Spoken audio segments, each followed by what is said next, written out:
Welcome to the audiobook of the visual storytelling, The Art of Shooting Film. I'm truly excited to share this journey with you. Whether you're just beginning or already on your filmmaking path, this book is created to help you understand how to visually tell stories through film.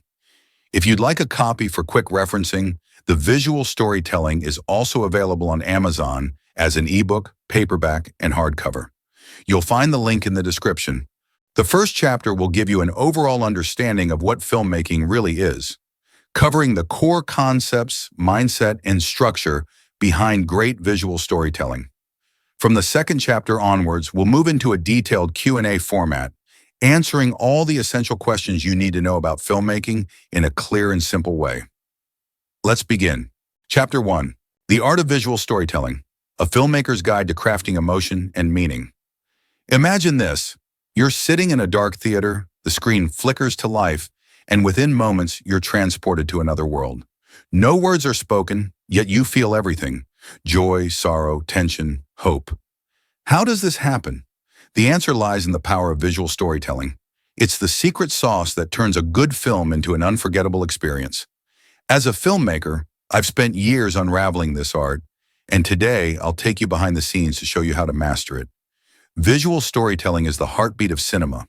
It's the art of using images, composition, and movement to convey a story without relying solely on dialogue or exposition. When I first started as a filmmaker, I thought storytelling was all about the script. But I quickly learned that the visuals are just as important, if not more so. Think of it like this. If the script is the skeleton of your film, the visuals are the flesh and blood that bring it to life. Every frame you create should communicate something, whether it's a character's emotions, the tone of the scene, or the overarching theme of the story. As a filmmaker, I've come to see visual storytelling as a language. Just like words, visuals have grammar and syntax. The way you frame a shot, the lighting you choose, the colors you use, all of these elements work together to create meaning. And just like any language, it takes practice to master. But once you do, you'll find that visual storytelling is one of the most powerful tools in your filmmaking arsenal. Show, don't tell is one of the golden rules of filmmaking. It means letting the visuals do the talking instead of relying on dialogue or narration. For example, instead of having a character say, "I'm sad," you can show them sitting alone in a dimly lit room, staring out a rainy window. The visuals convey the emotion without a single word. I always remind myself, the camera is my narrator. Every shot, every angle, every movement should reveal something about the story or the characters.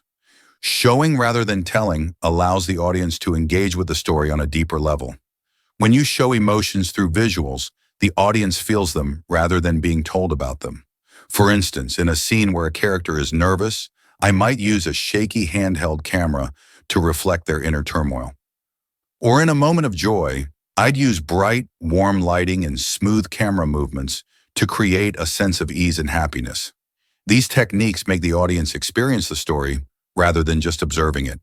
The key to showing rather than telling is to trust your audience. You don't need to spell everything out for them. Instead, give them the visual cues they need to understand the story and let them fill in the gaps. This creates a more immersive and engaging experience, and it's what makes cinema such a powerful medium. The best visuals come from careful planning and collaboration. Before stepping on set, it's essential to spend time studying the script, creating shot lists, and sketching storyboards. Working closely with the production designer and costume team ensures that every visual element aligns with the story. Lighting plays a crucial role. It can make or break a scene. Experimenting with different setups helps find the perfect balance of light and shadow. The key is to be well prepared while staying flexible. Sometimes the most stunning visuals come from spontaneous moments of creativity. One of the most important aspects of achieving great visuals is understanding the tools at your disposal. Cameras, lenses, lighting equipment, and even post-production software all play a role in shaping the final image. For example, using a wide-angle lens can make a scene feel big and open, giving it a sense of space and depth. On the other hand, a telephoto lens can zoom in tightly on a subject, making it feel close and personal. Lighting also plays a huge role. Soft, gentle lighting can create a warm, dreamy mood, perfect for romantic scenes, while sharp, strong lighting can add intensity and drama. making a scene feel more tense or dramatic. These tools help shape how the audience feels when they watch your film. Don't worry if this sounds a bit technical right now. We'll dive deeper into lenses, lighting, and all the magic behind them in the coming chapters. Trust me, by the end, you'll see filmmaking in a whole new light. Finally, achieving the best visuals requires collaboration. Filmmaking is a team effort, and the best results come from working closely with your crew. The production designer, costume designer, and lighting team all contribute to the visual language of the film. As a cinematographer, my job is to bring all these elements together to create a cohesive and compelling visual story. Visual storytelling is the heart of filmmaking. It's what makes a film memorable and impactful. Think about your favorite movie. Chances are it's not the dialogue you remember most, but the images. A well-crafted visual can evoke emotions, convey themes, and immerse the audience in the story. For me, the importance of visual storytelling lies in its ability to connect with the audience on a deeper, almost subconscious level. It's not just about what you see, it's about what you feel. Visual storytelling also allows filmmakers to transcend language and cultural barriers. A powerful image can communicate universal emotions and ideas, making it accessible to audiences around the world. For example, a close-up of a character's tear-streaked face can convey sadness, regardless of the language they're speaking. This is why visual storytelling is such a powerful tool. It speaks directly to the heart, bypassing the need for words.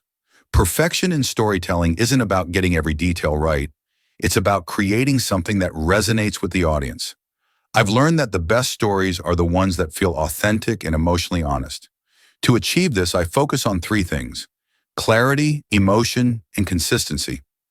Every scene should have a clear purpose, evoke genuine emotion, and stay true to the overall tone of the film. But perfection also comes from being open to change. Sometimes, the best ideas emerge in spontaneous moments on set. Filmmakers must learn to trust their instincts and be willing to adapt. If something isn't working, it's important to explore different approaches. Ultimately, storytelling is about creating a connection with the audience, and every creative choice should serve that purpose. If I had to pick one thing that's most important in filmmaking, I'd say it's the ability to connect with your audience. All the technical skills in the world won't matter if your story doesn't resonate with people. For me, this means focusing on the emotional core of the story. What do you want the audience to feel? How can you use visuals to evoke those emotions? Whether it's through a powerful close-up or a sweeping landscape, the most important thing is to make the audience care. Another crucial aspect of filmmaking is collaboration. Filmmaking is a team effort, and the best results come from working closely with your crew. The director, cinematographer, production designer, and actors all bring their unique perspectives and skills to the table. As a filmmaker, my job is to bring all these elements together to create a cohesive and compelling story. Passion is the driving force behind great filmmaking. The process is demanding, filled with challenges, but a deep love for the story being told will always shine through in the final product.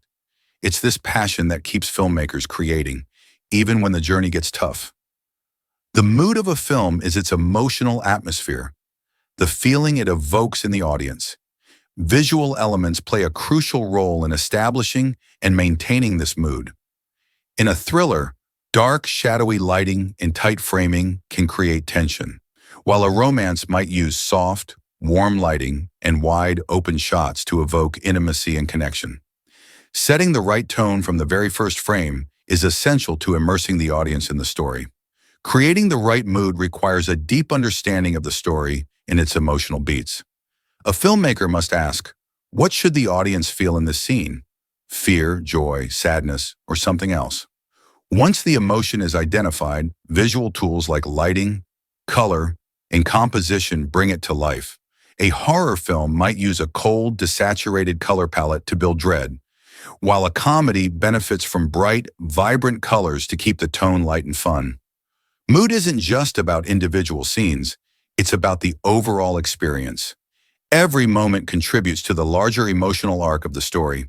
By carefully crafting the mood, filmmakers guide the audience through a cohesive and impactful journey, making cinema one of the most powerful storytelling mediums.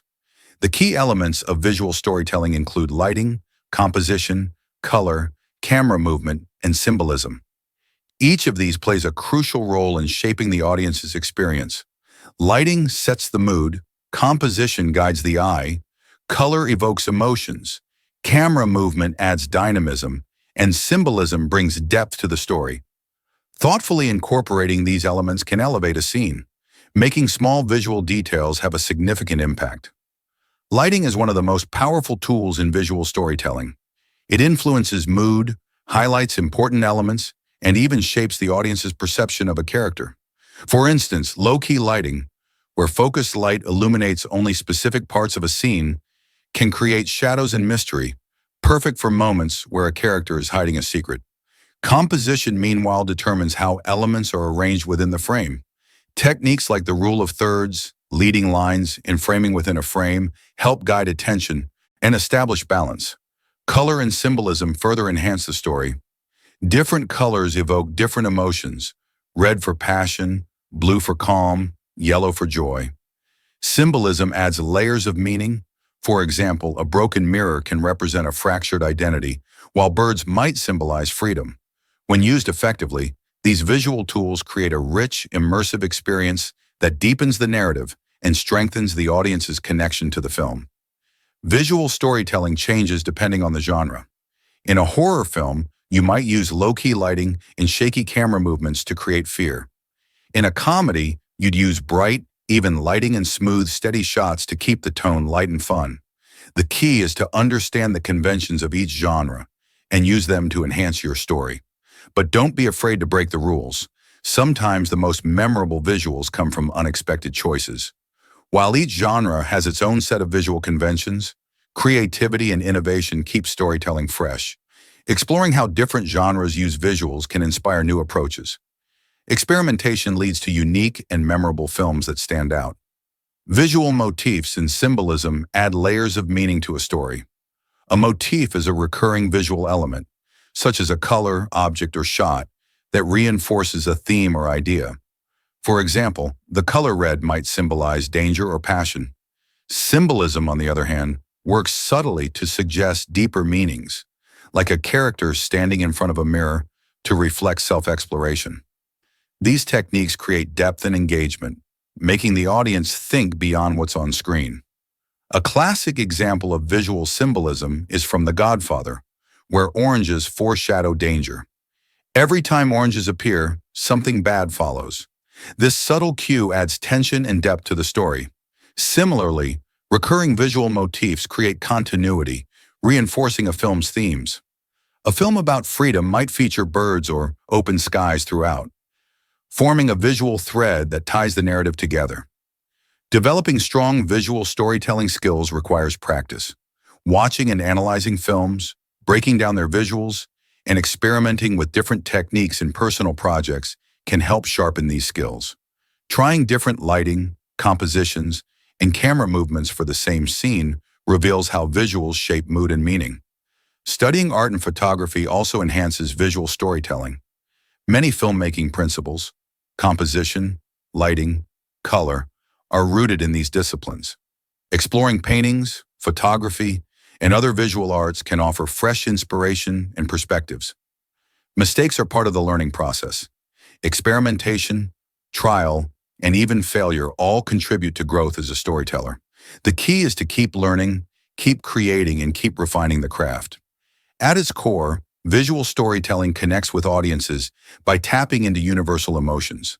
A well-composed shot can convey joy, sadness, fear, or excitement without a single word. A close-up of a character's face captures inner turmoil, while a wide shot of an empty landscape evokes loneliness. The most effective visuals make the audience feel something. Color plays a major role in emotional connection. Different colors evoke different emotions: red for intensity, blue for calm, yellow for warmth. A warm golden palette can create nostalgia and longing, immersing the audience in the film's emotional world. Symbolism and visual motifs further enhance emotional depth. Recurring images, like empty chairs in a film about loss or fading light to symbolize grief, linger in the audience's mind long after the film ends. These subtle choices build resonance and meaning. Visual storytelling isn't just a technique. It's a way of seeing the world. It's about finding beauty in the ordinary, meaning in the mundane, and emotion in the everyday.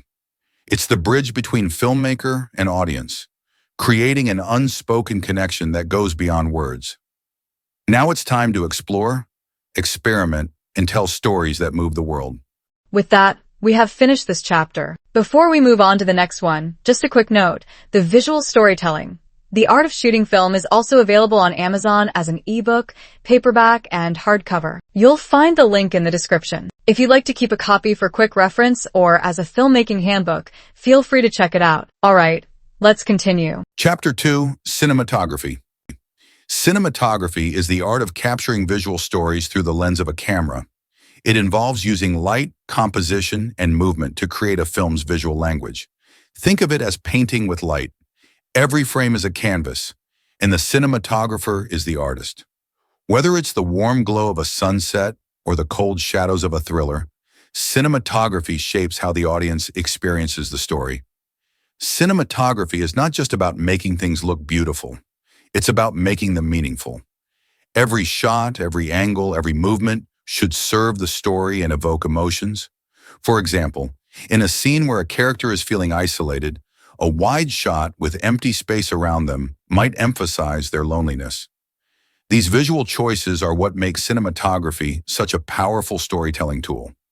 The role of a cinematographer is to translate the script into visuals that resonate with viewers. Whether it's through lighting, framing, or camera movement, every decision is about enhancing the story and creating a deeper connection with the audience. What is the importance of cinematography in filmmaking? Cinematography is the heartbeat of a film. It's what makes the audience feel something, whether it's the tension in a horror scene or the joy in a romantic moment. For instance, soft, diffuse lighting can create a dreamlike atmosphere, adding magic to a night scene. That's the power of cinematography. It's not just about making things look pretty, it's about making them meaningful. The importance of cinematography lies in its ability to enhance the narrative and immerse the audience in the story. A well-crafted visual can convey emotions, themes, and even character motivations without a single word of dialogue.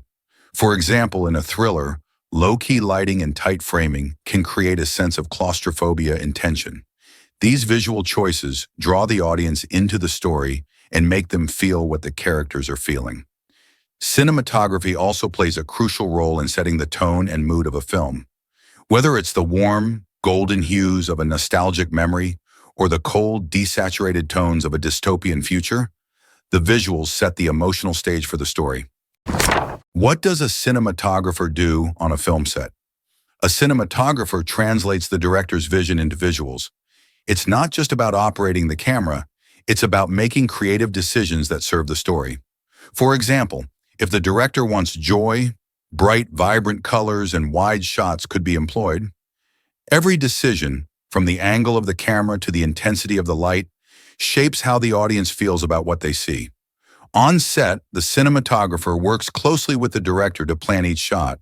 They discuss the emotional tone of the scene, the movement of the characters, and how the visuals can enhance the story. Collaboration with the camera crew, lighting team, and production designer ensures everything aligns with the director's vision. One of the most rewarding aspects is seeing the final product and knowing that the visuals have contributed to the film's emotional impact. Whether it's a sweeping landscape that evokes awe or a close-up that captures a character's inner turmoil, the visuals are what make the story come alive. What areas does a cinematographer work in? A cinematographer works in three main areas: pre-production, production, and post-production. In pre-production, the script is studied, shot lists are created, and lighting setups are planned. This is where collaboration with the director to develop the visual style of the film takes place. Pre-production is all about preparation, and the more detailed the planning, the smoother the shoot will be. During production, the cinematographer is on set, framing shots and working with the crew to execute the director's vision. This is where all the planning comes together, but flexibility and adaptability are also crucial. Sometimes the best shots come from spontaneous moments of creativity.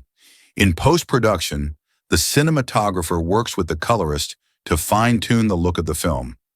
This is where adjustments to color grading, contrast, and lighting ensure the final product matches the director's vision.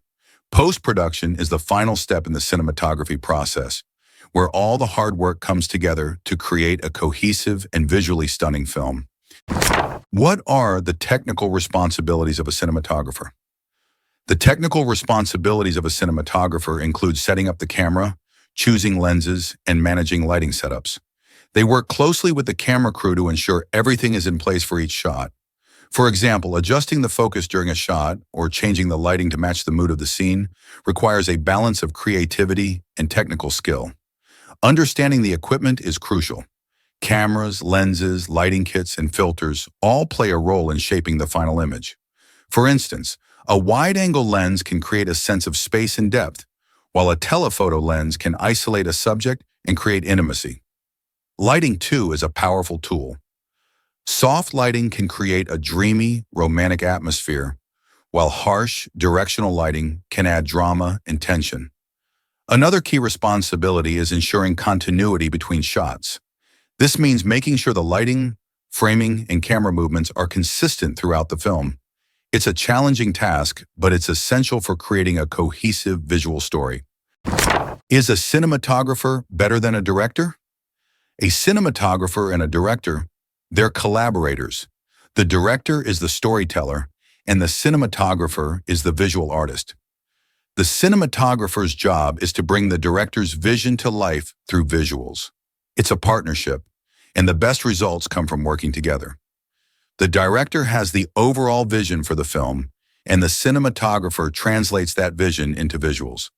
They work closely together to plan each shot, discussing the emotional tone, the movement of the characters, and how the visuals can enhance the story. It's a collaborative process, and the director relies on the cinematographer's expertise to bring their vision to life. Can a cinematographer make a movie? While a cinematographer can't make a movie alone, they play a crucial role in the process. Filmmaking is a team effort, with the director, writer, actors, and crew all contributing to the story. The cinematographer's focus is on the visuals, but they're always working with others to bring the story to life. Additionally, many cinematographers have gone on to direct their own movies, using the knowledge they have gained over the years in cinematography. Since cinematographers have technical expertise in all aspects of filmmaking, such as lighting, camera work, and shot composition, they often have a deeper understanding of the visual storytelling process. On the other hand, a director might not always be well-versed in all the technical aspects of filmmaking, relying on the cinematographer and crew to bring their vision to life. Is a cinematographer the same as a cameraman? No, a cinematographer and a cameraman are not the same, though their roles overlap in some areas. A cinematographer, also known as the director of photography, DP, is responsible for the overall visual storytelling of a film. They make creative and technical decisions about lighting, camera movement, angles, composition, color, and mood. A cinematographer works closely with the director to shape the film's visual style and often leads a team that includes camera operators, gaffers, and grips. Their job is not just to capture images, but to create a visual language that enhances the storytelling. On the other hand, a cameraman, or camera operator, is primarily responsible for physically operating the camera. Their main tasks include executing the cinematographer's vision, framing shots, adjusting focus, and handling camera movements such as handheld, Steadicam, or gimbal work. While a cinematographer designs the shot, the cameraman ensures it is captured correctly. In smaller productions, one person may handle both roles, but in larger professional film sets, these are distinct positions. The cinematographer focuses on the artistic and technical aspects of cinematography, while the cameraman focuses on the execution of those ideas through precise camera operation. Does the cinematographer set the lighting? Yes, the cinematographer sets the lighting. They work closely with the gaffer, head electrician, to design the lighting setups for each scene. Lighting is one of the most important tools in cinematography. It sets the mood, creates depth, and guides the audience's eye. For example, in a thriller, harsh shadows might create tension, while in a romance, soft, diffused lighting could evoke warmth and intimacy. The lighting setup is a collaborative process. The cinematographer discusses the mood and tone of the scene with the director and then works with the gaffer to design a lighting plan that supports the story. This might involve using key lights, fill lights, and backlights to create a three-dimensional look, or using practical lights like lamps or candles to add realism to the scene. Lighting is also about problem solving. On set, cinematographers often have to adapt to changing conditions, like natural light fading or unexpected shadows.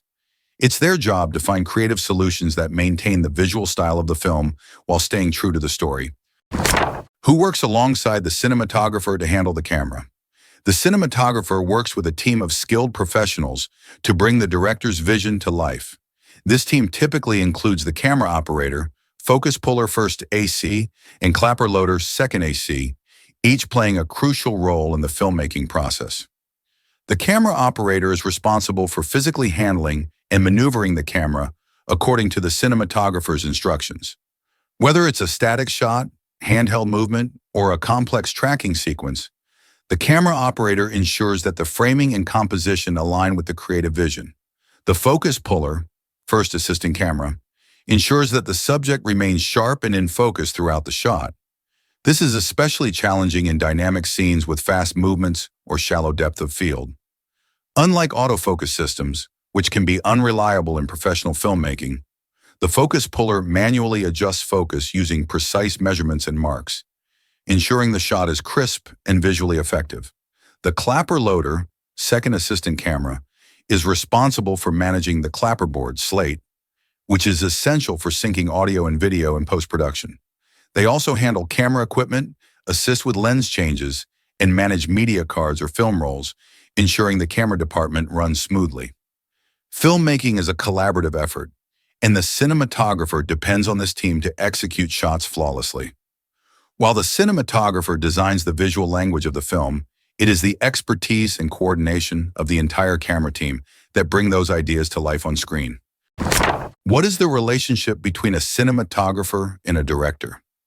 The relationship between a cinematographer and a director is a partnership. The director has the vision, and the cinematographer brings it to life through visuals. They work closely together to plan each shot, discussing the emotional tone, the movement of the characters, and how the visuals can enhance the story. It's a collaborative process, and the best results come from a strong director-cinematographer relationship. In pre-production, the director and cinematographer spend a lot of time discussing the visual style of the film. They talk about the mood, tone, and key visual elements that will enhance the story. This is where the cinematographer brings their expertise to the table, suggesting creative ways to use lighting, framing, and camera movement to support the narrative. On set, the director and cinematographer work closely to ensure that every shot aligns with the story. They discuss the emotional beats of the scene, the movement of the characters, and how the visuals can enhance the audience's experience. It's a dynamic and collaborative process, and it's what makes filmmaking such a rewarding art form. How does cinematography influence the audience's emotional response? Cinematography influences the audience's emotional response by using visuals to evoke feelings. For example, a close-up of a character's face can convey their inner turmoil, while a wide shot of a landscape can evoke a sense of awe or loneliness. Every choice, whether it's the lighting, composition, or camera movement, is made to connect with the audience's emotions. One of the most powerful tools for emotional connection is the use of color. Colors can evoke specific emotions: red for passion, blue for calm, yellow for joy. In one film, a warm, golden color palette might create a sense of nostalgia and longing. The audience doesn't just see the story, they feel it. This is the magic of visual storytelling. It speaks directly to the heart, bypassing the need for words. Another way to connect emotionally is through symbolism and visual motifs. These elements add layers of meaning to the story, allowing the audience to engage with it on a deeper level. For example, in a film about loss, recurring images of empty chairs or fading light might symbolize absence and grief. These subtle visual cues can create a powerful emotional resonance that lingers long after the film is over. What are the key elements of cinematography? The key elements of cinematography are lighting, composition, camera movement, and color. Lighting sets the mood, composition guides the audience's eye, camera movement adds dynamism, and color evokes emotions. When planning a scene, cinematographers think about how each of these elements can contribute to the story. For example, in one film, a recurring visual motif of birds might symbolize freedom. These small details can make a big impact. Lighting is one of the most powerful tools in cinematography. It can create mood, highlight important elements, and even shape the audience's perception of a character. For instance, in a scene where a character is hiding a secret, low-key lighting might create shadows and mystery. Composition, on the other hand, is about how elements are arranged within the frame. The rule of thirds, leading lines, and framing within a frame are all techniques used to guide the audience's attention and create a sense of balance. Color and symbolism are also essential. Color can evoke specific emotions: red for passion, blue for calm, yellow for joy. Symbolism, on the other hand, adds layers of meaning to the story. For example, in one film, a broken mirror might symbolize a character's fractured identity. These elements work together to create a rich, immersive visual experience that enhances the narrative and connects with the audience on a deeper level. What tools and equipment does a cinematographer use? A cinematographer uses a variety of tools and equipment, including cameras, lenses, lighting kits, and filters. They also use software for pre-visualization and color grading. Each tool has a specific purpose.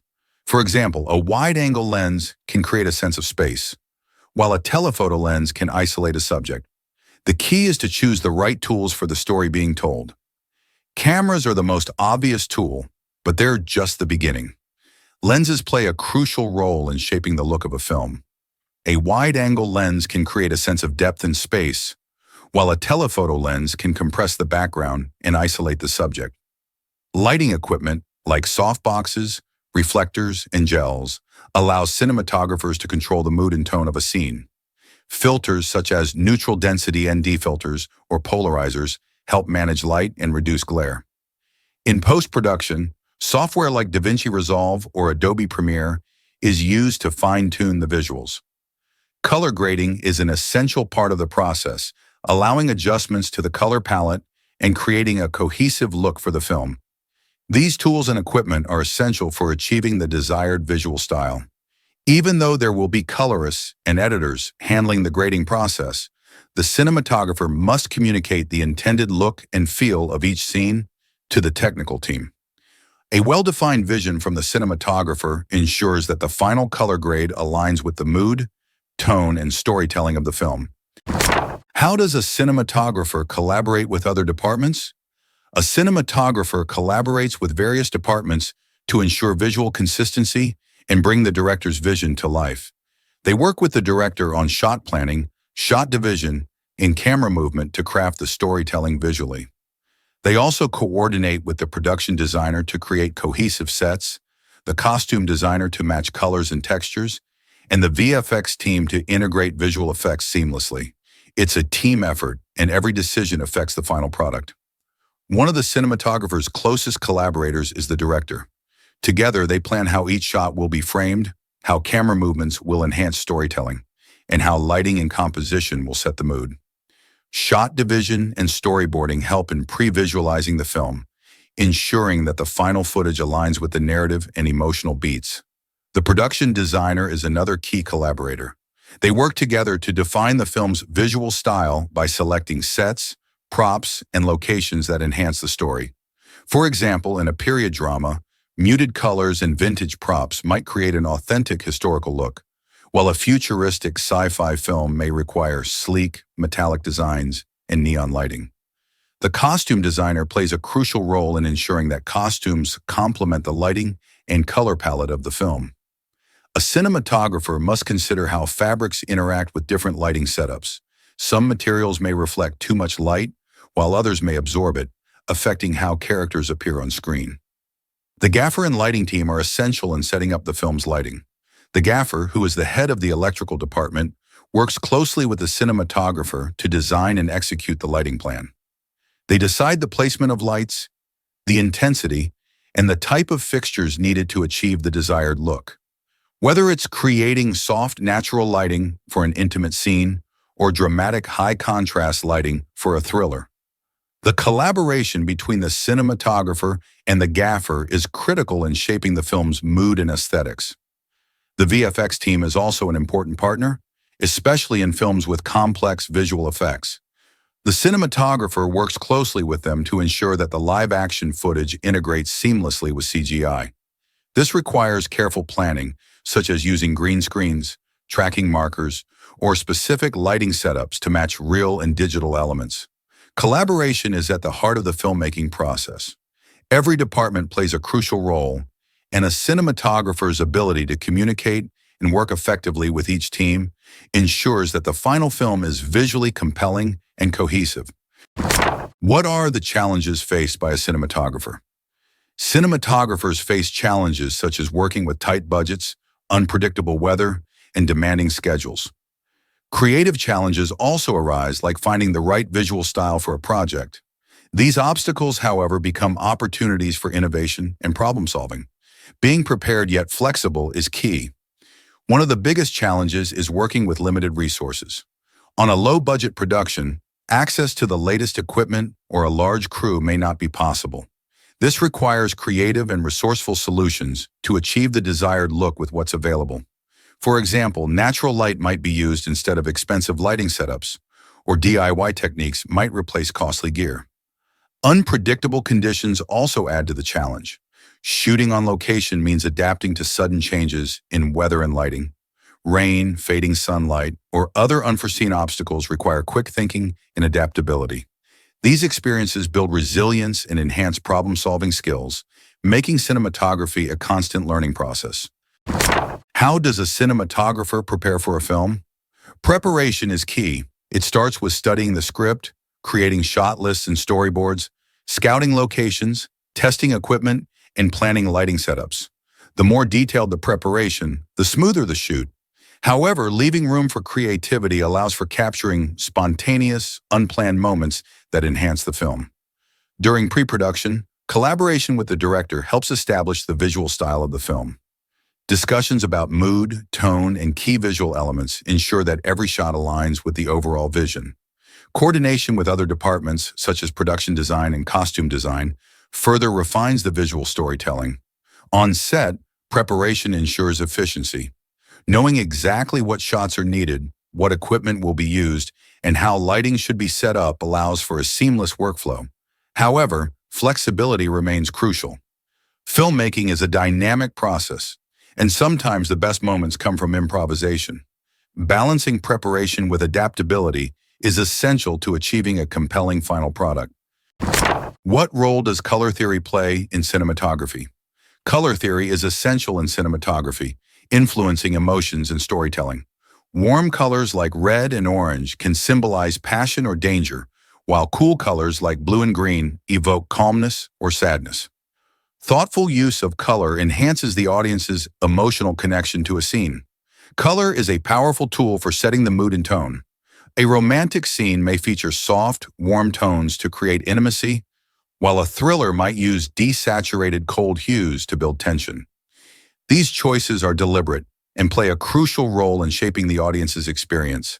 In post-production, color grading refines the visual tone, ensuring a cohesive look that aligns with the story. Adjustments in contrast, saturation, and color temperature enhance the film's mood, making color theory an integral part of cinematography. How does a cinematographer use framing and composition to tell a story?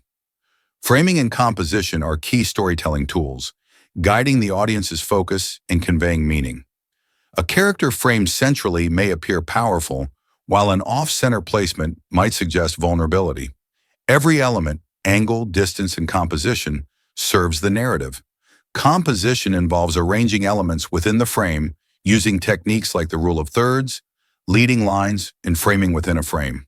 For example, leading lines can draw attention to a character's face, subtly emphasizing emotions. Framing also affects storytelling. Tight close-ups create intimacy and intensity, while wide shots highlight the environment and context. Thoughtful composition enhances storytelling by shaping how the audience perceives and connects with the characters and scenes. What skills are essential to become a successful cinematographer? A successful cinematographer requires technical expertise, creativity, and collaboration. Understanding cameras, lighting, and composition forms the technical foundation, while artistic vision and teamwork elevate the craft. Technical skills include knowledge of camera operations, lenses, lighting setups, and visual storytelling techniques. Creativity involves using unique angles, lighting, and composition to enhance a story visually. Collaboration is crucial, as filmmaking is a team effort. Working closely with directors, crew members, and other departments ensures a cohesive vision. Continuous learning, studying films, and hands-on practice are essential for mastering cinematography. How does a cinematographer adapt to different genres? Each film genre has distinct visual styles, requiring a cinematographer to adapt accordingly. Horror films often use low-key lighting and handheld shots to create suspense, while comedies rely on bright, even lighting and steady framing for a lighthearted tone. Thrillers may incorporate tight framing and quick cuts to heighten tension, whereas dramas favor longer takes and wider shots to emphasize emotional depth. Understanding these visual conventions helps enhance the storytelling within each genre. While every genre has established techniques, innovation, and experimentation keeps cinematography fresh. Blending styles and pushing creative boundaries often lead to some of the most visually striking films. With that, we have finished this chapter. Before we move on to the next one, just a quick note, the visual storytelling.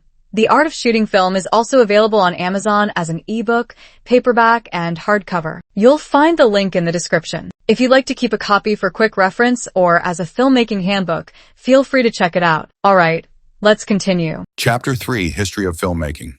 How did filmmaking begin, and what were its earliest forms? Filmmaking began as an experiment in capturing motion. In the late 19th century, inventors like Thomas Edison and the Lumiere brothers created devices like the kinetoscope and the cinematograph, which could record and project moving images. These early devices were marvels of engineering, but were limited in scope.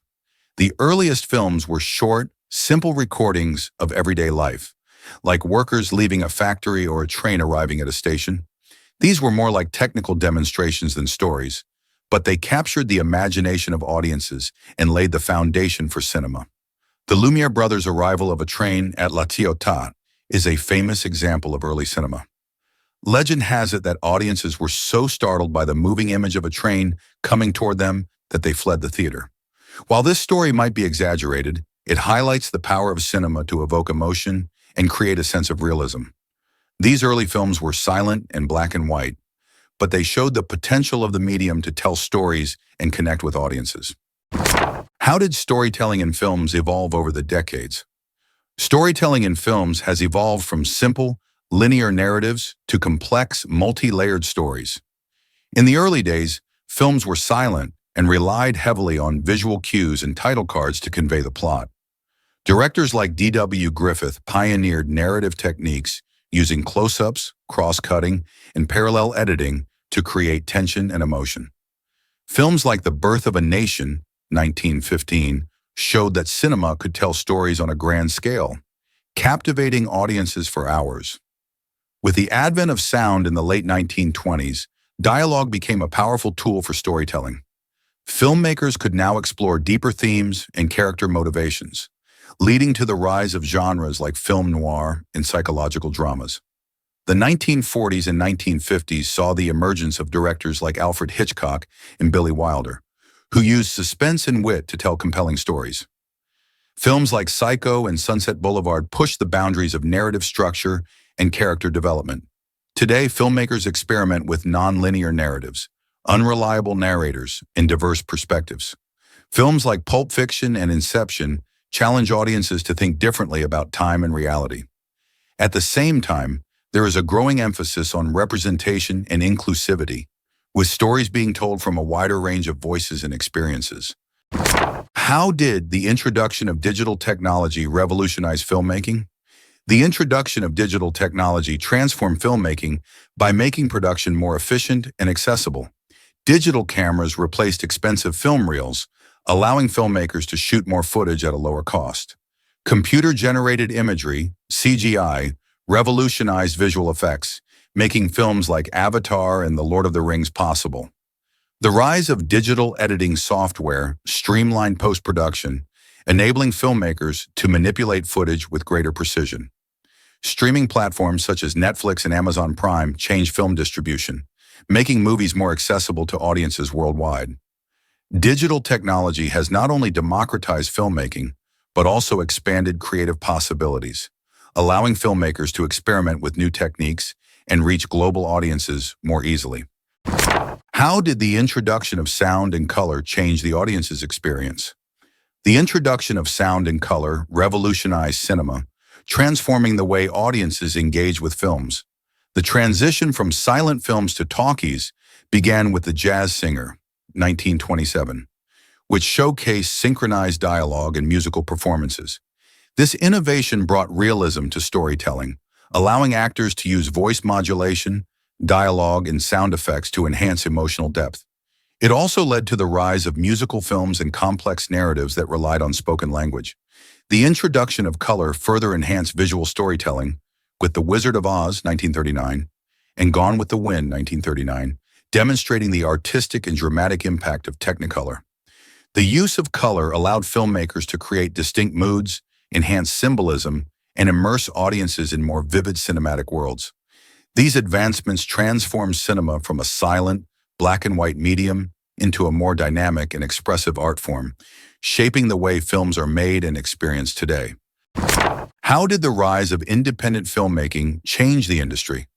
The rise of independent filmmaking brought a new level of artistic freedom and diversity to cinema. Unlike traditional studio productions, independent films often operate on lower budgets, allowing filmmakers to experiment with unconventional narratives and unique visual styles. The movement gained prominence in the 1990s with directors like Quentin Tarantino, whose film Pulp Fiction became a cultural phenomenon, and Richard Linklater, known for his experimental approach in Boyhood. Independent cinema also provided a platform for underrepresented voices, telling stories that mainstream Hollywood often overlooked. Additionally, the digital revolution made filmmaking more accessible, enabling independent filmmakers to create high-quality films without large financial backing. Today, independent films continue to challenge mainstream cinema, offering fresh perspectives and innovative storytelling. How did World War I and II influence the film industry? World War I and World War II had a profound impact on the film industry. During World War I, European film industries suffered setbacks due to economic struggles and resource shortages, which allowed Hollywood to rise as the dominant global film producer. By World War II, films became powerful tools for propaganda, with Hollywood producing patriotic films to boost morale and support the war effort. In post-war Europe, Italian neo-realism emerged as a response to the hardships faced by society, inspiring raw, emotional storytelling in films like Rome, Open City. The Cold War era following World War II also influenced Hollywood, leading to censorship and anti-communist themes during the McCarthy era. The wars not only changed the themes and narratives of films, but also reshaped the global power dynamics of the film industry, cementing Hollywood's influence while inspiring new movements in European and Asian cinema. How has globalization impacted the film industry over time? Globalization has significantly transformed the film industry, leading to cross-cultural collaborations, worldwide distribution, and the blending of storytelling techniques. Hollywood films have gained international dominance through global box office markets, with franchises like Marvel and Fast and Furious catering to audiences worldwide. Meanwhile, international films have also found larger audiences, as seen with the success of Parasite and RRR, proving that regional storytelling can have universal appeal. Streaming platforms like Netflix, Amazon Prime, and Disney Plus have made films accessible to global audiences, breaking down geographical barriers. Co-productions between different countries, such as Slumdog Millionaire, a British-Indian collaboration, showcase how filmmaking is no longer confined to national borders. Globalization has also led to an exchange of filmmaking techniques, with directors like Christopher Nolan drawing inspiration from international cinema. However, concerns about cultural homogenization exist, as Hollywood's influence can overshadow local film industries. Despite this, globalization has ultimately expanded opportunities for diverse voices in cinema, creating a more interconnected film landscape. How has the film development process changed from the past to the present? The film development process has changed dramatically over the years. In the early days, films were shot on celluloid, a fragile and expensive medium. Editing was done by hand, cutting and splicing physical strips of film. This required immense skill and precision, and mistakes could be costly. Distribution was also limited, with films being shipped physically to theaters. The introduction of digital technology has streamlined every step of the process.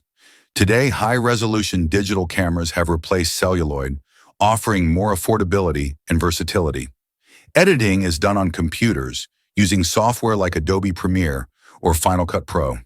This allows for greater flexibility and creativity, as different cuts and effects can be tested without damaging the original footage. Distribution has also been transformed by the internet. Films can now be streamed online, reaching global audiences instantly. This has lowered the barriers to entry, allowing independent filmmakers to share their work with the world.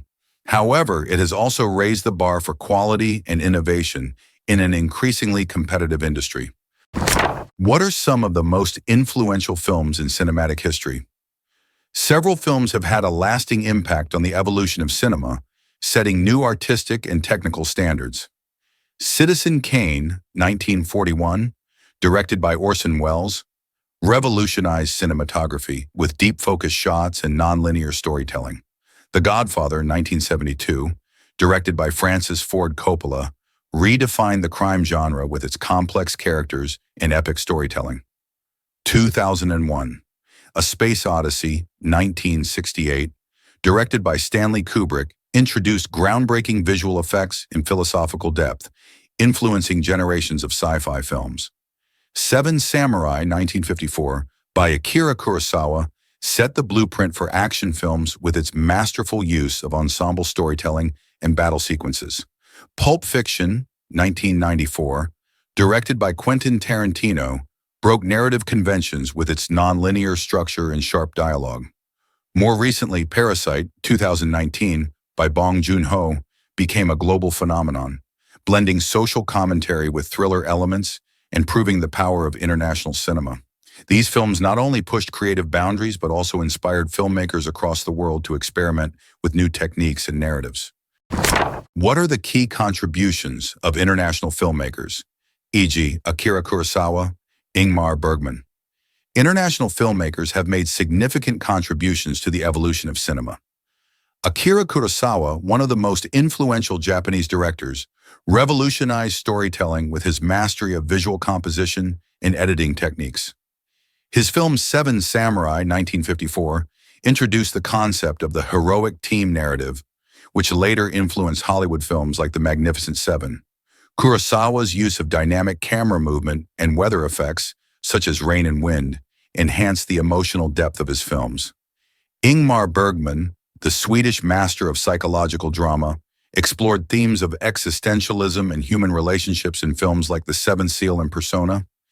His introspective storytelling and deep character studies set new standards for art house cinema. Federico Fellini from Italy introduced surrealism and dreamlike sequences in films such as 8½, blending fantasy with reality. Jean-Luc Godard, a pioneer of the French New Wave, broke traditional narrative structures with films like Breathless, using jump cuts and improvisation.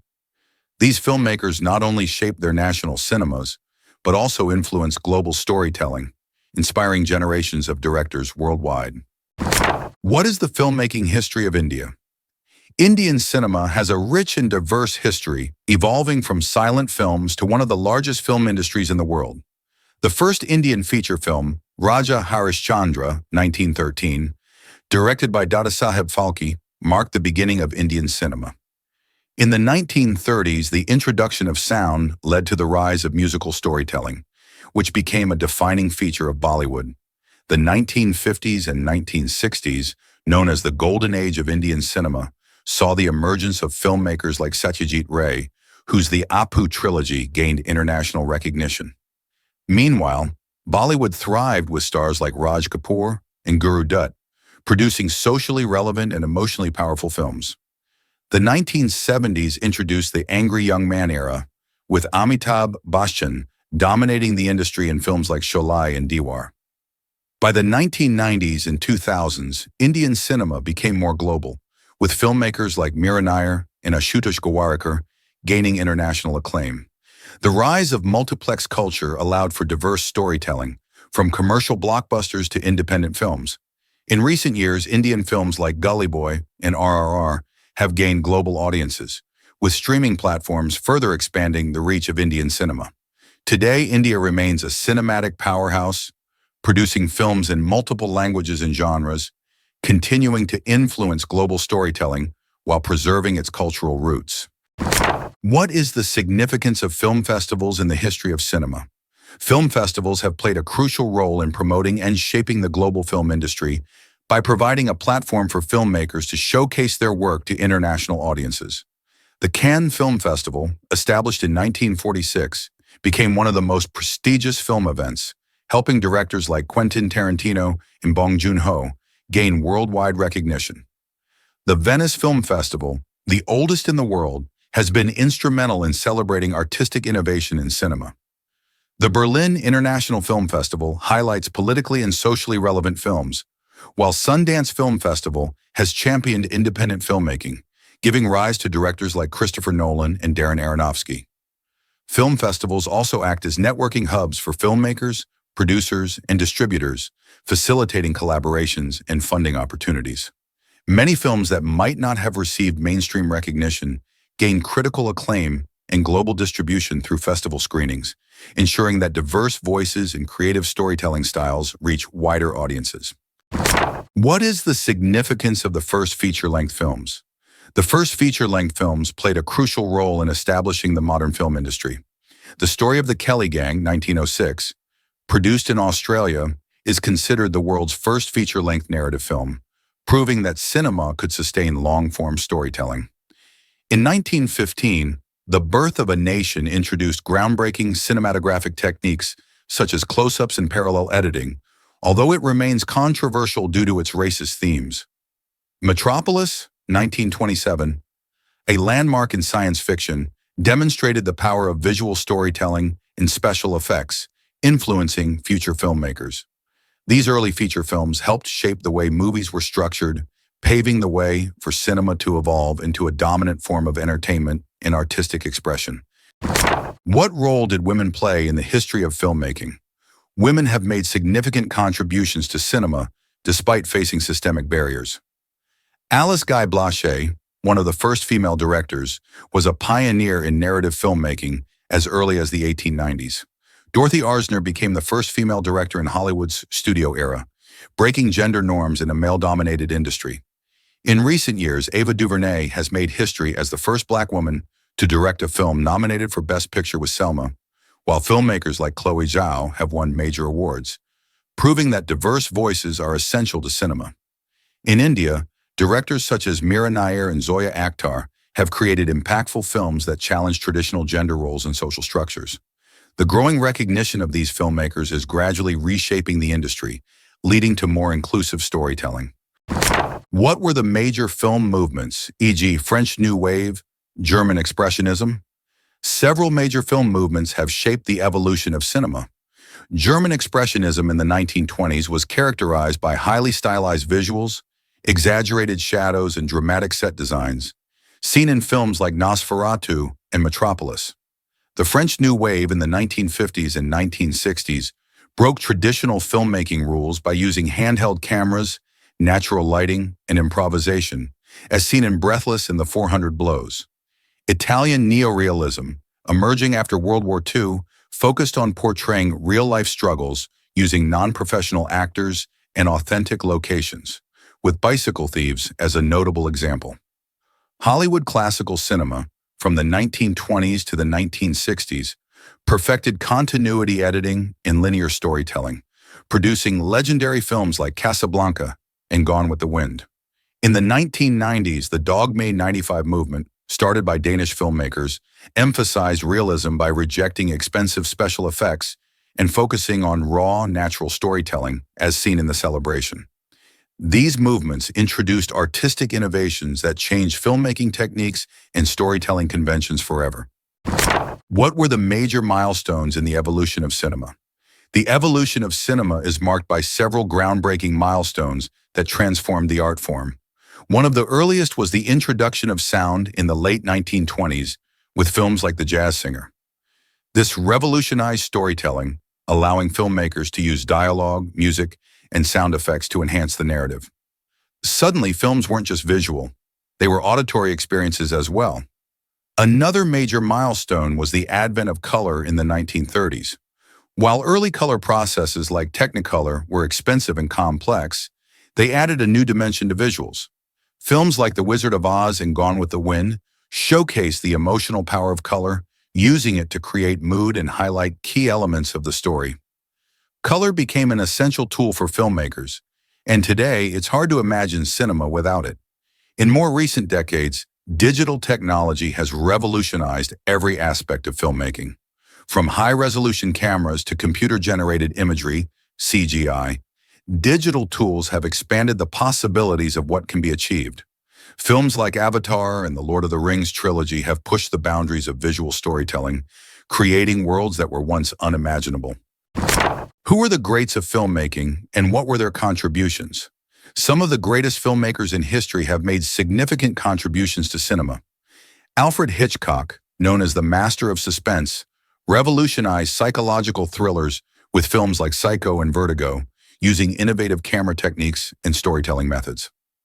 Stanley Kubrick was a visionary director famous for his meticulous attention to detail and groundbreaking films such as 2001, A Space Odyssey and The Shining, which pushed the boundaries of cinematography and storytelling. Akira Kurosawa, a pioneer of Japanese cinema, introduced powerful storytelling techniques and masterful cinematography in films like Seven Samurai, influencing filmmakers worldwide. Satyajit Ray brought Indian cinema to global recognition with the Apu trilogy, portraying deep human emotions and societal themes with artistic realism. Orson Welles, best known for Citizen Kane, revolutionized cinematography and narrative structure, setting new standards for film direction. These filmmakers shaped the industry by introducing innovative techniques and unique storytelling approaches that continue to influence cinema today. With that, we have finished this chapter. Before we move on to the next one, just a quick note, the visual storytelling. The Art of Shooting Film is also available on Amazon as an ebook, paperback, and hardcover. You'll find the link in the description. If you'd like to keep a copy for quick reference or as a filmmaking handbook, feel free to check it out. All right, let's continue. Chapter 4, Principles of Photography. What is a film and how does it work chemically and technically? A film is a strip of plastic coated with light-sensitive emulsion designed to capture images through a chemical process. When light passes through the camera lens and strikes the film, it interacts with silver halide crystals embedded in the emulsion. This interaction creates a latent image, an invisible imprint of the scene that is later developed into a visible photograph or motion picture. Unlike digital sensors, which record light electronically, film relies on a complex chemical reaction to preserve images. The development process involves several chemical baths that transform the latent image into a visible and permanent photograph. First, the developer reacts with the exposed silver halide crystals, converting them into metallic silver to form the image. A stop bath halts the reaction, preventing overdevelopment.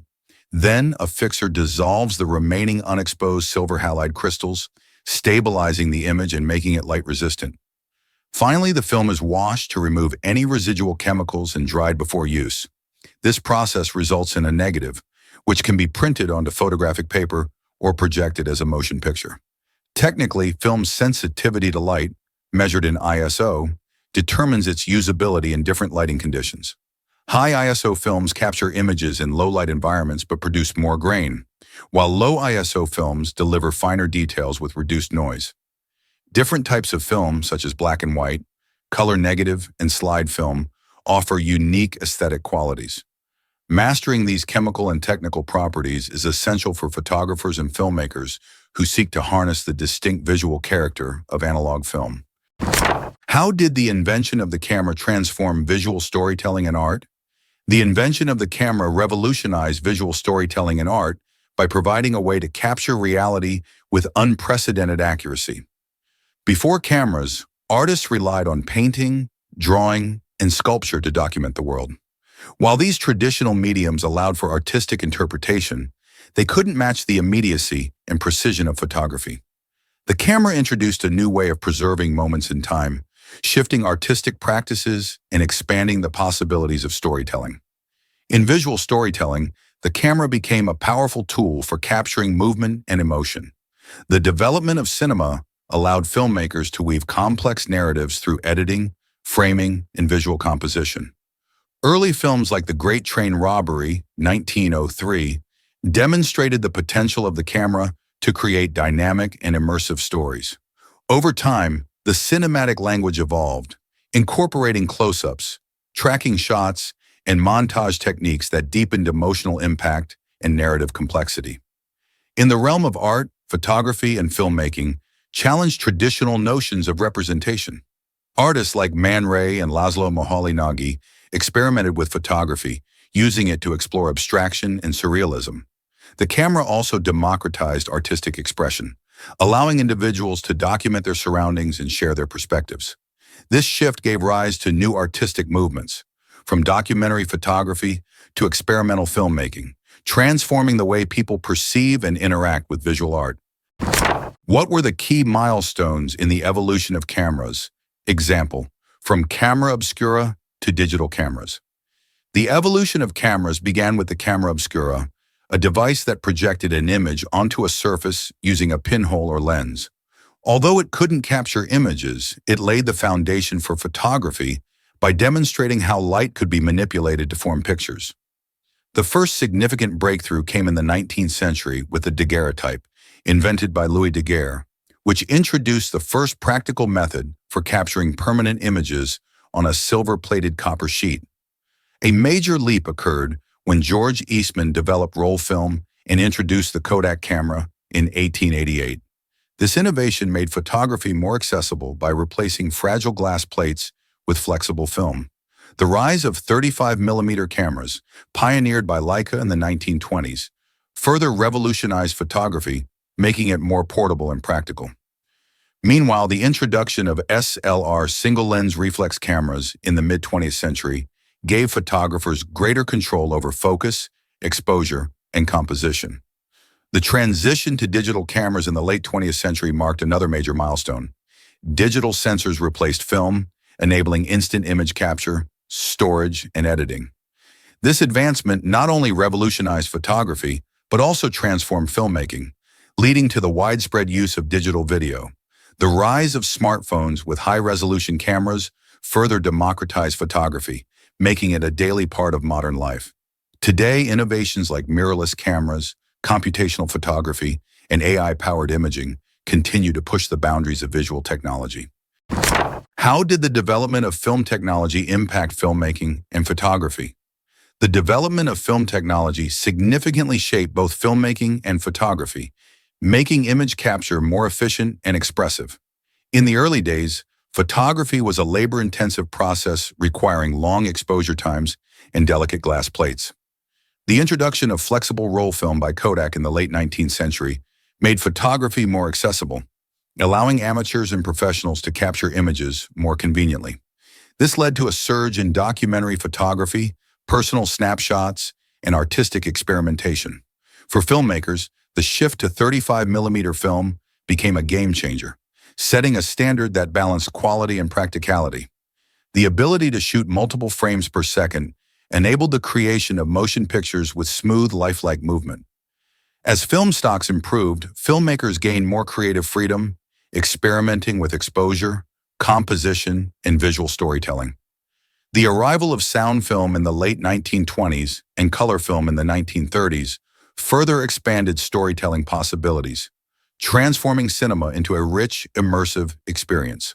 The transition from analog film to digital technology in the late 20th and early 21st centuries had an equally profound impact. Digital cameras allowed filmmakers to shoot and edit more efficiently, eliminating the costs and limitations of physical film. This democratization of filmmaking enabled independent creators to produce high-quality films on a budget. fostering a new era of creativity and accessibility. In photography, digital sensors replaced film negatives, offering instant results and endless creative possibilities. Today, film and digital technologies coexist, each offering distinct aesthetic qualities that appeal to different artistic visions. What were the major innovations in film technology, e.g., sound, color, CGI? One of the most groundbreaking innovations in film technology was the introduction of sound. Before the late 1920s, films were entirely silent, relying on live musical accompaniments or title cards to convey dialogue and emotion. The release of The Jazz Singer in 1927 marked a turning point as it became the first feature-length film with synchronized dialogue, ushering in the era of talkies. This innovation revolutionized storytelling by allowing filmmakers to integrate spoken words, background scores, and sound effects, creating a more immersive and emotionally engaging experience for audiences. Dialogue and sound design became powerful tools in cinema, influencing everything from acting styles to narrative techniques. The next major advancement came with the introduction of color film. Although early experiments with color had existed since the late 19th century, the development of Technicolor in the 1930s made vibrant, full-color filmmaking widely accessible. Films like The Wizard of Oz and Gone with the Wind demonstrated the emotional impact of color, using it to enhance storytelling by setting moods, distinguishing fantasy from reality, and drawing attention to key elements. The ability to use warm or cool tones, bold or muted palettes, and symbolic color schemes gave directors greater creative freedom, enriching cinematic language in visual storytelling. In the modern era, computer-generated imagery, CGI, has transformed the way films are made. From the lifelike dinosaurs of Jurassic Park to the entirely digital worlds of Avatar, CGI has expanded the scope of what is visually possible on screen. This technology allows filmmakers to create environments, creatures, and special effects that would be impossible or prohibitively expensive to achieve using practical effects alone. The evolution of CGI has not only redefined action in fantasy genres, but has also been widely adopted in historical dramas, animated films, and even independent cinema, reshaping the boundaries of visual storytelling in the 21st century. What are the differences between photographic film and motion picture film? Photographic film and motion picture film share the same fundamental principle of capturing images through light-sensitive emulsions, but they differ significantly in their function, format, and processing. Photographic film is designed to capture single still images, typically on negatives that can be developed into physical prints. It is used in various formats, from small 35mm rolls to large format sheets, each offering different levels of detail and resolution. Because it is intended for individual shots rather than sequences, photographic film often emphasizes higher resolution and finer grain, making it ideal for artistic photography, portraits, and professional still image work. Motion picture film, on the other hand, is specifically engineered to record a continuous sequence of images at high speed, typically 24 frames per second. This creates the illusion of movement when played back at the same frame rate. Unlike photographic film, motion picture film has perforations along the edges to ensure smooth advancement through a camera or projector. The durability of motion picture film is also a key factor, as it must withstand rapid movement through mechanical systems during both filming and projection. Additionally, motion picture film is often produced in longer reels and is designed for synchronized sound recording, making it a specialized format for cinematic storytelling. Another major distinction is in their processing methods. Photographic film is developed into still images using chemical baths, where exposure adjustments can be made to enhance contrast and sharpness. Motion picture film, however, undergoes a complex development process to maintain consistent color grading and exposure across thousands of frames. While digital technology has largely replaced traditional film in both photography and cinema, the unique texture and aesthetic of analog film continue to be valued by photographers and filmmakers who appreciate its distinct visual characteristics and depth. How did the transition from analog to digital cameras change photography and filmmaking? The transition from analog to digital cameras marked one of the most profound shifts in the history of both photography and filmmaking. Traditional film cameras relied on light-sensitive chemical emulsions to capture images, requiring meticulous exposure control and a time-consuming development process. The introduction of digital cameras replaced this with electronic sensors, allowing images to be recorded instantly and stored in digital formats. This eliminated the need for costly film stock, darkroom processing, and physical negatives, making photography more efficient and accessible to a wider audience. The ability to immediately review and delete images also changed the way photographers approach their craft, encouraging more experimentation and real-time adjustments. In filmmaking, the adoption of digital cinema cameras brought similar advantages. Unlike analog film, which required careful handling and limited shooting capacity per reel, digital cameras allowed filmmakers to shoot for extended periods without interruption. This enabled directors to capture more takes, experiment with different angles, and work with lower production costs. The post-production process was also revolutionized, as digital footage could be directly imported into editing software, making it easier to manipulate, enhance, and distribute. Technologies like high dynamic range, HDR, 4K resolution, and advanced color grading further expanded creative possibilities, allowing for stunning visuals that were previously difficult to achieve. Despite these advancements, some filmmakers continue to prefer the look and texture of analog film, citing its organic grain, color depth, and dynamic range. Many renowned directors, including Christopher Nolan and Quentin Tarantino, still advocate for shooting on film, believing it offers a richer cinematic quality. However, the affordability, convenience, and technical capabilities of digital cameras have firmly established them as the industry standard, ensuring that the future of photography and filmmaking remains firmly rooted in digital technology. What role did companies like Kodak and Leica play in the history of cameras and film? Kodak and Leica played instrumental roles in shaping the development of modern cameras and film technology. Kodak, founded by George Eastman in the late 19th century, revolutionized photography by introducing the concept of roll film. This innovation allowed for multiple exposures on a single roll, replacing cumbersome glass plates and making cameras significantly more portable. In 1900, Kodak launched the Brownie camera, an affordable and user-friendly device that brought photography to the masses. By simplifying the photographic process, Kodak transformed photography from a niche professional skill into a widespread hobby, ensuring that ordinary people could document their lives through images. Leica, a German company, became famous for its pioneering work in 35mm photography. In 1925, Leica introduced the Leica Y, the first commercially successful 35mm camera, which quickly gained popularity among professional photographers and photojournalists. Its compact design and high-quality optics made it ideal for capturing spontaneous moments, ultimately shaping the rise of street photography and documentary photography.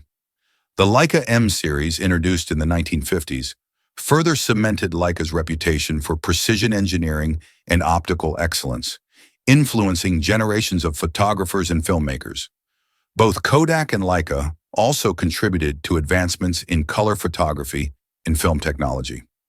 Kodak's Kodachrome film, introduced in the 1930s, became one of the most iconic color films in history, used by National Geographic photographers and Hollywood filmmakers alike. Leica, known for its groundbreaking lens technology, continued to innovate in high-end camera design, setting standards for optical performance. Despite digital technology reshaping the industry, the legacy of Kodak and Leica remains deeply embedded in the history of photography, with their innovations continuing to inspire modern visual storytelling. How did the introduction of color film change the way stories were told in cinema? The introduction of color film had a profound impact on cinematic storytelling, transforming how filmmakers conveyed mood, emotion, and atmosphere.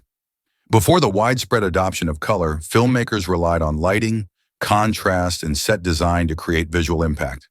With the arrival of Technicolor beginning in the 1930s, films could now use a rich palette of colors to enhance narrative depth. Early color films such as The Wizard of Oz demonstrated how color could symbolize different worlds, with the transition from black and white Kansas to the vivid, dreamlike Oz serving as a powerful visual metaphor. Color film also enabled filmmakers to create more immersive and realistic settings. Historical epics, Fantasy films and musicals particularly benefited from this innovation, as detailed costumes, set designs, and landscapes could now be fully appreciated. Directors began using color strategically, employing warm tones to evoke nostalgia, cool tones to create tension, and vibrant contrast to draw attention to key moments. Beyond aesthetics, the psychological impact of color transformed character development and storytelling techniques. Films such as Schindler's List selectively use color to emphasize emotional weight, while modern directors continue to manipulate color grading in post-production to achieve specific moods. The ability to use color as a storytelling device remains one of cinema's most powerful tools, forever changing the way stories are told on screen. How did the rise of smartphones with cameras democratize photography? The rise of smartphones with built-in cameras has revolutionized photography, making it accessible to billions. Once a specialized skill requiring expensive equipment, photography is now effortless and instantaneous. Smartphones remove traditional barriers, allowing anyone to document life, express creativity, and share images globally. Advanced features like portrait mode, night mode, HDR, and AI-enhanced editing bring professional-level results, while computational photography improves low-light performance and dynamic range. Social media platforms encourage instant sharing, creative experimentation, and interactive storytelling, making photography a dynamic and socially driven activity. This democratization has fostered a diverse visual landscape, enabling people from all backgrounds to share unique perspectives. Smartphone cameras have also empowered citizen journalism, capturing real-time events worldwide. While some argue mass image production dilutes artistic value, smartphones have undeniably expanded creative expression, redefining how people interact, remember, and experience the world through visual storytelling. With that, we have finished this chapter. Before we move on to the next one, just a quick note, the visual storytelling. The Art of Shooting Film is also available on Amazon as an ebook, paperback, and hardcover. You'll find the link in the description. If you'd like to keep a copy for quick reference or as a filmmaking handbook, feel free to check it out. All right, let's continue. Chapter 5, Understanding Shots. Extreme Wide Shot. The extreme wide shot is used to establish the setting and context of a scene. It often shows the subject as a small part of a vast environment, emphasizing their relationship to the surroundings. This shot is commonly used in epic films, nature documentaries, or scenes where the scale of the location is crucial to the story. For example, an extreme wide shot might show a lone character standing in the middle of a desert, highlighting their isolation. The purpose of an extreme wide shot is to immerse the audience in the world of the film. It sets the tone and provides a visual understanding of where the action is taking place. Directors often use this shot at the beginning of a scene or sequence to give viewers a sense of place before moving closer to the characters. It can also be used to create a sense of awe or insignificance, depending on the narrative context. In terms of composition, an extreme wide shot typically includes minimal detail about the subject, focusing instead on the environment. This shot requires careful planning to ensure the setting is visually compelling and supports the story. Lighting, weather, and natural elements play a significant role in making an extreme wide shot effective, as they contribute to the overall mood and atmosphere. Wide shot or long shot. A wide shot or long shot frames the subject from head to toe, placing them within their environment. Unlike the extreme wide shot, the subject is more prominent, but the surroundings remain visible. This shot is often used to show action, movement, or interactions between characters and their environment. For example, a wide shot might show a character walking through a crowded street, providing context to their journey. The purpose of a wide shot is to create a balance between the subject and their surroundings. It allows the audience to see the character's physicality and how they interact with the space around them. This shot is particularly useful in scenes where body language and movement are important, such as fight sequences, dances, or moments of discovery.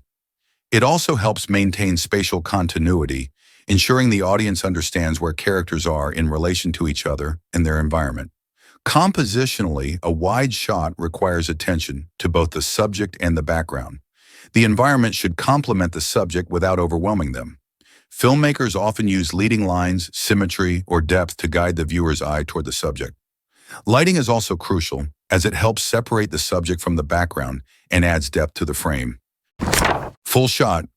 A full shot frames the subject from head to toe, filling the frame with their entire body. Unlike a wide shot, the environment is less emphasized, and the focus is squarely on the subject. This shot is often used to introduce characters or showcase their costumes and physicality. For example, a full shot might be used to show a superhero in their full outfit, emphasizing their presence and stature. The purpose of a full shot is to highlight the subject's entire body and how they occupy space. It's particularly effective in scenes where posture, movement, or costume design is important. This shot can also be used to establish a character's physical relationship with others in the scene, such as in a dialogue sequence where body language plays a key role. In terms of composition, a full shot requires careful framing to ensure the subject is fully visible without cutting off any part of their body. The background should be simple and unobtrusive, allowing the subject to stand out. Lighting and color can be used to draw attention to the subject, while blocking ensures they are positioned effectively within the shot. Medium wide shot or medium long shot. The medium wide shot or medium long shot frames the subject from approximately the knees up, providing a balance between the subject and their surroundings. This shot is often used in dialogue scenes or moments where both the character and their environment are important. For example, a medium wide shot might show two characters talking while walking through a park, giving context to their conversation. The purpose of a medium wide shot is to maintain a connection between the subject and their environment while keeping the focus on the character. It's versatile and commonly used in both narrative and documentary filmmaking. This shot allows for subtle movements and gestures to be captured, making it ideal for scenes that require a natural, conversational tone. Compositionally, a medium wide shot requires attention to the subject's positioning within the frame. The background should be relevant but not distracting, and the use of depth can add visual interest. Filmmakers often use this shot to transition between wider shots and closer shots, maintaining visual continuity while gradually drawing the audience's attention to the subject. Medium shot. A medium shot frames the subject from the waist up, making it one of the most commonly used shots in filmmaking. It's ideal for dialogue scenes, interviews, and moments where facial expressions and upper body language are important. For example, a medium shot might show a character reacting to news, capturing their emotions and gestures. The purpose of a medium shot is to create intimacy while maintaining a sense of context. It allows the audience to connect with the character on a personal level without losing sight of their surroundings. This shot is often used in conversations, as it provides a natural perspective that mimics how we interact with others in real life. Compositionally, a medium shot requires careful attention to the subject's positioning and eyeline. The background should be simple and unobtrusive, allowing the subject to remain the focal point. Lighting and color can be used to enhance the mood, while blocking ensures the subject is framed effectively within the shot. Medium close-up. A medium close-up frames the subject from the chest or shoulders up, emphasizing their facial expressions and emotions. This shot is often used in interviews, dramatic scenes, or moments where subtle emotional cues are important. For example, a medium close-up might show a character's reaction to a shocking revelation, capturing the nuances of their expression. The purpose of a medium close-up is to create a sense of intimacy and focus on the subject's emotions. It allows the audience to connect with the character on a deeper level, making it ideal for scenes that require emotional engagement. This shot is also commonly used in news broadcasts and interviews, as it provides a clear view of the subject's face. Compositionally, a medium close-up requires careful framing to ensure the subject's face is the focal point. The background should be simple and unobtrusive, and lighting should be used to highlight the subject's features. Eye lines and headroom, the space above the subject's head, are important considerations, as they affect the overall balance of the frame. Close-up. A close-up frames the subject's face, or a specific detail, filling the frame with the subject. This shot is used to emphasize emotions, reactions, or important details. For example, a close-up might show a character's tear-streaked face during a moment of grief, intensifying the emotional impact of the scene. The purpose of a close-up is to draw the audience's attention to a specific detail or emotion. It creates a sense of intimacy and intensity, making it ideal for dramatic moments or scenes that require heightened emotional engagement. This shot is also commonly used to highlight important objects or actions, such as a character's hand picking up a weapon. Compositionally, a close-up requires precise framing to ensure the subject or detail is the focal point. The background should be completely unobtrusive, and lighting should be used to enhance the subject's features or the detail being highlighted. This shot often relies on the actor's performance or the significance of the detail to convey its impact. Extreme close-up. The extreme close-up frames a very small part of the subject, such as an eye, hand, or object, filling the frame with extreme detail. This shot is used to create a sense of intensity or to highlight something of critical importance. For example, an extreme close-up might show a character's eye as they realize something shocking, emphasizing their emotional state. The purpose of an extreme close-up is to draw the audience's attention to a specific detail or emotion with maximum intensity. It creates a sense of intimacy and focus, making it ideal for moments that require heightened emotional or narrative impact. This shot is also commonly used in thrillers or horror films to create tension or suspense. Compositionally, an extreme close-up requires extreme precision in framing and focus. The background is usually completely eliminated, and lighting is used to highlight the detail being shown. This shot often relies on the significance of the detail or the actor's performance to convey its impact, making it a powerful tool in the filmmaker's arsenal. Two-shot. A two-shot frames two subjects in the same shot, often used in dialogue scenes or moments of interaction. This shot is ideal for showing the relationship between two characters, whether it is a romantic connection, a confrontation, or a partnership. For example, a two-shot might show two characters sitting at a table, engaged in a heated conversation. The purpose of a two-shot is to emphasize the relationship and interaction between two subjects. It allows the audience to see both characters' reactions and body language simultaneously, creating a sense of connection or tension. This shot is commonly used in conversations, as it provides a natural perspective that mimics how we interact with others in real life. Compositionally, a two-shot requires careful attention to the positioning and spacing of the subjects. The background should be simple and unobtrusive, and lighting should be used to highlight both subjects equally. Blocking is crucial to ensure both characters are framed effectively within the shot. Over-the-shoulder shot. An over-the-shoulder shot frames one subject from behind the shoulder of another, creating a sense of perspective and depth. This shot is commonly used in dialogue scenes, where it shows one character's point of view while including part of the other character in the frame. For example, an over-the-shoulder shot might show a character listening intently to another character's argument. The purpose of an over-the-shoulder shot is to create a sense of perspective and connection between characters. It allows the audience to see one character's reactions while maintaining a visual connection to the other character. This shot is ideal for conversations, as it provides a natural perspective that mimics how we interact with others in real life.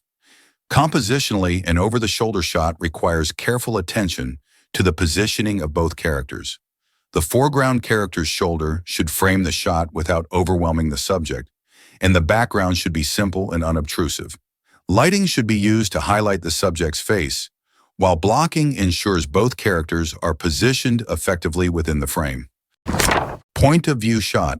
A point of view shot shows the scene from a character's perspective, allowing the audience to see what the character sees. This shot is often used to create a sense of immersion or to convey a character's emotions or state of mind. For example, a POV shot might show a character's shaky vision as they run through a forest, emphasizing their fear and urgency. The purpose of a POV shot is to place the audience directly in the character's shoes, creating a sense of empathy or tension. It's particularly effective in horror, action, or thriller genres, where the audience's connection to the character's experience is crucial. This shot can also be used to reveal information gradually, such as a character discovering a hidden object or entering a new environment. Compositionally, a POV shot requires careful attention to framing and movement to mimic the character's perspective. The camera should move naturally, as if it's the character's eyes, and the focus should reflect what the character is paying attention to. Lighting and sound design play a significant role in enhancing the immersive quality of the shot, making the audience feel as though they are part of the scene. Cut-in. A cut-in is a shot that focuses on a specific detail within a larger scene, often used to emphasize an important object or action. This shot is typically inserted into a sequence to draw the audience's attention to something significant. For example, a cut-in might show a character's hand picking up a key, highlighting its importance to the plot. The purpose of a cut-in is to provide additional information or context without disrupting the flow of the scene. It's a subtle way to guide the audience's attention and reinforce key narrative elements. This shot is commonly used in suspenseful or dramatic moments, where small details can have a big impact on the story. Compositionally, a cut-in requires precise framing and focus to ensure the detail is clear and impactful. The background should be simple and unobtrusive, and lighting should be used to highlight the detail. This shot often relies on timing and editing to ensure it integrates seamlessly into the larger sequence. Cutaway. A cutaway is a shot that shifts the audience's attention away from the main action to something else in the scene. This shot is often used to provide context, create suspense, or break up a sequence. For example, a cutaway might show a clock ticking during a tense moment, emphasizing the passage of time. The purpose of a cutaway is to add depth and context to a scene without interrupting the main action. It can be used to reveal information, build tension, or provide a visual break. This shot is particularly effective in editing, as it helps maintain the rhythm and pacing of a sequence. Compositionally, a cutaway requires careful attention to framing and timing. The shot should be visually interesting and relevant to the scene, but not so distracting that it pulls the audience out of the narrative.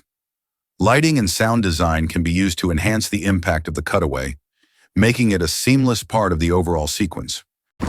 Establishing shot. An establishing shot is a wide shot used at the beginning of a scene to show the audience where the action is taking place.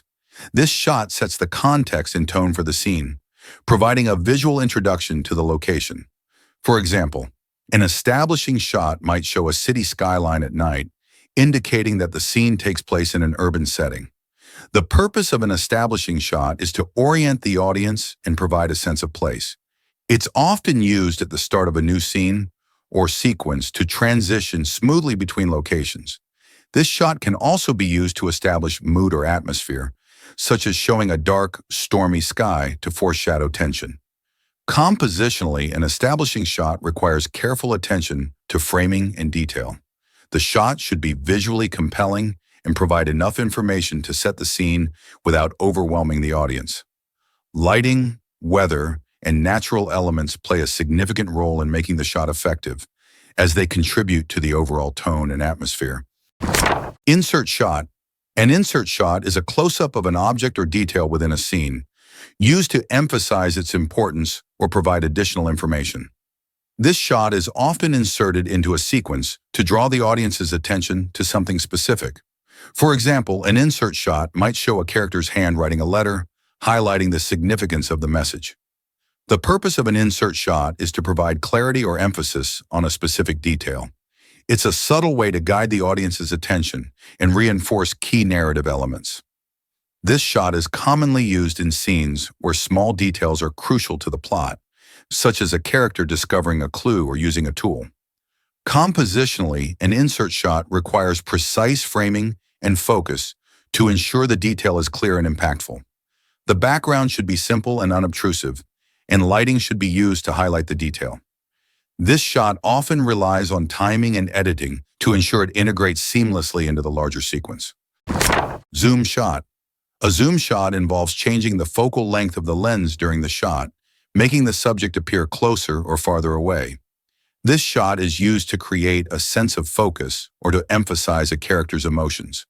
For example, a zoom shot might slowly zoom in on a character's face as they realize something shocking, intensifying the emotional impact of the scene. The purpose of a zoom shot is to create a sense of movement and focus within the frame. It's commonly used in dramatic or emotional moments, where the camera movement enhances the narrative. This shot can also be used to reveal information gradually, such as zooming in on an object to show its significance. Compositionally, a zoom shot requires careful attention to framing and movement. The camera should zoom smoothly and purposefully, maintaining focus on the subject. Lighting and sound design can be used to enhance the mood, while blocking ensures the subject is positioned effectively within the frame. This shot often relies on the context of the scene to convey its impact, making it a powerful tool for creating emotional resonance. Whip pan. A whip pan involves quickly panning the camera from one subject to another, creating a blur effect between the two. This shot is used to create a sense of speed or to transition between scenes. For example, a whip pan might show a character turning their head quickly, followed by a blur as the camera pans to another character. The purpose of a whip pan is to create a sense of speed or urgency. It's commonly used in action sequences, chase scenes, or moments where the movement of the subject is important. This shot can also be used to transition smoothly between different angles or perspectives, creating a sense of continuity. Compositionally, a whip pan requires careful planning and coordination. The camera movement should be quick and purposeful, maintaining focus on the subject while creating a blur effect. Lighting and sound design play a significant role in enhancing the dynamic quality of the shot, making the audience feel as though they are part of the action. Blocking and choreography are also crucial to ensure the subject and camera move in harmony. Rack focus shot. A rack focus shot involves shifting the focus from one subject to another within the same frame. This shot is used to draw the audience's attention to a specific detail or to create a sense of depth. For example, a rack focus shot might start with a character in focus and then shift to an object in the background, revealing its importance. The purpose of a rack focus shot is to guide the audience's attention within the frame. It's commonly used in dramatic or suspenseful moments, where the focus shift enhances the narrative. This shot can also be used to reveal information gradually, such as shifting focus to a hidden detail in the background. Compositionally, a rack focus shot requires careful attention to framing and focus. The focus shift should be smooth and purposeful, maintaining clarity on both subjects. Lighting and sound design can be used to enhance the mood, while blocking ensures the subjects are positioned effectively within the frame. This shot often relies on the context of the scene to convey its impact, making it a powerful tool for creating tension or emphasis. Split diopter shot. A split diopter shot uses a special lens to keep two subjects at different distances in focus simultaneously. This shot is used to create a sense of depth or to show the relationship between two subjects. For example, a split diopter shot might show a character in the foreground and another character in the background, both in focus, emphasizing their connection. The purpose of a split diopter shot is to create a sense of depth and focus within the frame. It's commonly used in dramatic or suspenseful moments, where the relationship between two subjects is important. This shot can also be used to reveal information gradually, such as showing a character's reaction while keeping another subject in focus. Compositionally, a split diopter shot requires careful attention to framing and focus. The lens should be positioned to keep both subjects in focus, creating a sense of depth and connection. Lighting and sound design can be used to enhance the mood, while blocking ensures the subjects are positioned effectively within the frame.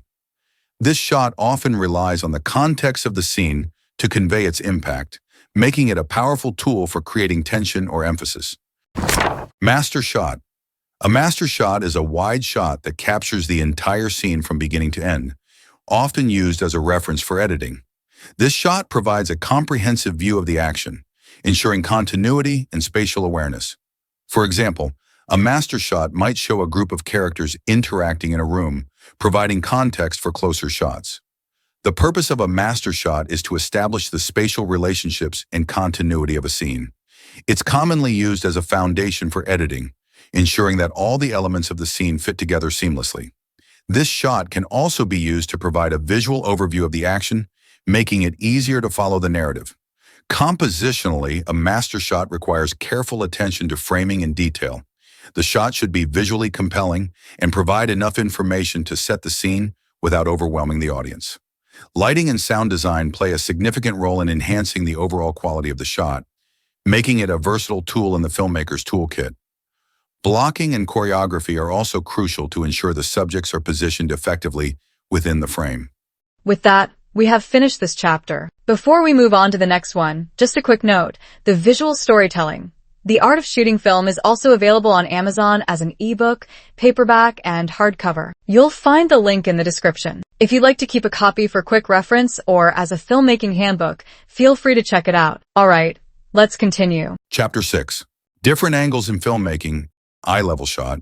The eye-level shot is the most common and neutral angle in filmmaking, where the camera is positioned at the eye level of the subject.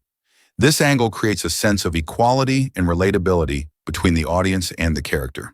For example, an eye-level shot might be used in a dialogue scene to make the conversation feel natural and immersive. The purpose of an eye-level shot is to create a sense of realism and connection. It's often used in scenes where the audience needs to feel like they are part of the action or conversation. This angle is particularly effective in dramas, comedies, and everyday interactions, as it mimics how we see the world in real life. Compositionally, an eye-level shot requires careful attention to framing and eye lines. The subject should be centered or positioned according to the rule of thirds, and the background should be simple and unobtrusive. Lighting and color can be used to enhance the mood, while blocking ensures the subject is positioned effectively within the frame. This angle is a foundational tool in filmmaking, providing a neutral perspective that can be easily combined with other shots. Low-angle shot. A low-angle shot is filmed from below the subject, looking up at them. This angle is often used to make the subject appear powerful, dominant, or intimidating. For example, a low-angle shot might show a hero standing tall against a villain, emphasizing their strength and resolve. The purpose of a low-angle shot is to convey a sense of power or authority. It can also be used to create a sense of unease or vulnerability in the audience, depending on the context. This angle is commonly used in action films, thrillers, or scenes where the dynamics of power are important. Compositionally, a low-angle shot requires careful attention to framing and perspective.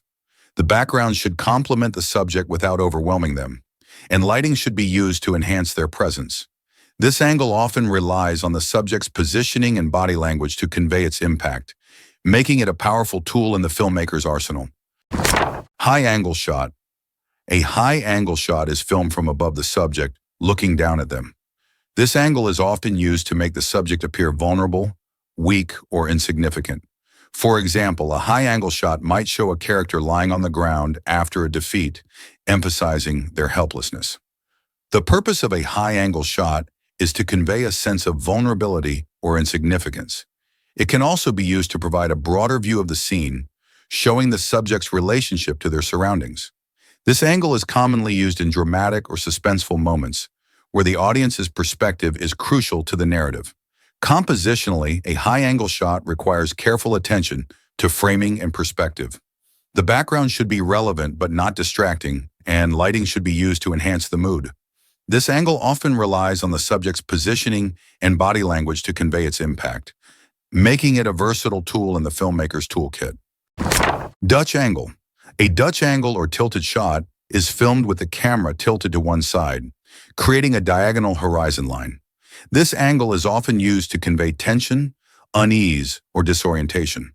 For example, a Dutch angle might show a character experiencing a moment of confusion or fear, emphasizing their emotional state. The purpose of a Dutch angle is to create a sense of unease or instability. It's commonly used in thrillers, horror films, or scenes where the character's mental state is important. This angle can also be used to add visual interest to a scene, breaking up the monotony of standard angles. Compositionally, a Dutch angle requires careful attention to framing and balance. The tilt should be noticeable but not so extreme that it becomes distracting. Lighting and color can be used to enhance the mood, while blocking ensures the subject is positioned effectively within the frame. This angle often relies on the context of the scene to convey its impact, making it a powerful tool for creating tension. Overhead shot.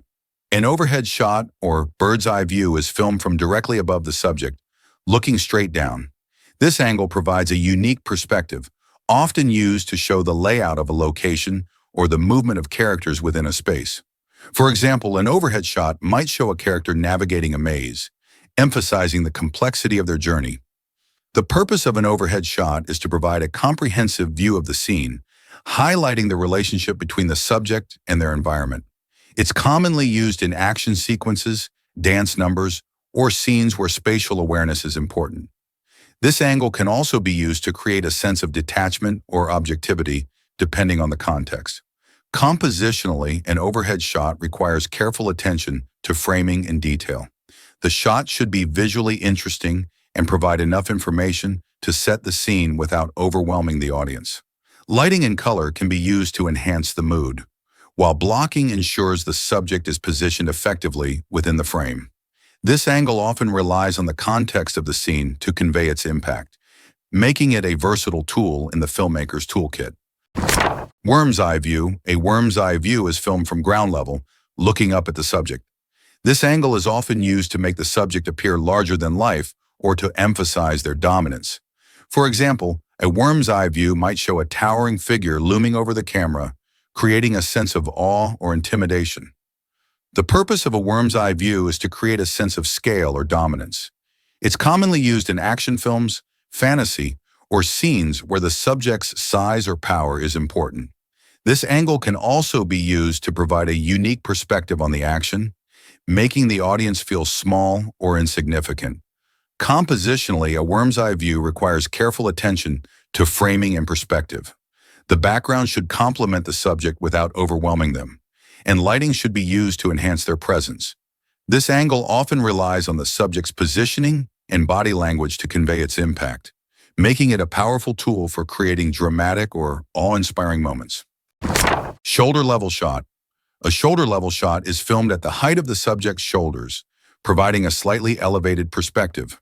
This angle is often used in dialogue scenes or moments where the subject's upper body language is important. For example, a shoulder level shot might show two characters talking, emphasizing their gestures and expressions. The purpose of a shoulder level shot is to create a sense of intimacy and focus. It's commonly used in conversations or scenes where the subject's emotions are important. This angle provides a natural perspective that mimics how we interact with others in real life, making it ideal for creating a sense of connection. Compositionally, a shoulder level shot requires careful attention to framing and eye lines.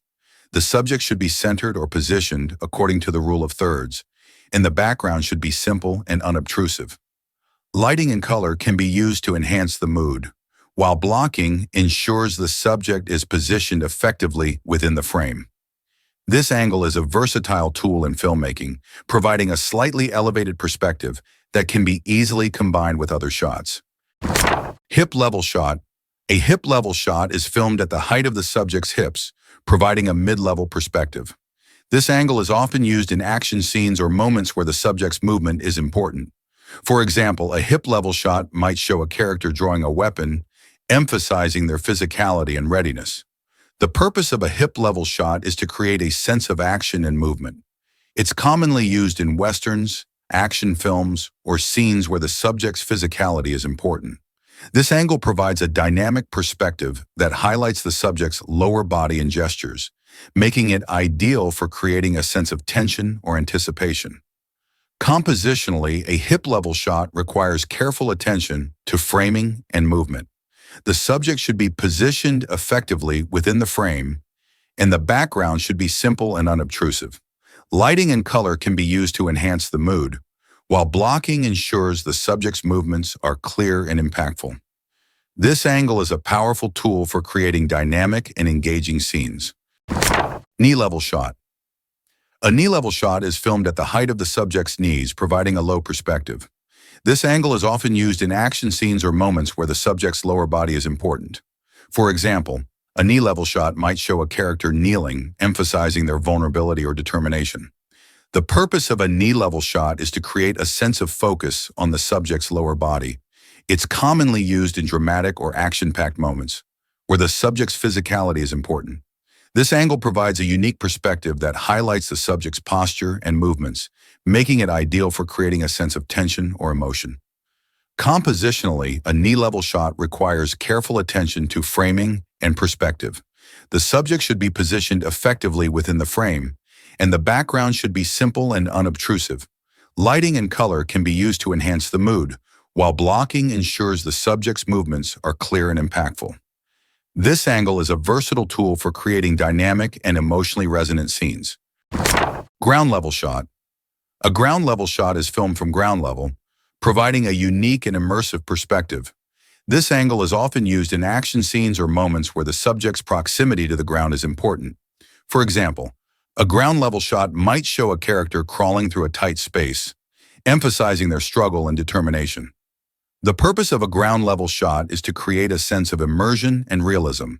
It's commonly used in action films, thrillers, or scenes where the subject's physicality is important. This angle provides a unique perspective that mimics the subject's point of view, making it ideal for creating a sense of tension or urgency. Compositionally, a ground-level shot requires careful attention to framing and perspective. The subject should be positioned effectively within the frame, and the background should be simple and unobtrusive. Lighting and color can be used to enhance the mood, while blocking ensures the subject's movements are clear and impactful. This angle is a powerful tool for creating immersive and engaging scenes. Aerial shot. An aerial shot is filmed from a high altitude, often using a drone, helicopter, or airplane. This angle is used to provide a sweeping view of the landscape or to show large-scale action. For example, an aerial shot might show a car chase from above, emphasizing the speed and scale of the action. The purpose of an aerial shot is to create a sense of grandeur or scale. It's commonly used in epic films, nature documentaries, or scenes where the environment is a key element of the story. This angle can also be used to provide a unique perspective on the action, creating a sense of detachment or objectivity. Compositionally, an aerial shot requires careful attention to framing and detail. The shot should be visually compelling and provide enough information to set the scene without overwhelming the audience. Lighting and color can be used to enhance the mood, while blocking ensures the subject is positioned effectively within the frame. This angle often relies on the context of the scene to convey its impact, making it a versatile tool in the filmmaker's toolkit. With that, we have finished this chapter. Before we move on to the next one, just a quick note, the visual storytelling. The Art of Shooting Film is also available on Amazon as an ebook, paperback, and hardcover. You'll find the link in the description. If you'd like to keep a copy for quick reference or as a filmmaking handbook, feel free to check it out. All right, let's continue. Chapter 7. Framing. What is framing in cinematography and why is it important? Framing in cinematography refers to the arrangement of elements within the camera's frame. It involves decisions about what to include, where to position subjects and objects, and how to use space to tell a story visually. This technique is one of the most fundamental tools in filmmaking, as it directly influences how a scene is perceived and interpreted by the audience. The importance of framing lies in its ability to shape the visual narrative. A well-composed frame guides attention, conveys emotion, and enhances storytelling. A close-up, for example, brings out subtle facial expressions, while a wide shot establishes the setting and context. Effective framing also maintains visual harmony, ensuring a shot is not just informative, but also aesthetically pleasing. Beyond composition, framing serves as a means of communication. Through precise placement of characters, use of negative space, and manipulation of aspect ratio, filmmakers can create deeper emotional engagement. Every frame becomes an opportunity to reinforce the themes, tone, and atmosphere of a film. How does framing affect composition and visual balance? Framing plays a crucial role in composition, which refers to the arrangement of visual elements within the frame. A well-structured frame creates balance and intentionality, ensuring that the most important aspects of the scene stand out. By carefully positioning characters, objects, and backgrounds, filmmakers establish a cohesive visual language that enhances storytelling. A key principle of composition is the rule of thirds, which divides the frame into 9 equal sections. Placing key elements along these lines or their intersections results in a more dynamic and visually appealing image. In a dialogue scene, for instance, framing one character on the left third and another on the right third creates equilibrium and reflects their relationship within the story. Framing also influences visual weight within a scene. A bright or heavy object on one side of the frame can be counterbalanced by a smaller or darker element on the opposite side. This ensures that the shot does not feel lopsided or distracting. Every decision in framing affects how composition and visual balance work together to create a compelling cinematic experience. How is negative space used effectively in framing? Negative space refers to the empty or unoccupied areas within a frame. When used effectively, it draws attention to the subject, reinforces themes, and enhances mood. A character framed against a vast, empty background can appear isolated or overwhelmed, strengthening the emotional impact of the shot. In suspenseful scenes, negative space builds tension and anticipation. Placing a character on one side of the frame while leaving the other side empty creates a sense of unease, suggesting that something or someone may soon enter. This technique keeps audiences engaged, making them subconsciously anticipate the next development in the scene. Negative space also enhances visual contrast, emphasizing the subject's presence within the composition. A lone figure against an expansive landscape highlights their insignificance, while a character positioned in an open space might convey independence or solitude.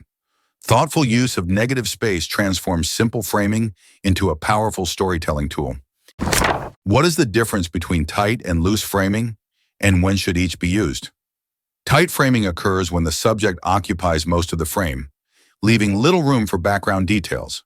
This type of framing creates an intimate and intense experience, drawing attention to the subject's facial expressions or important details. It is commonly used in moments of high emotion, such as a close-up during a dramatic revelation. Loose framing, in contrast, allows for more space around the subject, incorporating the environment into the composition.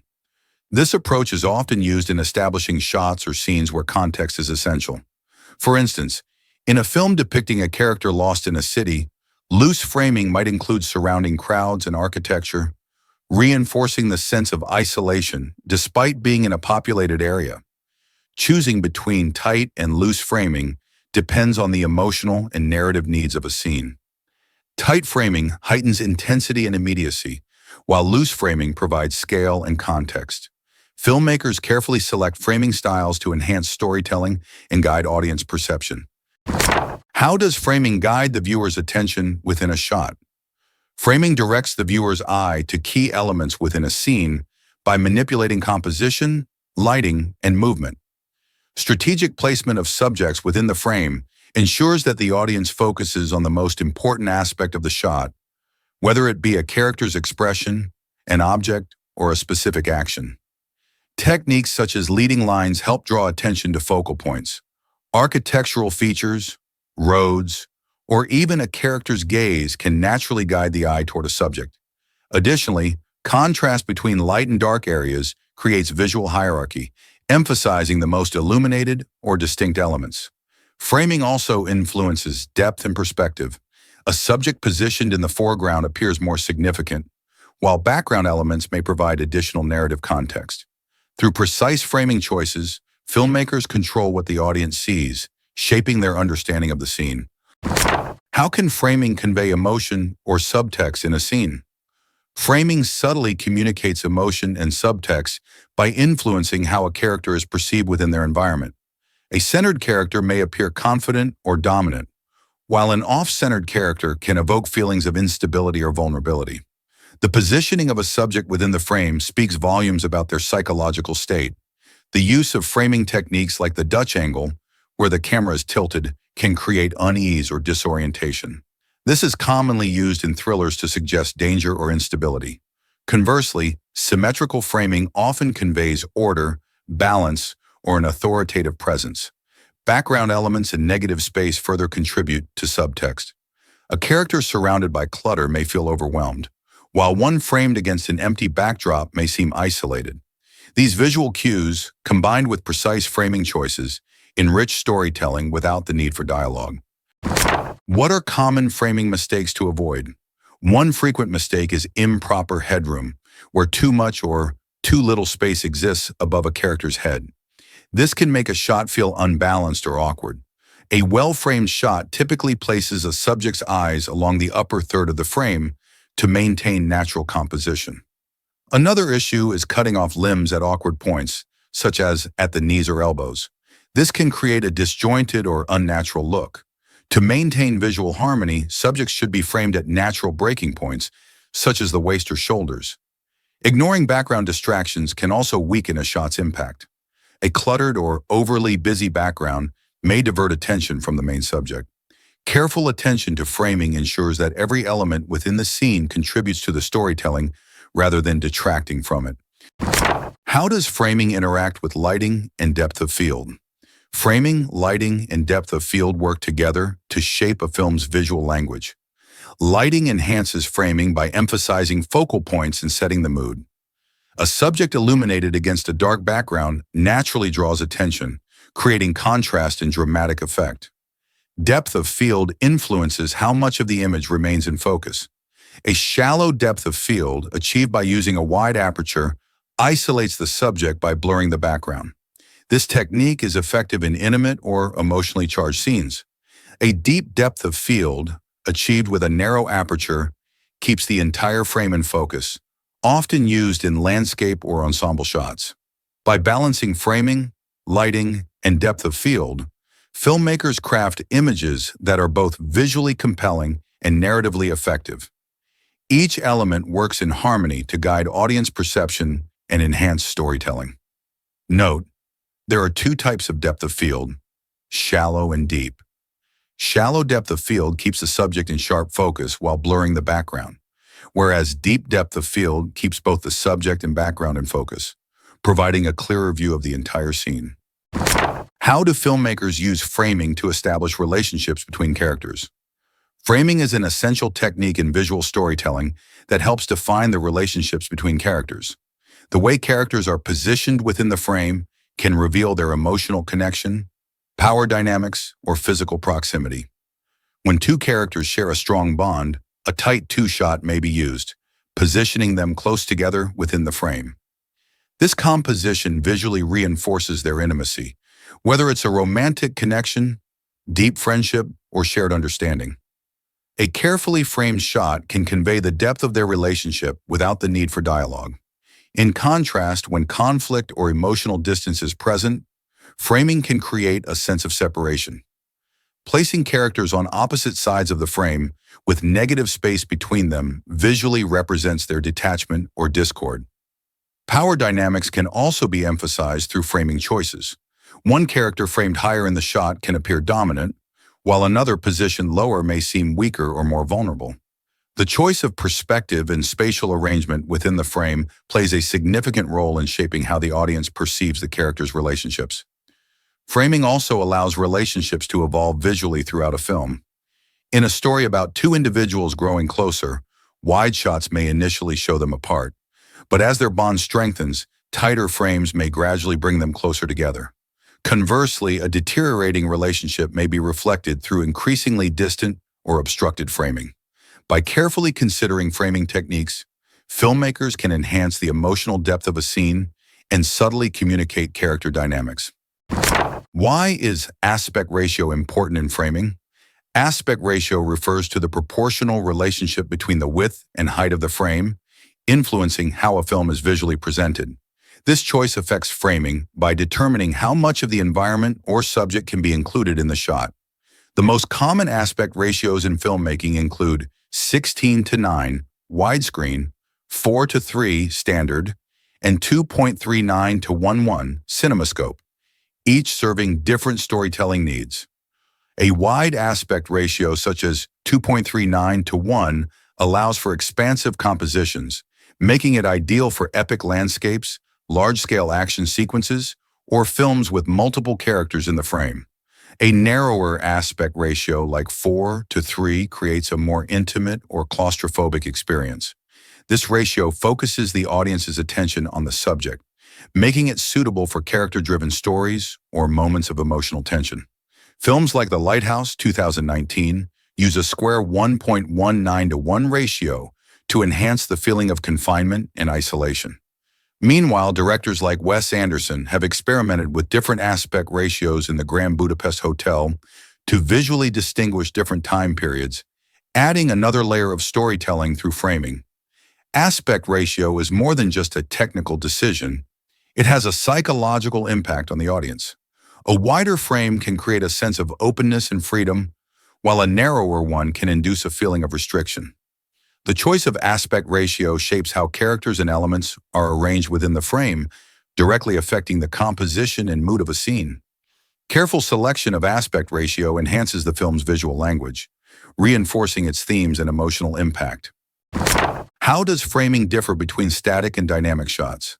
Framing in static shots focuses on creating a carefully composed and balanced image within a fixed frame.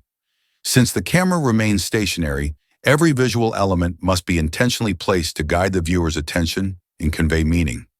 Static shots allow for meticulous control over symmetry, negative space, and perspective, making them effective for dramatic or contemplative moments. A still frame can create a sense of stability, stillness, or unease depending on how it is composed. For example, framing a lone character symmetrically in a large empty space can highlight their isolation or insignificance. Dynamic shots, on the other hand, involve camera movement, making framing a more fluid and evolving process. The composition must adapt as the camera moves, whether it's a pan, tilt, dolly, or tracking shot.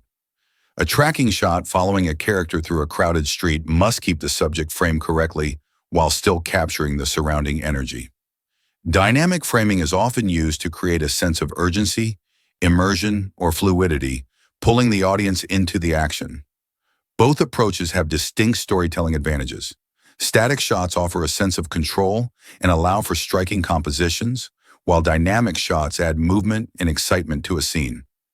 The choice between static and dynamic framing depends on the mood, pacing, and narrative needs of the film.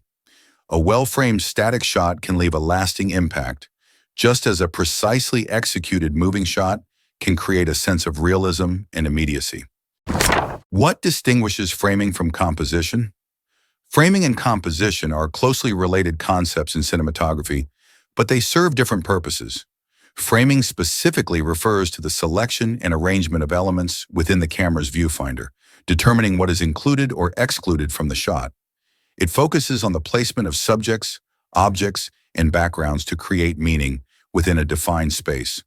Framing decisions include positioning characters, adjusting camera angles, and choosing whether to use close-ups, medium shots, or wide shots to achieve a desired effect. Composition, on the other hand, is the broader artistic arrangement of visual elements within the frame.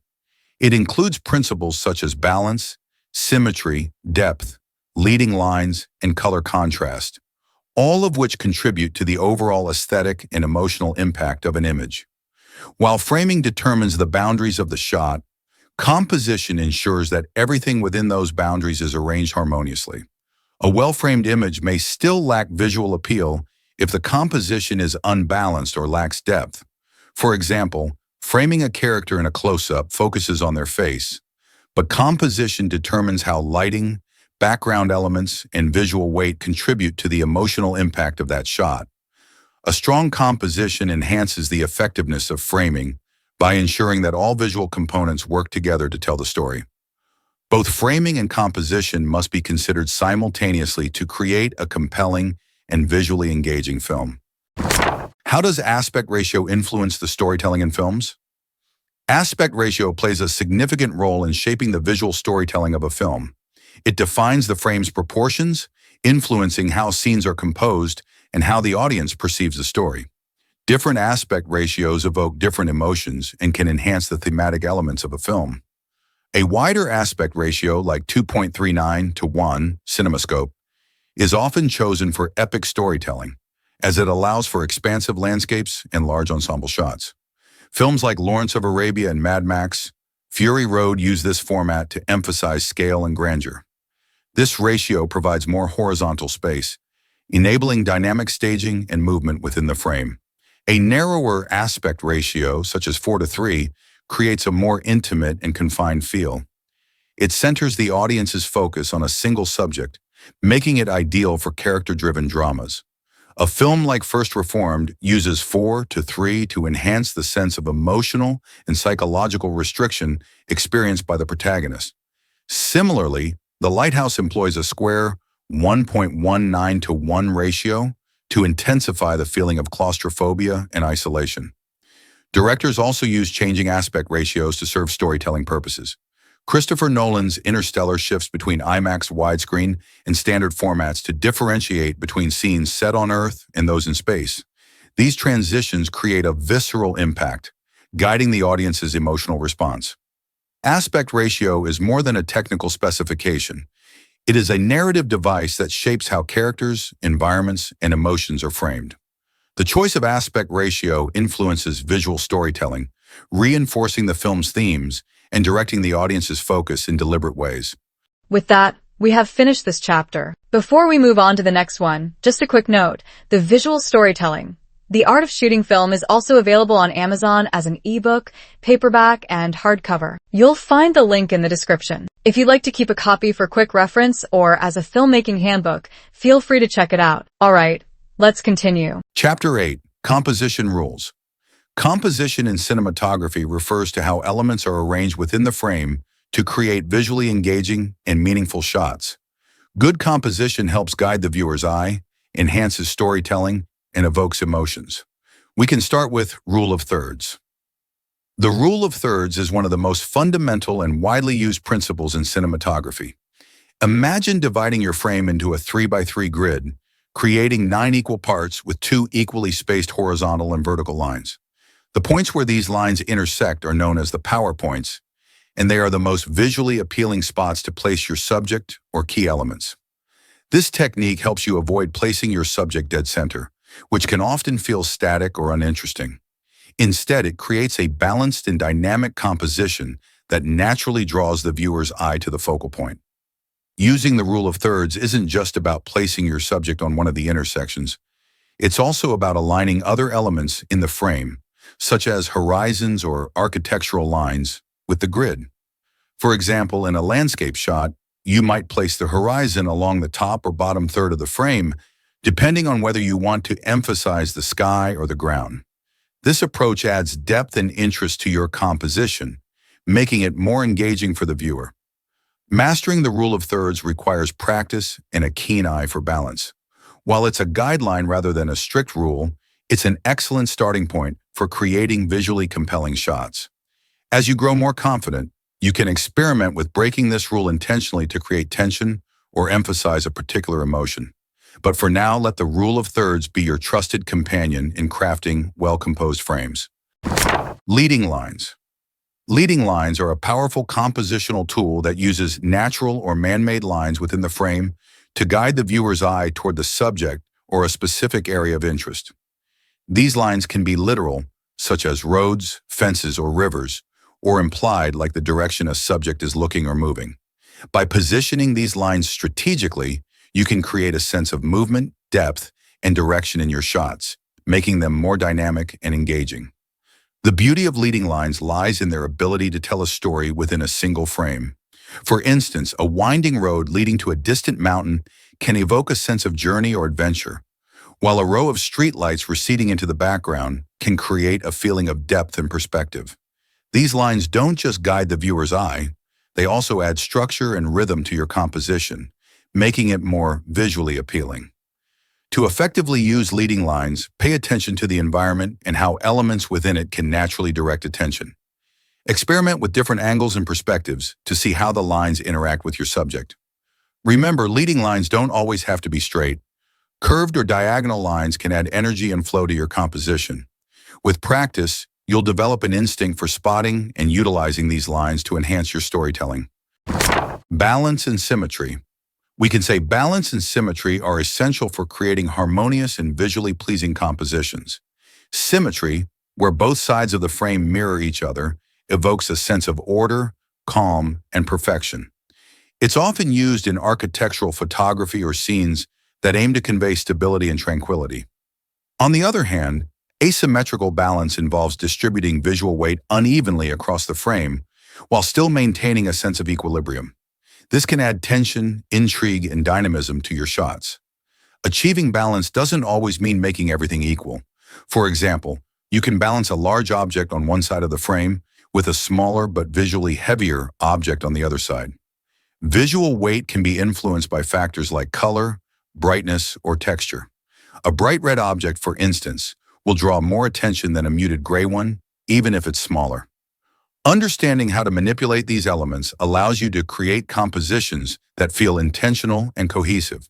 While symmetry can be striking, it's important not to overuse it, as it can sometimes feel predictable or monotonous. Asymmetrical balance, on the other hand, offers more creative freedom and can make your shots feel more organic and lively. The key is to experiment and trust your instincts. Whether you're working with symmetry or asymmetry, always aim to create a composition that feels deliberate and visually satisfying. Framing within a frame. The framing within a frame is a technique where you use elements within the scene, such as windows, doorways, arches, or even natural elements like tree branches, to create a frame around your subject. This adds layers to your composition, drawing the viewer's eye directly to the subject while providing context and depth. It's a powerful way to emphasize your subject and make the shot feel more immersive and intentional. The beauty of this technique lies in its ability to tell a story within a story. For example, a character standing in a doorway can evoke feelings of transition or anticipation, while a subject framed by a window might suggest isolation or contemplation. The frame itself becomes part of the narrative, adding meaning and visual interest to the shot. It also helps to create a sense of three-dimensionality, making the viewer feel like they're peering into a world rather than just looking at a flat image. To master framing within a frame, start by observing your environment for natural frames. Look for shapes, patterns, or structures that can encase your subject without distracting from it. Experiment with different angles and perspectives to see how the frame interacts with your subject. Remember, the frame doesn't have to be perfect or symmetrical. Sometimes an imperfect frame can add character and uniqueness to your composition. With practice, you'll develop an eye for spotting these opportunities and using them to enhance your storytelling. Depth. Creating a sense of depth is crucial for making your frames feel three-dimensional and immersive.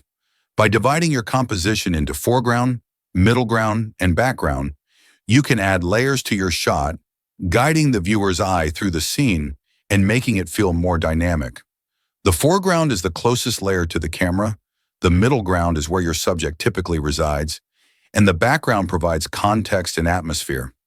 The foreground is particularly important because it can act as an anchor, drawing the viewer into the scene. For example, placing a tree branch or a piece of furniture in the foreground can create a sense of depth and scale, making the viewer feel like they're part of the environment. The middle ground is where the main action or subject usually sits, so it's essential to ensure this layer is clear and well-defined. The background, while often secondary, should complement the subject and add to the overall mood or story. To effectively use depth, think about how each layer interacts with the others. Avoid cluttering the frame with too many elements, as this can confuse the viewer. Instead, focus on creating a clear hierarchy of visual importance. Experiment with different focal lengths and apertures to control how much of each layer is in focus. A shallow depth of field can isolate the subject in the middle ground, while a deeper focus can bring all layers into sharp relief. Mastering depth will elevate your compositions, making them feel rich and cinematic. Negative space. Negative space refers to the empty or open areas around and between the subject and your frame. While it might seem counterintuitive to leave parts of the frame empty, negative space is a powerful tool for drawing attention to your subject and creating a sense of balance, simplicity, or emotion. It allows the subject to breathe, giving it room to stand out and making the composition feel less cluttered. One of the key benefits of negative space is its ability to evoke emotion. For example, a lone figure surrounded by vast empty space can convey feelings of isolation, loneliness, or freedom, depending on the context. Negative space can also be used to create a sense of calm and minimalism, allowing the viewer to focus entirely on the subject without distractions. It's a great way to emphasize scale, mood, or even the relationship between elements in the frame. To use negative space effectively, pay attention to the balance between the subject and the empty areas. The subject doesn't always have to be small. Sometimes a large subject with minimal background can create a striking contrast. Experiment with different compositions, such as placing the subject off-center or using shapes and patterns in the negative space to add subtle interest. Remember, negative space isn't just about emptiness. It's about creating a deliberate and meaningful relationship between the subject and its surroundings. Headroom and looking room. Headroom and looking room are essential for maintaining visual comfort and narrative clarity in your compositions. Headroom refers to the space above a subject's head, ensuring they don't feel cramped or cut off. Too much headroom can make the subject feel disconnected from the frame, while too little can create a sense of claustrophobia. Finding the right balance is key to making your subject feel natural and well-positioned. Looking room, on the other hand, is the space in front of a subject's gaze or movement. If a character is looking to the left, for example, leaving more space on the left side of the frame creates a sense of direction and anticipation. This technique helps the viewer understand where the subject is looking or moving, adding to the narrative flow. Without adequate looking room, the frame can feel unbalanced or awkward, as if the subject is trapped or cut off. Both headroom and looking room are about creating a sense of space and direction within the frame. They ensure that your subject feels connected to the environment and that the viewer's eye is guided naturally through the composition. Pay attention to these details, especially when framing close-ups or medium shots, as they can make a significant difference in how your shots are perceived. With practice, you'll develop an instinct for balancing these elements seamlessly. Golden ratio. The golden ratio, often represented by the Fibonacci spiral, is a mathematical principle that has been used in art and design for centuries to create aesthetically pleasing compositions. Unlike the rule of thirds, which divides the frame into equal parts, the golden ratio uses a more organic and dynamic approach, guiding the viewer's eye in a natural, flowing motion. It's a more advanced tool, but can add a layer of sophistication to your work.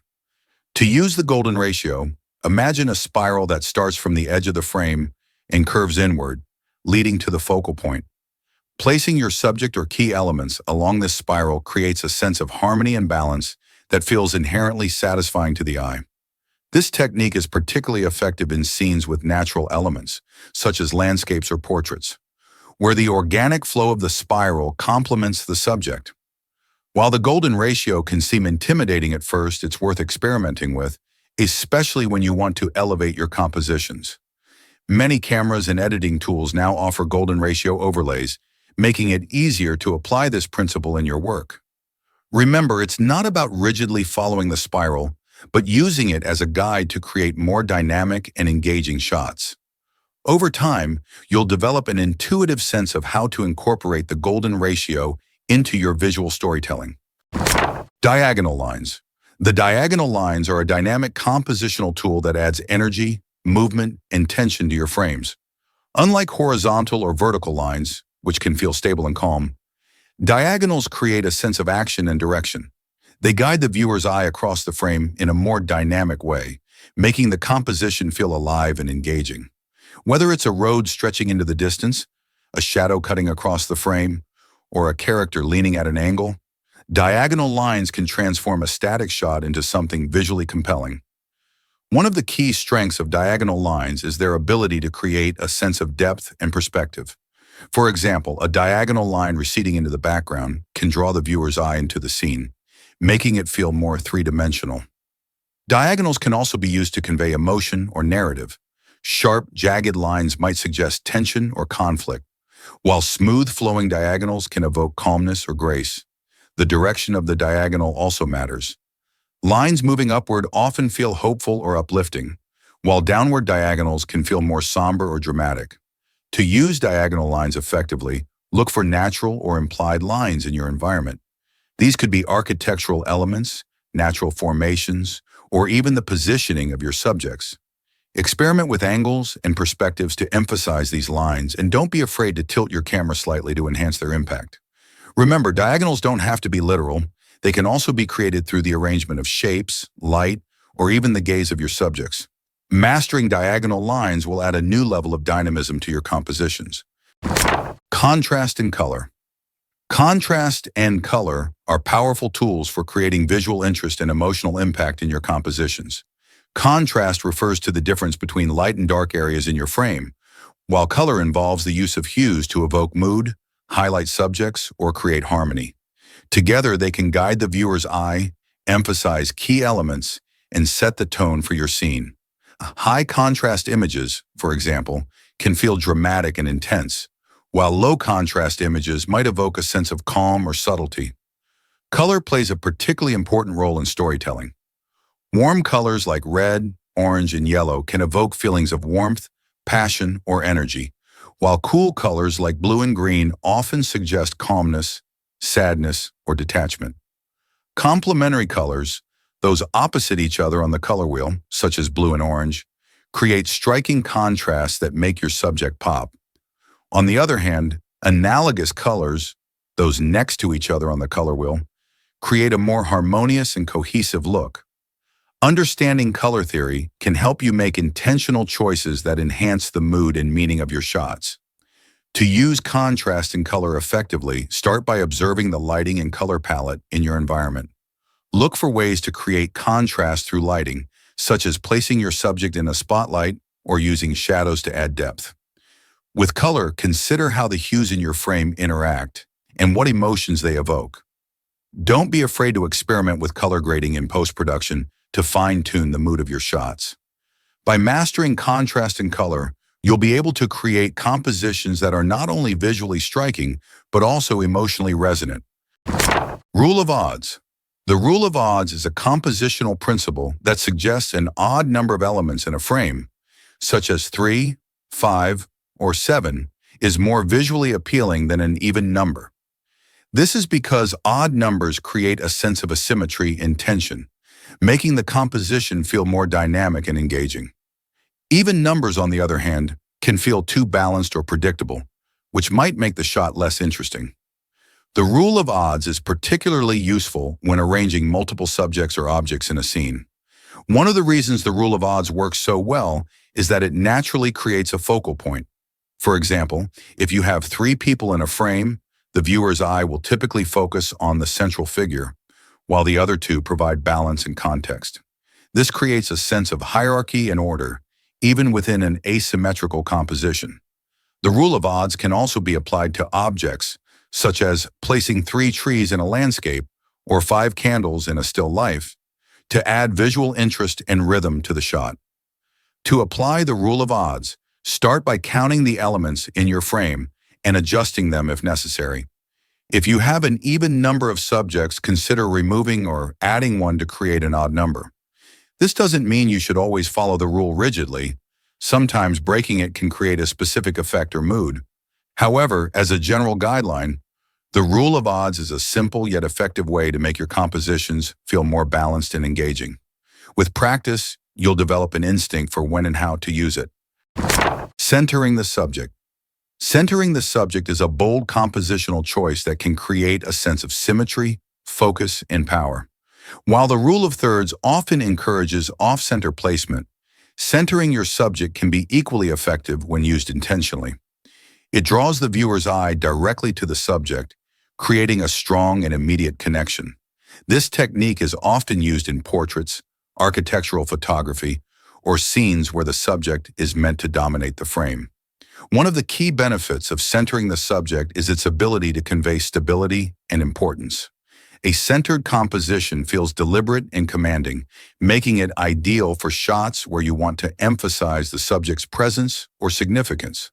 For example, a character standing in the center of a symmetrical frame can feel powerful or iconic, while a centered object might feel monumental or symbolic.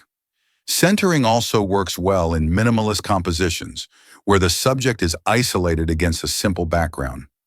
To use this technique effectively, pay attention to the balance and symmetry of the frame. A centered subject often works best when the background is clean and uncluttered, allowing the subject to stand out. Experiment with different framing and perspectives to see how centering affects the mood and impact of your shot. Remember, centering isn't always the right choice. It depends on the story you're trying to tell, but when used thoughtfully, it can create striking and memorable compositions. Juxtaposition. Juxtaposition is the art of placing contrasting elements side by side to create meaning, tension, or visual interest.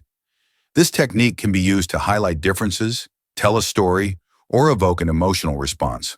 For example, placing a small subject next to a large object can emphasize scale, while pairing light and dark elements can create dramatic contrast. Juxtaposition is a powerful storytelling tool that allows you to convey complex ideas through visual composition. One of the strengths of juxtaposition is its ability to create irony or surprise. For instance, a modern building next to an ancient ruin can evoke a sense of time and change, while a happy subject in a somber environment can create an emotional contrast. Juxtaposition can also be used to draw attention to themes or relationships, such as wealth and poverty, nature and technology, or chaos and order. By carefully arranging contrasting elements, you can add depth and layers to your storytelling. To use juxtaposition effectively, start by identifying elements in your environment that contrast in size, shape, color, texture, or meaning. Experiment with different arrangements to see how they interact and what story they tell. Pay attention to the balance and framing of the shot, ensuring that the juxtaposition feels intentional and not accidental. With practice, you'll develop an eye for spotting these opportunities and using them to create compelling and thought-provoking compositions. Simplicity and minimalism. Simplicity and minimalism are about stripping your composition down to its essential elements, creating a clean and focused frame. This approach emphasizes clarity and impact, allowing the subject to shine without distractions. Minimalist compositions often feature a single subject, a simple background, and plenty of negative space, making them visually striking and emotionally powerful. This technique is particularly effective for conveying calmness, isolation, or introspection. One of the key benefits of minimalism is its ability to draw the viewer's attention directly to the subject. By removing unnecessary elements, you create a sense of purity and focus that can be incredibly impactful. For example, a lone tree in a vast, empty landscape can evoke feelings of solitude or resilience, while a single object against a plain background can feel symbolic or timeless. Minimalism also encourages you to think carefully about every element in the frame, ensuring that each one serves a purpose. To achieve simplicity and minimalism, start by identifying your subject and eliminating anything that doesn't contribute to the story or mood. Pay attention to the background, ensuring it's clean and unobtrusive. Use negative space to create balance and focus, and experiment with lighting and color to enhance the mood. Remember, minimalism isn't about emptiness, it's about intentionality. By mastering this technique, you'll be able to create compositions that are both powerful and elegant. Filling the frame. In visual storytelling, filling the frame refers to arranging the elements within your shot in a way that avoids empty or lifeless spaces, making the composition feel complete and intentional. This technique involves thoughtfully placing objects, like a table, flower vase, picture frames, books, or any other props, within the scene to create visual balance and maintain the viewer's engagement. The goal is to ensure that no part of the frame feels neglected or unnecessarily vacant, unless that emptiness is being used deliberately for artistic effect. By filling the frame this way, you add depth, context, and mood to your shots. For example, placing a lamp or a plant in the background can subtly suggest the environment or personality of the subject. It also helps to guide the viewer's eye and keeps the visual flow dynamic. This approach is commonly used in cinematography, interior shots, and even documentary filmmaking to build atmosphere and make scenes feel lived in and authentic. To use this technique effectively, think about every corner of your frame. What's in the foreground? What's in the background? Are there any spaces that feel dull or too empty? Consider using props, set dressing, or changes in lighting to add life to those areas. Remember, filling the frame isn't about clutter. It's about composing the space with purpose and attention to detail, creating a shot that feels whole and engaging. With that, we have finished this chapter. Before we move on to the next one, just a quick note, the visual storytelling. The Art of Shooting Film is also available on Amazon as an ebook, paperback, and hardcover. You'll find the link in the description. If you'd like to keep a copy for quick reference or as a filmmaking handbook, feel free to check it out. All right, let's continue. Chapter 9. The 5 C's of cinematography. The 5 C's of cinematography are camera angles, continuity, cutting, close-ups, and composition. These are the fundamental principles that guide the visual storytelling process in cinematography. Each of these elements plays a crucial role in how a story is conveyed, how emotions are evoked, and how the audience engages with the film. We can begin with camera angles. The camera angles are one of the most powerful tools in a cinematographer's arsenal. They determine the perspective from which the audience views the scene, influencing how they perceive the characters, the setting, and the overall mood. A high-angle shot, for example, can make a character appear vulnerable or insignificant, while a low-angle shot can make them seem powerful or intimidating. The choice of camera angle is never arbitrary.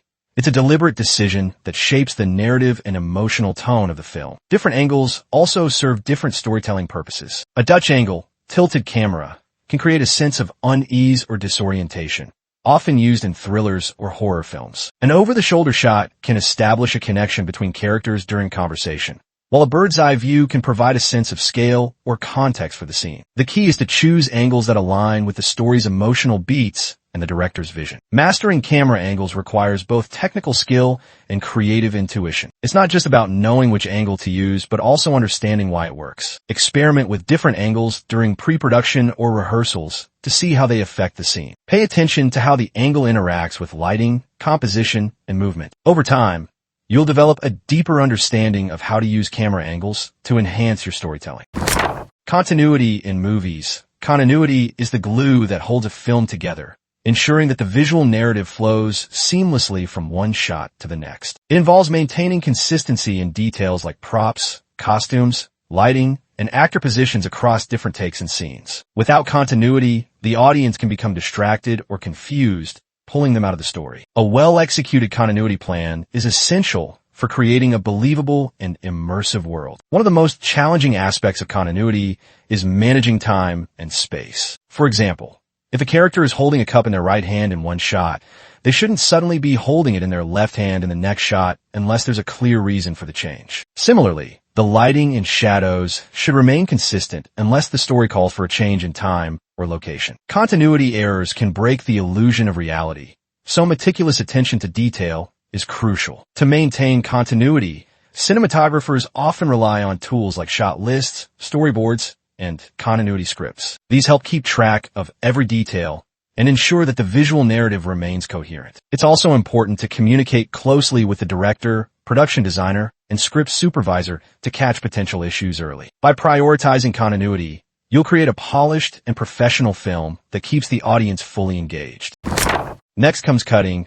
Cutting is where the magic of cinematography truly comes to life. It's the process of selecting and arranging shots to create a cohesive and compelling narrative. The way shots are cut together can drastically affect the pacing, tone, and emotional impact of a scene. A fast-paced sequence of quick cuts can create tension or excitement, while longer takes can build suspense or allow the audience to soak in the atmosphere. The rhythm of cutting is crucial for maintaining the audience's engagement. For example, a dialogue scene might use shot-reverse shot cutting to create a natural flow between characters, while an action scene might rely on rapid cuts to heighten the intensity. The timing of each cut should feel intentional, guiding the viewer's eye and emotions without feeling jarring or disjointed. A well-edited film feels effortless, even though every cut is carefully planned. To master cutting, it's important to understand the relationship between shots. Think about how each shot transitions to the next and what emotional or narrative purpose it serves. Experiment with different editing techniques, such as match cuts, jump cuts, or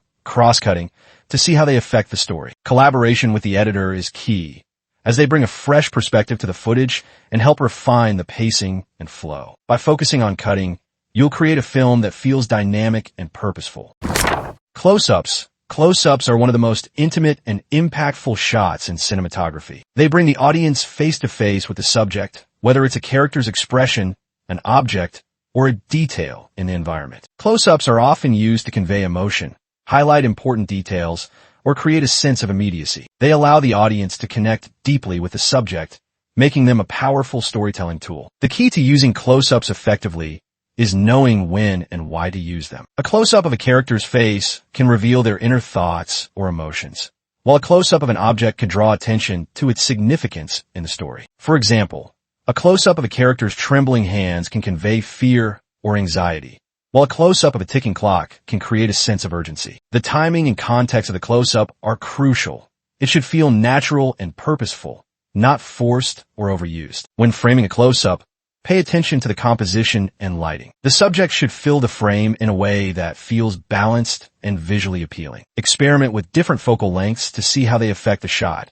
A longer lens can create a shallow depth of field, isolating the subject from the background, while a wider lens can add context and atmosphere. By mastering close-ups, you'll add a layer of intimacy and intensity to your film. Final one is composition.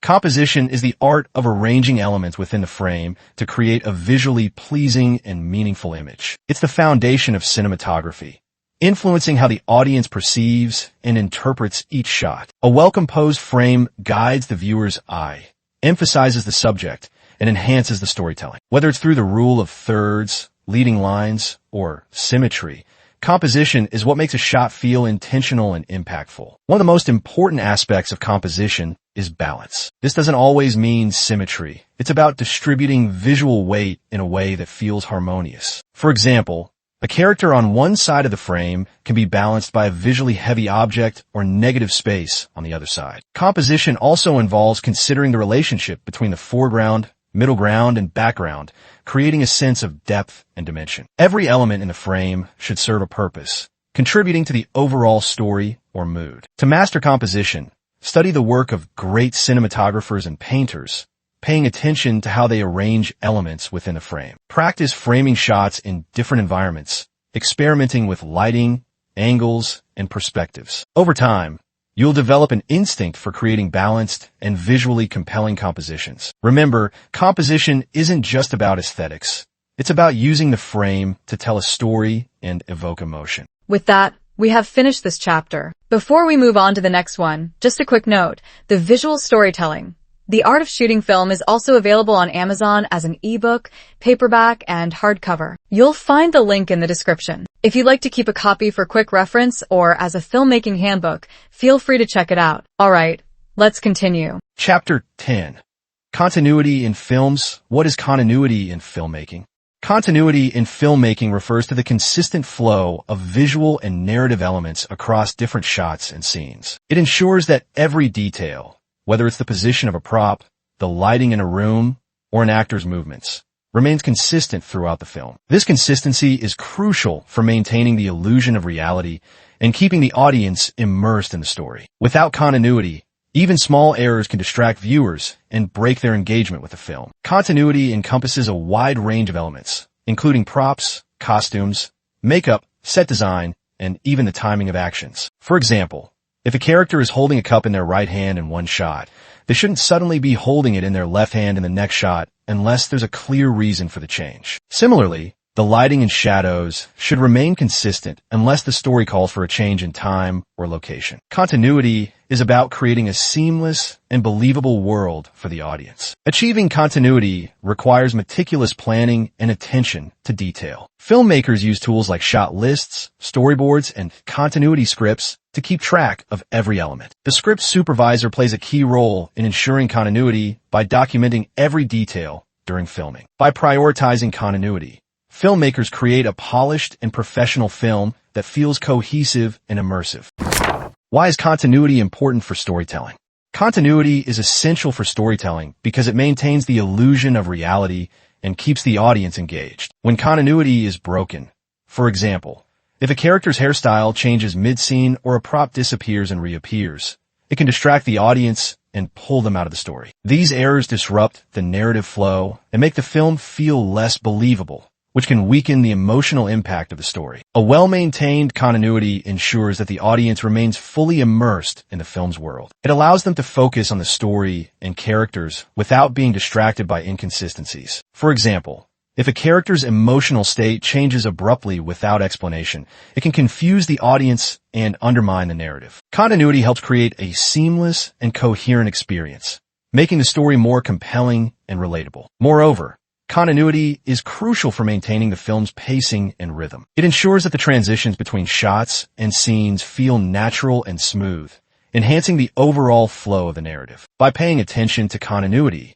filmmakers can create a more polished and professional film that resonates with the audience on a deeper level. What are the different types of continuity in films? There are several types of continuity in films, each serving a specific purpose in maintaining consistency. Logical continuity ensures cause and effect make sense. If a character throws a punch, the next shot should show the consequence, not something disconnected. For instance, if someone gets punched and falls to the floor, the next shot shouldn't show them standing upright and unhurt without any explanation. Logical continuity also extends to the broader narrative. A character can't enter a building without being shown leaving the previous location unless it's a deliberate time, jump, or montage. Spatial continuity maintains the consistency of physical space and geography. It ensures that the audience understands where characters are in relation to each other and their environment, which is often achieved through techniques like the 180-degree rule. Temporal continuity refers to the consistency of time within the film. It ensures that the sequence of events follows a logical timeline. For example, if a scene takes place in the morning, the lighting and background should reflect that time of day. Action continuity ensures that the movements and actions of characters remain consistent. For example, if a character is walking toward a door in one shot, they should continue walking in the same direction in the next shot. Align continuity ensures characters look in the right direction to maintain the illusion they're interacting with each other. If one character looks slightly off to the right while speaking to someone, the other character should be looking slightly off to the left when the camera switches to their perspective. This gives the impression they're making eye contact, even if the shots are filmed hours apart. Performance continuity keeps an actor's emotional state, gestures, and energy level consistent between takes to maintain character believability. For example, if a character is angry and shouting in one shot, they should maintain that same level of intensity when the camera switches angles. A sudden drop to a calmer tone would feel unnatural unless the story calls for it. This requires both the actor's skill and the director's attention to detail to ensure emotions remain steady throughout the scene. Mood/tonal continuity ensures the emotional tone of the scene, suspenseful, dramatic, etc., remains consistent unless a deliberate shift is part of the story. For example, a tense interrogation scene shouldn't suddenly feel lighthearted in the middle unless it's an intentional tone shift for dramatic or comedic effect. This continuity ties in with lighting, music, performance, and pacing to ensure the overall atmosphere remains intact. Visual continuity ensures that props, costumes, makeup, and set design remain consistent across shots and scenes. For example, if a character is wearing a red shirt in one shot, they shouldn't suddenly be wearing a blue shirt in the next shot unless there's a narrative reason for the change. Lighting continuity ensures the light source remains the same throughout a scene. Sunlight can't switch sides without a clear reason. If a conversation starts with soft daylight streaming from a window on the left, that light shouldn't appear to come from the right in the next shot unless time has passed and this shift is shown. Even artificial lights, like a lamp in a room, must stay consistent in brightness and color temperature to avoid breaking immersion. Audio continuity maintains consistency in sound effects, dialogue, and background noise. Each type of continuity works together to create a cohesive and believable film that keeps the audience engaged. What is the 180-degree rule, and why is it crucial? The 180-degree rule is a fundamental guideline in filmmaking that helps maintain spatial continuity. It involves imagining an invisible line, the axis, between two characters or a character and an object, and keeping the camera on one side of this line throughout the scene. This ensures that the characters' positions and movements remain consistent, preventing confusion about their spatial relationship. The 180-degree rule is crucial because it helps the audience understand the geography of the scene. If the camera crosses the axis, it can disorient the viewer, making it seem like the characters have switched positions. For example, in a dialogue scene, if one character is on the left and the other is on the right, crossing the axis might make it appear as though they've swapped sides. This can break the audience's immersion and disrupt the narrative flow. While the 180-degree rule is a foundational principle, it's not absolute. Filmmakers sometimes break the rule intentionally to create a specific effect, such as disorientation or tension. However, these breaks must be deliberate and serve the story. Understanding and applying the 180-degree rule is essential for maintaining spatial continuity and creating a coherent visual narrative. Are there other rules similar to the 180-degree rule in filmmaking? Yes, there are several other rules and guidelines similar to the 180-degree rule that help maintain continuity and coherence in filmmaking. The 30-degree rule states that the camera should move at least 30 degrees between shots of the same subject to avoid a jarring jump cut. This ensures smooth transitions and maintains visual continuity. Another important rule is the match cut, which ensures that the action or movement in one shot flows seamlessly into the next. For example, if a character begins to sit down in one shot, they should complete the action in the next shot. This creates a sense of fluidity and prevents disruptions in the narrative flow. Additionally, the eye line match ensures that a character's gaze aligns with what they're looking at in the next shot. For example, if a character is looking off-screen to the left, the next shot should show what they're looking at from a perspective that matches their gaze. These rules, like the 180-degree rule, help maintain spatial and visual continuity, creating a cohesive and immersive film. How do filmmakers maintain visual continuity across shots? Filmmakers maintain visual continuity by paying close attention to details like props, costumes, makeup, and set design. The script supervisor plays a key role in documenting these elements during filming, ensuring that they remain consistent across shots and scenes. For example, if a character is holding a specific object in one shot, the script supervisor will note its position and appearance to ensure it matches in subsequent shots. Lighting and color also play a crucial role in visual continuity. Filmmakers use consistent lighting setups and color grading to maintain a uniform look throughout the film. For example, if a scene is shot over multiple days, the lighting must match perfectly to avoid noticeable differences. Similarly, color grading ensures that the film's color palette remains consistent, enhancing the overall visual style. Finally, filmmakers use techniques like match cuts, eyeline matches, and the 180-degree rule to maintain spatial and action continuity. These techniques ensure that the transitions between shots feel smooth and natural, preventing disruptions in the narrative flow. By combining meticulous planning with these techniques, filmmakers create a visually cohesive film. What is temporal continuity, and how is it achieved?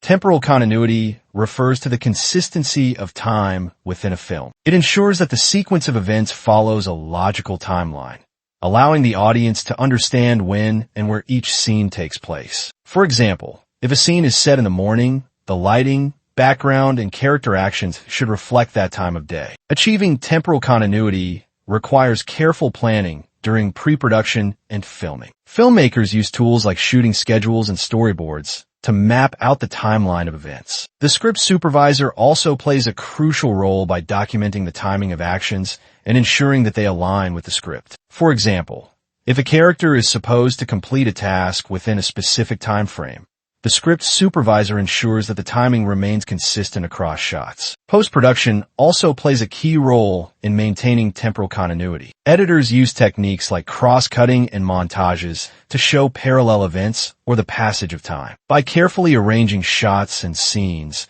they create a coherent timeline that enhances the narrative flow. Temporal continuity is essential for creating a believable and immersive film.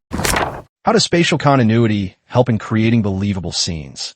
Spatial continuity ensures that the physical space and geography of a scene remain consistent, helping the audience understand where characters are in relation to each other and their environment. This is achieved through techniques like the 180-degree rule, which maintains the spatial relationship between characters and objects. For example, in a dialogue scene, spatial continuity ensures that the characters' positions and movements remain consistent. If one character is on the left and the other is on the right, the audience can easily follow their interactions without confusion. Similarly, in action scenes, spatial continuity helps the audience understand the layout of the environment and the characters' movements within it. Spatial continuity also enhances the realism of a scene. By maintaining consistent geography, filmmakers create a believable world that the audience can visualize and navigate. This is particularly important in complex scenes with multiple characters or dynamic camera movements. By prioritizing spatial continuity, filmmakers create a cohesive and immersive visual narrative. What are common continuity errors, and how can they be avoided? Common continuity errors include inconsistencies in props, costumes, makeup, and set design. For example, a character's hairstyle might change mid-scene, or a prop might disappear and reappear without explanation. These errors can distract the audience and break their immersion in the story. To avoid continuity errors, filmmakers rely on meticulous planning and documentation. The script supervisor plays a key role by noting every detail during filming, from the position of props to the timing of actions. Shooting schedules and storyboards also help ensure that scenes are filmed in a logical sequence, reducing the risk of inconsistencies. Additionally, filmmakers use techniques like match cuts and the 180-degree rule to maintain visual and spatial continuity. By paying close attention to these details and collaborating closely with the production team, filmmakers can minimize continuity errors and create a polished and professional film. How does continuity editing differ from discontinuity editing?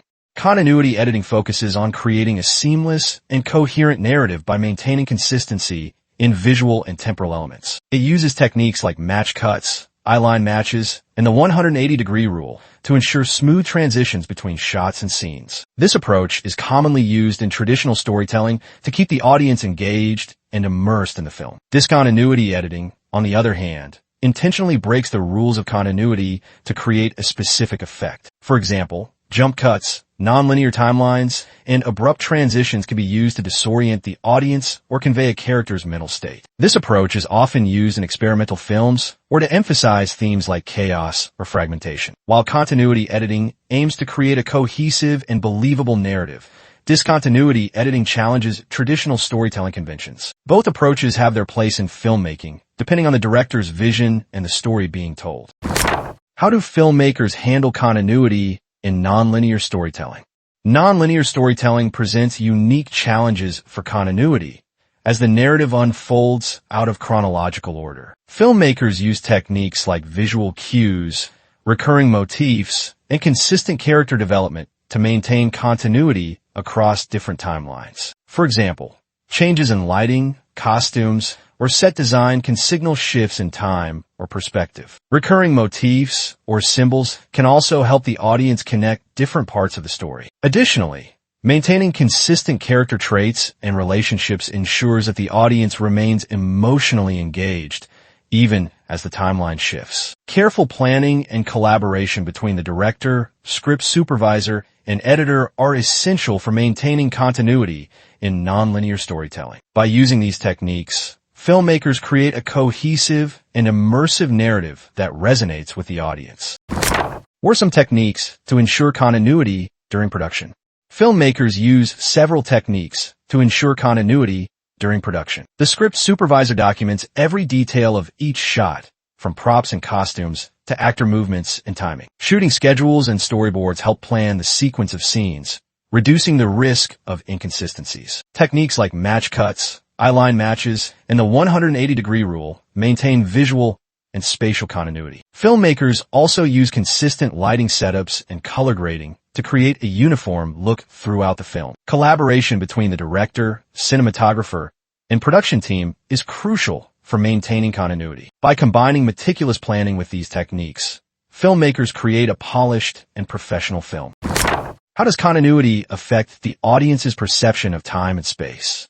Continuity helps the audience understand the timeline and geography of a film, creating a cohesive and immersive experience. Temporal continuity ensures that the sequence of events follows a logical timeline, while spatial continuity maintains consistent physical relationships between characters and objects. By maintaining continuity, filmmakers create a believable world that the audience can visualize and navigate. This enhances the emotional impact of the story and keeps the audience engaged. Disruptions in continuity, such as inconsistencies in props or spatial relationships, can confuse the audience and break their immersion. By prioritizing continuity, filmmakers create a seamless and compelling narrative.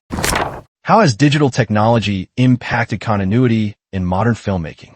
Digital technology has revolutionized continuity in modern filmmaking. Tools like digital script supervision software allow for more accurate and efficient documentation of continuity details. Digital cameras and editing software enable filmmakers to review footage instantly, making it easier to identify and correct continuity errors. Visual effects and CGI also play a key role in maintaining continuity, especially in complex scenes or nonlinear storytelling. For example, digital compositing can ensure that lighting and backgrounds remain consistent across shots. While digital technology has made it easier to maintain continuity, it also requires filmmakers to be vigilant about potential errors. By leveraging these tools effectively, filmmakers create a polished and professional film. Who all work in a film to check continuity? Continuity is a collaborative effort involving several key roles. The script supervisor is primarily responsible for documenting continuity details, such as props, costumes, and actor movements. They work closely with the director and cinematographer to ensure consistency across shots. Assistant directors, ADs, are also heavily involved in monitoring continuity during shooting, ensuring that performances, props, and set arrangements stay consistent between takes and scenes. The production designer and art department ensure that sets, props, and costumes remain consistent. To avoid costume mistakes, photos of the characters and their wardrobe, including jewelry and accessories, are carefully taken and analyzed, especially when a character's scenes are spread over multiple days. This ensures that everything looks exactly the same in later shoots. Spot editors, who edit okay takes on set, also help check continuity in real time, ensuring that shots cut together smoothly and flagging any errors that might disrupt the scene's flow. The lighting and sound teams contribute to visual and audio continuity by maintaining consistent lighting setups, sound levels, and ambient noise to avoid jarring differences between shots. Finally, the editor plays a crucial role in post-production, using the script supervisor's notes and spot edits to piece together a cohesive and immersive final product. By working together, these roles ensure that the film maintains a seamless, believable experience for the audience. With that, we have finished this chapter. Before we move on to the next one, just a quick note, the visual storytelling. The Art of Shooting Film is also available on Amazon as an ebook, paperback, and hardcover. You'll find the link in the description. If you'd like to keep a copy for quick reference or as a filmmaking handbook, feel free to check it out. Alright, let's continue. Chapter 11. Screen Direction. Screen direction is a fundamental concept in filmmaking that refers to the movement of characters, objects, or the camera within the frame. It plays a crucial role in maintaining spatial continuity, guiding the audience's attention, and enhancing the storytelling. What is screen direction, and why is it important in filmmaking? Screen direction refers to the movement of characters, objects, or the camera within the frame, typically described in terms of left to right or right to left motion. It is a critical tool for maintaining spatial continuity and ensuring that the audience understands the geography of a scene. For example, if a character moves from left to right in one shot, they should continue moving in the same direction in the next shot unless there's a clear reason for the change. Screen direction is important because it helps the audience follow the action and understand the relationships between characters and their environment. Consistent screen direction creates a sense of coherence and flow, making the film easier to follow. On the other hand, inconsistent screen direction can confuse the audience, making it difficult to understand where characters are in relation to each other or their surroundings. By carefully managing screen direction, filmmakers can guide the audience's attention and enhance the storytelling. For example, a character moving from left to right might suggest progress or forward momentum, while movement in the opposite direction could imply regression or resistance. Screen direction is a subtle but powerful tool that contributes to the overall impact of a film. Left to right, right to left, approaching and receding screen direction is often described in terms of left to right or right to left movement, as well as approaching, moving toward the camera, or receding, moving away from the camera. Left to right movement is often perceived as natural and forward moving, while right to left movement can feel more challenging or backward. This perception is influenced by cultural factors, such as the way we read text in Western cultures. Approaching and receding movements add depth and dimension to a scene. A character approaching the camera can create a sense of immediacy or confrontation, while a character receding can evoke feelings of distance or departure. These movements are often used to emphasize emotional beats or narrative shifts. For example, a character walking away from the camera might symbolize resignation or loss. Understanding these directional cues allows filmmakers to manipulate the audience's emotions and perceptions. By combining left to right or right to left movement with approaching or receding motion, filmmakers can create dynamic and visually engaging scenes that enhance the storytelling. How does screen direction apply to dialogue scenes and action sequences?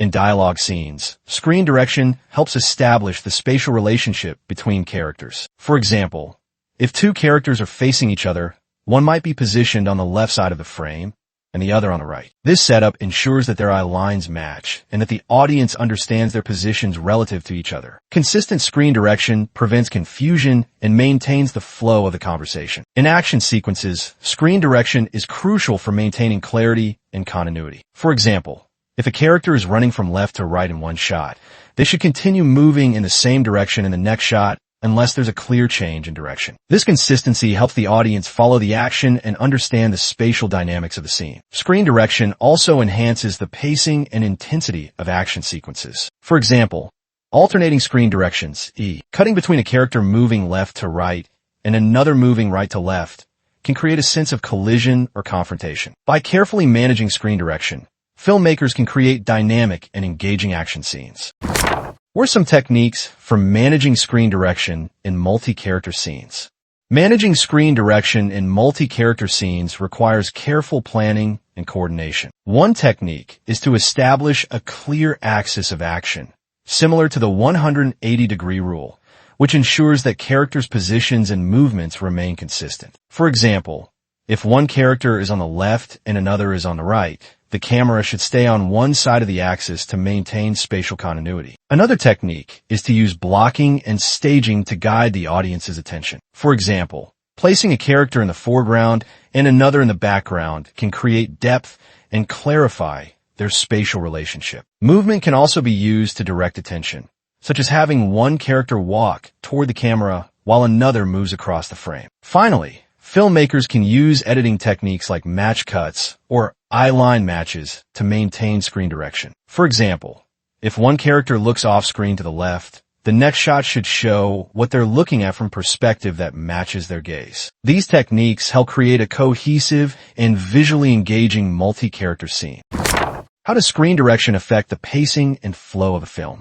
Screen direction plays a key role in determining the pacing and flow of a film. Consistent screen direction creates a sense of rhythm and continuity, making the film feel smooth and cohesive. For example, a character moving steadily from left to right can create a sense of forward momentum, while abrupt changes in direction can disrupt the flow and create tension. In fast-paced action sequences, screen direction can enhance the intensity and energy of the scene. For example, alternating screen directions, cutting between characters moving in opposite directions, can create a sense of collision or conflict. On the other hand, slower, more deliberate movements can create a sense of calm or introspection. By manipulating screen direction, filmmakers can control the audience's emotional experience. For example, a character moving toward the camera can create a sense of urgency or confrontation, while movement away from the camera can evoke feelings of distance or resolution. Screen direction is a powerful tool for shaping the pacing and flow of a film.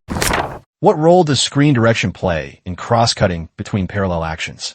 Screen direction is crucial in cross-cutting between parallel actions, as it helps the audience understand the relationship between the two scenes. For example, if one scene shows a character moving left to right, and the parallel scene shows another character moving in the same direction, it can create a sense of alignment or convergence. Conversely, opposite screen directions can suggest conflict or divergence. Cross-cutting relies on consistent screen direction to maintain clarity and continuity. If the screen direction changes abruptly or inconsistently, it can confuse the audience and disrupt the narrative flow. By carefully managing screen direction, filmmakers can create a seamless and engaging parallel narrative. Screen direction also enhances the emotional impact of cross-cutting. For example, alternating screen directions can create a sense of tension or anticipation, while consistent screen direct. How can screen direction be used to enhance storytelling and emotional impact?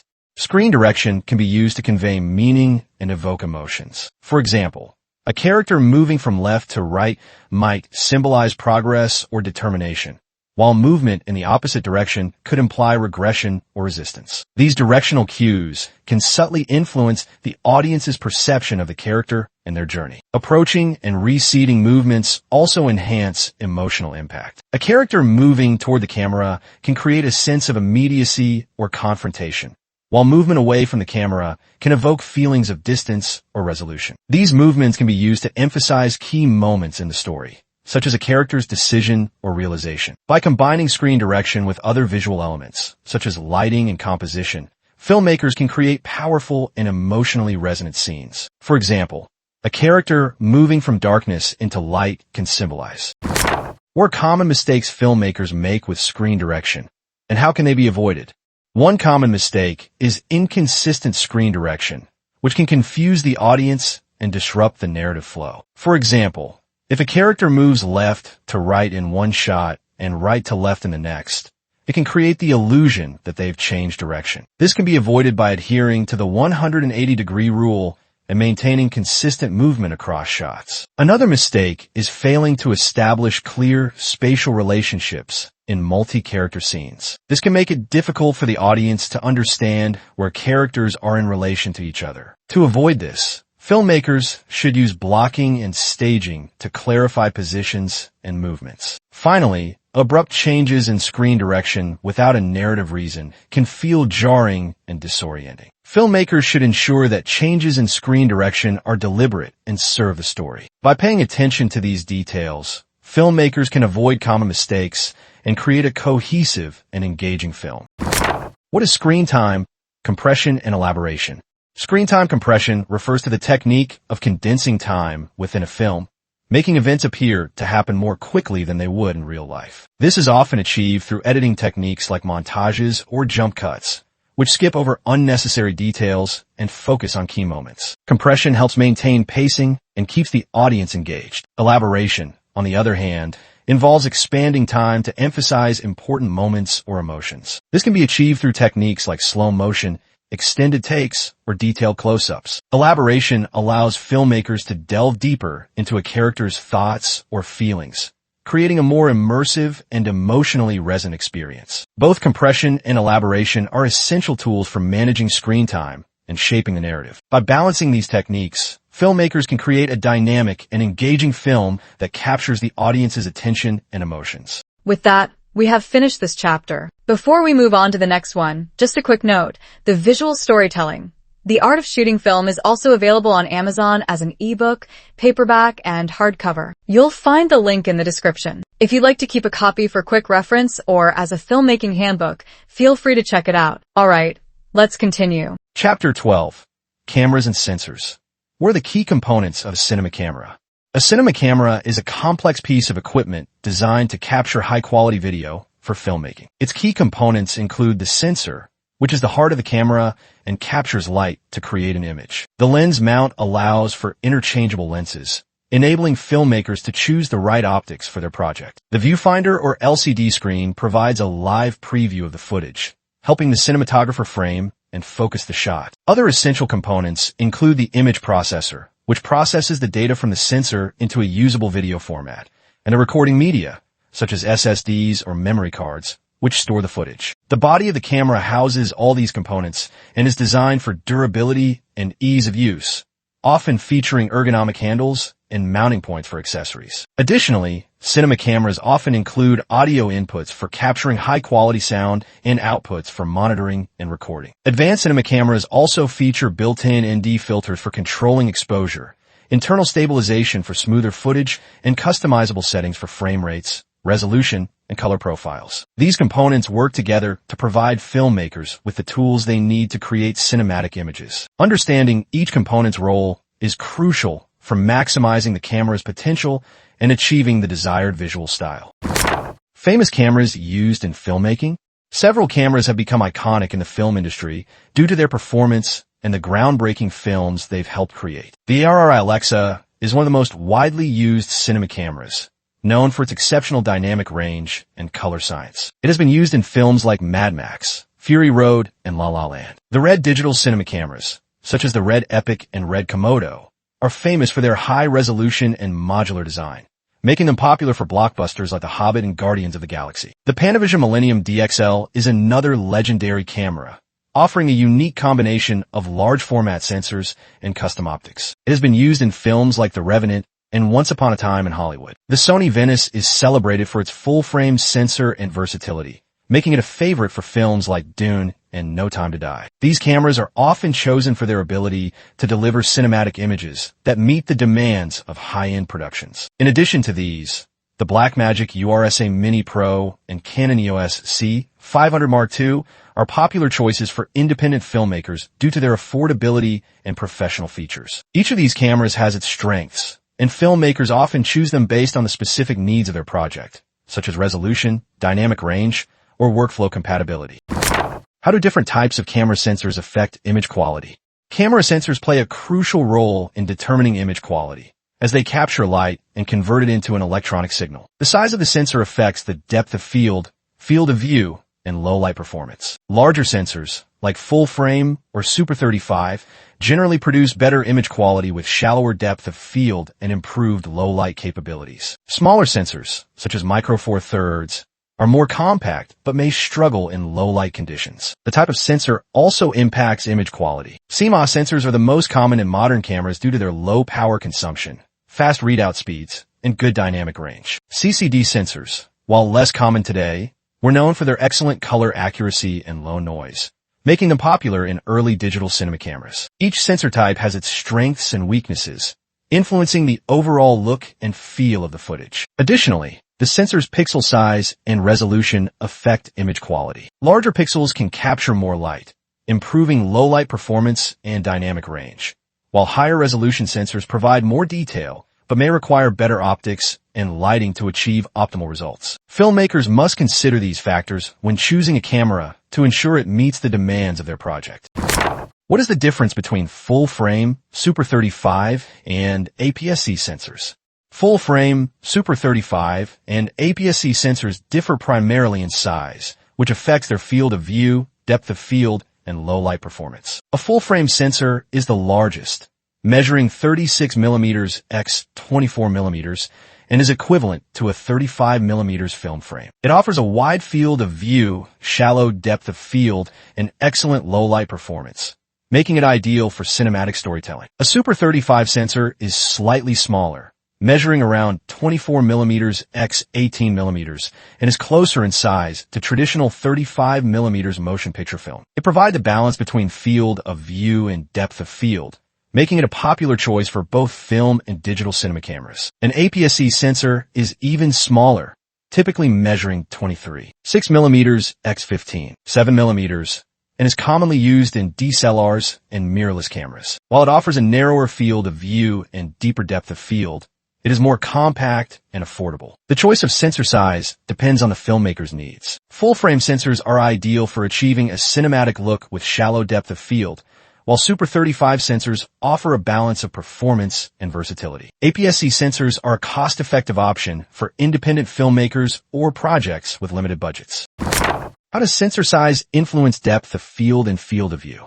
Sensor size directly affects depth of field and field of view. Larger sensors like full-frame produce a shallower depth of field, allowing filmmakers to isolate subjects with a blurred background. This effect is highly desirable for cinematic storytelling, as it draws attention to the subject and creates a sense of depth. Smaller sensors, such as APS-C or Micro Four Thirds, produce a deeper depth of field, keeping more of the scene in focus. Field of view is also influenced by sensor size. A larger sensor captures a wider field of view with the same lens compared to a smaller sensor. For example, a 50 mm lens on a full-frame sensor will provide a wider field of view than the same lens on an APS-C sensor, which will have a crop factor. This affects how filmmakers choose lenses and frame their shots. Understanding these differences is crucial for achieving the desired visual style. Larger sensors are ideal for creating a cinematic look, while smaller sensors are better suited for projects requiring greater depth of field or portability. What is dynamic range, and why is it important in camera sensors? Dynamic range refers to the range of light a sensor can capture, from the darkest shadows to the brightest highlights. A higher dynamic range allows the camera to retain detail in both dark and bright areas, creating a more balanced and visually appealing image. This is particularly important in high-contrast scenes, such as a sunset or a dimly lit interior with bright windows. Dynamic range is measured in stops, with each stop representing a doubling of light. Cinema cameras, like the ARRI Alexa, are known for their exceptional dynamic range, often exceeding 14 stops. This allows filmmakers to capture more detail and achieve a more cinematic look. Lower dynamic range can result in clipped highlights or crushed shadows, reducing the overall image quality. For filmmakers, dynamic range is crucial for achieving the desired mood and tone. It provides greater flexibility in post-production, allowing for adjustments to exposure and color grading without losing detail. A camera with high dynamic range is essential for capturing the nuances of light and shadow in cinematic storytelling. How do resolution and megapixels impact cinematic image quality? Resolution refers to the number of pixels a sensor can capture, typically measured in megapixels. Higher resolution sensors provide more detail, allowing for sharper images and greater flexibility in post-production, such as cropping or scaling. However, higher resolution also requires more storage and processing power, which can impact workflow. While resolution is important, it's not the only factor in cinematic image quality. Factors like dynamic range, color science, and low-light performance often play a more significant role in creating a cinematic look. For example, a 4K camera with excellent dynamic range and color accuracy may produce better results than an 8K camera with inferior performance in these areas. Filmmakers must balance resolution with other factors when choosing a camera. While higher resolution can enhance detail, it's essential to consider the overall image quality and the specific needs of the project. What are the advantages and disadvantages of CMOS versus CCD sensors?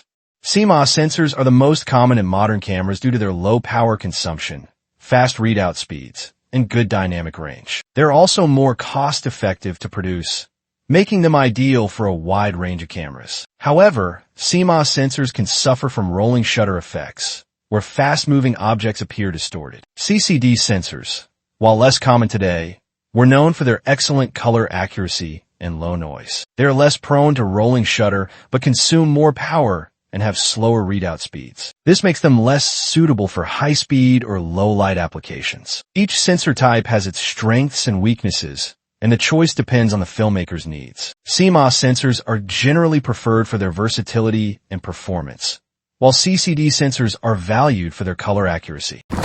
How does low-light performance vary across different camera sensors?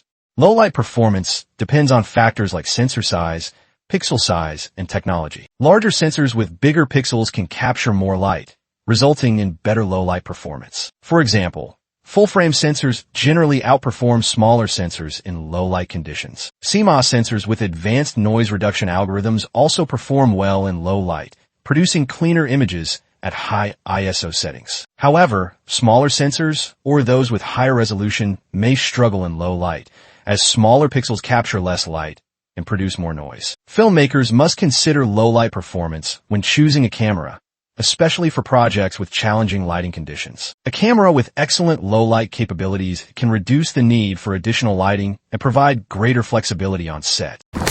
What is a rolling shutter, and how does it affect footage? Rolling shutter is a phenomenon where the sensor captures an image line by line rather than all at once. This can cause distortion in fast-moving objects or when the camera moves quickly, such as a wobbling effect or skewed vertical lines. Rolling shutter is common in CMOS sensors and can be problematic in action scenes or handheld shots. To minimize its impact, filmmakers can use cameras with faster readout speeds or employ techniques like slower panning or stabilization. Global shutter sensors, which capture the entire image simultaneously, eliminate rolling shutter but are less common and more expensive. Understanding rolling shutter is crucial for avoiding unwanted distortions and achieving smooth cinematic footage. Many high-end Cine line cameras, such as the ARRI Alexa Mini, Red Komodo, and Sony FX6, use rolling shutter. In contrast, full-frame hybrid cameras like the Sony A7 III use a mechanical or electronic shutter with standard shutter speed settings. In traditional cameras, we set shutter speed, where for 25 FPS, a typical setting is 1/50s shutter speed. However, in Cine line cameras with rolling shutters, we use shutter angle instead. For example, in a 25 FPS Cine camera, the standard setting is a 180-degree shutter angle, which is equivalent to 1/50th in terms of motion blur. How do global shutter sensors differ from rolling shutter sensors?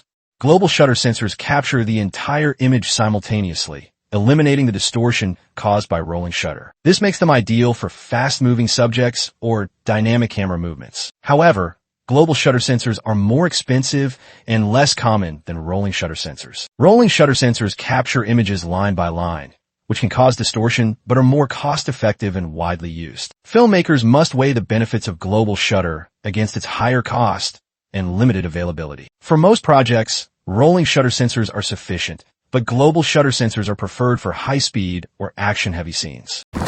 What is shutter angle? And how come cinema has shutter angle rather than shutter speed? Shutter angle refers to the rotational angle of a mechanical shutter in film cameras, determining the exposure time for each frame. A 180-degree shutter angle is standard in cinema, providing a natural motion blur that mimics the human eye. Shutter speed, measured in fractions of a second, is more common in photography and video. However, shutter angle is preferred in cinema because it remains consistent across different frame rates, making it easier to maintain a consistent look. Understanding shutter angle is crucial for achieving the desired motion blur and cinematic look. It's a key tool for controlling exposure and motion in filmmaking. What role does bit depth play in capturing cinematic images? Bit depth refers to the number of bits used to represent the color of each pixel. Higher bit depth, such as 10-bit or 12-bit, allows for more color information and smoother gradients, reducing banding and improving color accuracy. In cinematic images, higher bit depth provides greater flexibility in post-production, allowing for more precise color grading and adjustments. This is particularly important for achieving a cinematic look and maintaining image quality. Filmmakers should prioritize cameras with higher bit depth to ensure the best possible image quality and post-production flexibility. APS-C cameras, Sony A6500, 8-bit video, good for beginners. Canon EOS R7, 10-bit, good for color grading. Full-frame hybrid cameras, Sony A7S3, 10-bit, great for low light and cinematic shots. Panasonic S5 II, 10-bit, budget-friendly with good colors. Cine-line cameras, Sony FX3, 10-bit, compact, and made for indie films. Blackmagic Pocket 6K Pro, 12-bit RAW, great image quality for the price. The RRI Alexa Mini LF, 16-bit, used in movies for top-tier image quality. Red Komodo, 16-bit RAW, compact with high dynamic range. What is the sensor size of the ARRI Alexa Mini LF?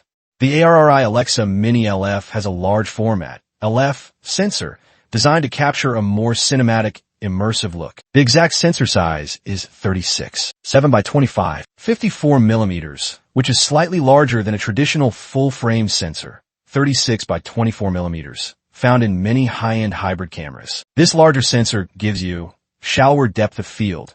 It's easier to get that beautiful, blurred background, bokeh, while keeping your subject sharp. Wider field of view. With the same lens, you capture more of the scene compared to Super 35 or APS-C sensors. Better low-light performance. A larger sensor collects more light, which helps reduce noise in darker scenes. Higher dynamic range. ARRI sensors are known for handling highlights and shadows beautifully, and the Mini LF is no exception. It captures over 14 stops of dynamic range, perfect for preserving details in high-contrast scenes. The resolution is 4,448 times 3,096 pixels.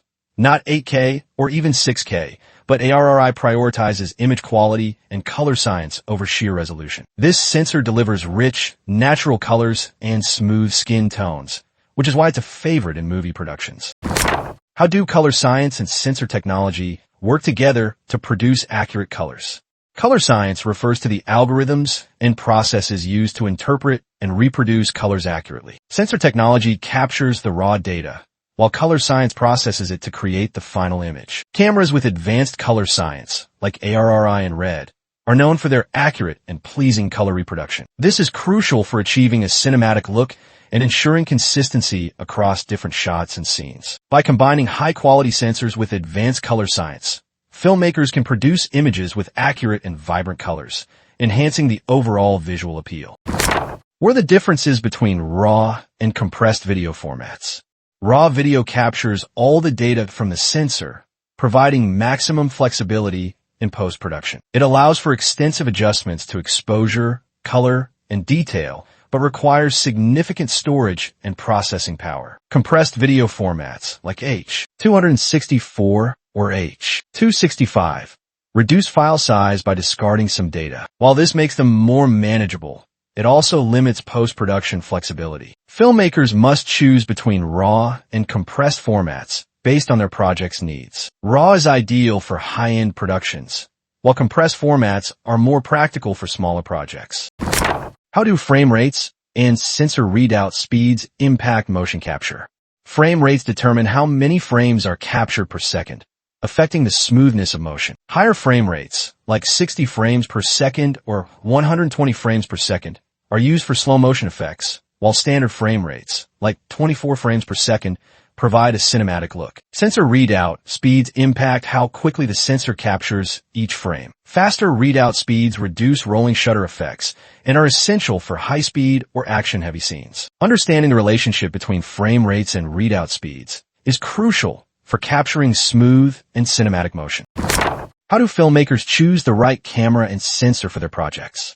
Filmmakers consider factors like resolution, dynamic range, low-light performance, and workflow compatibility when choosing a camera. The specific needs of the project, such as budget, shooting conditions, and desired visual style, also play a role. For example, a high-budget feature film might prioritize a camera with exceptional dynamic range and color science, like the ARRI Alexa, while an independent project might opt for a more affordable option like the Blackmagic Pocket Cinema camera. By evaluating these factors, filmmakers can choose the right camera and sensor to achieve their creative vision. How do anamorphic lenses interact with different sensor sizes? Anamorphic lenses compress the image horizontally, allowing for a wider aspect ratio when the image is de-squeezed in post-production. The sensor size affects how the anamorphic image is captured and displayed. Full-frame sensors provide the most flexibility for anamorphic shooting, while smaller sensors may require crop factors or specialized lenses. Understanding this interaction is crucial for achieving the desired cinematic look. Anamorphic lenses add a unique aesthetic with characteristic lens flares and bokeh, making them a popular choice for filmmakers. How do infrared and ultraviolet sensitivities impact sensor performance? Infrared, IR, and ultraviolet, UV sensitivities can affect image quality, especially in outdoor or specialized shooting conditions. IR sensitivity can cause color shifts or haze, while UV sensitivity can reduce contrast and clarity. Many cameras include IR cut filters to minimize these effects, but specialized sensors may be required for IR or UV photography. Filmmakers must consider these factors when shooting in challenging conditions. Understanding IR and UV sensitivities is crucial for achieving accurate and high-quality images. What not to do with a camera? To keep your camera functioning properly and extend its lifespan, it's important to avoid certain mistakes. First, protect your camera from extreme conditions. High temperatures can overheat the internal components, while freezing temperatures may cause batteries to drain faster or lead to condensation inside the camera. Moisture, rain, and humidity are especially harmful, potentially causing short circuits or mold growth on the sensor or lens. Dust and sand are equally dangerous, as they can scratch the lens, clog buttons, or infiltrate the sensor, leading to permanent damage. When shooting in rough environments like beaches or deserts, use protective covers to shield your gear. Never force parts of your camera, especially when attaching or removing lenses. Align the lens mount properly, usually guided by a marking on the camera body, and twist gently until it locks. Forcing a lens can damage the mount, misalign the sensor, or break the electrical connections that enable autofocus and other features. The same applies to memory cards and batteries. Inserting them the wrong way or using excessive pressure can damage the slots, leading to costly repairs. Buttons and dials are designed to last, but aggressive handling may wear them out faster or cause malfunctions. Cleaning your camera is essential, but improper cleaning can do more harm than good. Avoid touching the sensor or lens glass directly with your fingers. Even small smudges or dust particles can degrade image quality. When cleaning a lens, use a soft microfiber cloth or a lens brush. And for the sensor, a dedicated sensor cleaning kit or rocket blower is safest. Household cleaning products like glass cleaners or alcohol should never be used, as they can strip protective coatings on the lens or corrode camera components. Running out of battery or storage space mid-shoot can be frustrating and may lead to corrupted files or interrupted recordings. Always start with fully charged batteries and enough storage space for your shoot. Power off the camera properly before removing the battery or memory card to avoid data corruption or hardware issues. Additionally, avoid shooting on an almost dead battery. Sudden shutdowns can damage the camera's internal systems or cause the lens to retract improperly. Handling and storing your camera properly is just as important. Never carry the camera by the lens, as this puts stress on the mount and may cause misalignment. Always hold the body securely with one hand while supporting the lens with the other. Using a neck strap, wrist strap, or camera rig reduces the risk of accidental drops. When not in use, store your camera in a padded, dry, and dust-free bag. Silica gel packets are helpful to prevent moisture buildup, especially in humid climates. Lastly, turning off your camera before changing lenses or memory cards reduces the risk of static electricity damaging the sensor or other components. Always keep the sensor covered when the lens is off to prevent dust from entering. Regular maintenance, like checking for firmware updates and inspecting for dirt or damage, keeps your camera performing at its best. If you notice unusual behavior, like stuck buttons, noisy operation, or autofocus issues, consider professional servicing before the problem worsens. By following these practices and handling your camera with care, you'll ensure it stays in top condition, giving you reliable performance and high-quality results for years to come. When you rent a film camera, who all will be coming along with the camera? When renting a film camera, the rental package typically includes the camera body, lenses, batteries, and accessories like a tripod or monitor. A technician or representative from the rental company may also be available to assist with setup and troubleshooting. Additionally, some rentals include a camera assistant or operator, especially for high-end productions. This ensures that the equipment is used correctly and any technical issues are addressed promptly. Understanding what's included in the rental package is crucial for planning and ensuring a smooth production process. With that, we have finished this chapter. Before we move on to the next one, just a quick note, the visual storytelling. The Art of Shooting Film is also available on Amazon as an ebook, paperback, and hardcover. You'll find the link in the description. If you'd like to keep a copy for quick reference or as a filmmaking handbook, feel free to check it out. Alright, let's continue. Chapter 13. Understanding lenses. What are the key components of camera lens, and how do they function? A camera lens is a complex optical device made up of several key components that work together to focus light onto the camera sensor. The lens elements are the most critical part, typically made of glass or specialized materials. These elements are arranged in groups to correct optical aberrations and focus light accurately. The aperture diaphragm controls the amount of light entering the lens, affecting exposure and depth of field. It consists of overlapping blades that can open or close to adjust the aperture size. The lens barrel houses all the internal components and provides structural support. It often includes markings for focal length, aperture, and focus distance. The focusing mechanism allows the lens to adjust the position of the lens elements, bringing the subject into sharp focus. This can be manual, where the user rotates a focus ring, or automatic, where a motor adjusts the elements. Additionally, the lens mount connects the lens to the camera body, ensuring proper alignment and communication between the lens and camera. Other components include optical coatings, which reduce reflections and improve light transmission,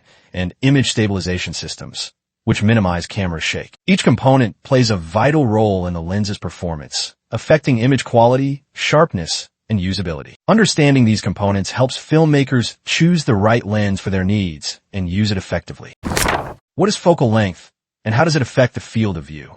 Focal length is the distance between the lens's optical center and the camera sensor when the subject is in focus. It is measured in millimeters, mm, and determines the lens's angle of view and magnification. A shorter focal length, such as 16 millimeters, provides a wider field of view, capturing more of the scene. This is ideal for landscapes, architecture, or tight spaces. A longer focal length, such as 85 millimeters, offers a narrower field of view, magnifying distant subjects and creating a compressed perspective. Focal length also affects the depth of field, with longer focal lengths producing shallower depth of field and shorter focal lengths providing deeper depth of field. This influences how much of the scene is in focus and can be used creatively to isolate subjects or emphasize background elements. Additionally, focal length impacts the lens's distortion characteristics, with wide-angle lenses often introducing barrel distortion and telephoto lenses compressing perspective. Understanding focal length is crucial for choosing the right lens for a shot. Wide-angle lenses are great for establishing shots or immersive scenes, while telephoto lenses are ideal for close-ups or isolating subjects. Standard lenses, around 35 millimeters to 50 millimeters, provide a natural perspective similar to human vision, making them versatile for various shooting scenarios. What are the differences between prime lenses and zoom lenses? Prime lenses have a fixed focal length, such as 35 millimeters or 85 millimeters, and are known for their optical quality and wide apertures. They are often sharper and faster, allowing more light, than zoom lenses, making them ideal for low light conditions or achieving shallow depth of field. Prime lenses are also typically smaller and lighter, making them easier to handle and transport. Zoom lenses, on the other hand, offer variable focal lengths, such as 24 to 70 millimeters or 70 to 200 millimeters. This versatility allows filmmakers to adjust the framing without changing lenses, making them convenient for dynamic shooting situations. However, zoom lenses are generally larger, heavier, and have smaller maximum apertures compared to prime lenses. They may also introduce optical compromises, such as reduced sharpness or distortion at certain focal lengths. The choice between prime and zoom lenses depends on the filmmaker's needs. Prime lenses are preferred for their optical quality and creative flexibility, while zoom lenses are valued for their versatility and convenience. Many filmmakers use a combination of both to cover a wide range of shooting scenarios. What is an f-stop in photography and filmmaking? An f-stop is a term used in photography and filmmaking to describe the size of a lens's aperture, the opening that allows light to pass through the lens and reach the camera sensor. It is represented as a ratio, such as f/2, 8, f/4, or f/16, and is calculated by dividing the focal length of the lens by the diameter of the aperture. The f-stop directly affects two major aspects of an image: exposure and depth of field. A lower f-stop number, like f/1 or f/2, 0, means the aperture is wide open, allowing more light to hit the sensor. This is especially useful in low-light situations and helps create images with a shallow depth of field, where the subject is in sharp focus while the background appears beautifully blurred, a look often seen in portraits and cinematic shots. On the other hand, a higher f-stop number, like f/11 or f/16, results in a smaller aperture, allowing less light to enter the lens. This produces a greater depth of field, keeping more of the scene in focus, which is ideal for landscape photography or any situation where you want everything from foreground to background to be sharp. Understanding how f-stops work is essential for controlling the exposure and creative feel of your images. How do different lens mounts affect compatibility with cameras? Lens mounts are the interface between the lens and the camera body, ensuring proper alignment and communication. Different camera manufacturers use proprietary mounts, such as Canon's EF mount, Sony's E-mount, or ARRI's PL mount. Each mount has specific dimensions: flange distances, the distance between the mount and the sensor, and electronic contact for features like autofocus and aperture control. Compatibility depends on whether the lens mount matches the camera mount. For example, a Canon EF lens cannot be directly mounted on a Sony E-mount camera without an adapter. However, adapters can bridge the gap between different mounts, though they may introduce limitations, such as reduced autofocus performance or light loss. Some mounts, like the PL mount, are designed for cinema cameras and offer robust construction and precise alignment. Choosing the right lens mount is crucial for ensuring compatibility and maximizing performance. Filmmakers must consider their camera system and the lenses they plan to use, as well as the availability of adapters for mixed systems. What are the characteristics of wide-angle, standard, and telephoto lenses?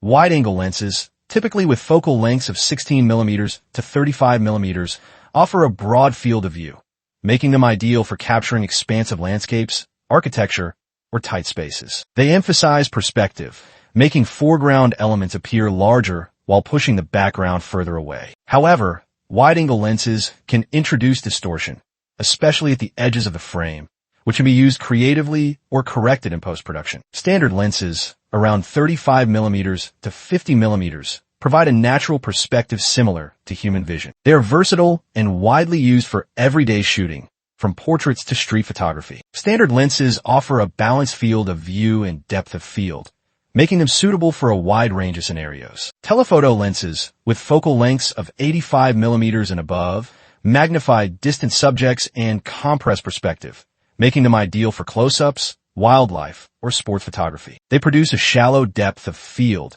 isolating the subject from the background. However, telephoto lenses are often larger and heavier, requiring stabilization to avoid camera shake. Understanding these characteristics helps filmmakers choose the right lens for their creative vision and shooting conditions. How do anamorphic lenses differ from spherical lenses? Anamorphic lenses are designed to capture a wider aspect ratio by compressing the image horizontally. When the footage is de-squeezed in post-production, it creates a cinematic widescreen look with characteristic lens flares and oval bokeh. Anamorphic lenses are often used in filmmaking to achieve a distinctive aesthetic. Spherical lenses, on the other hand, capture images without horizontal compression, resulting in a standard aspect ratio. They are more common and versatile, offering sharper images and fewer optical aberrations compared to anamorphic lenses. Spherical lenses are often preferred for their simplicity and optical quality. The choice between anamorphic and spherical lenses depends on the desired visual style. Anamorphic lenses add a unique cinematic look, while spherical lenses provide a more straightforward and versatile option. What is lens distortion, and how can it be corrected or used creatively?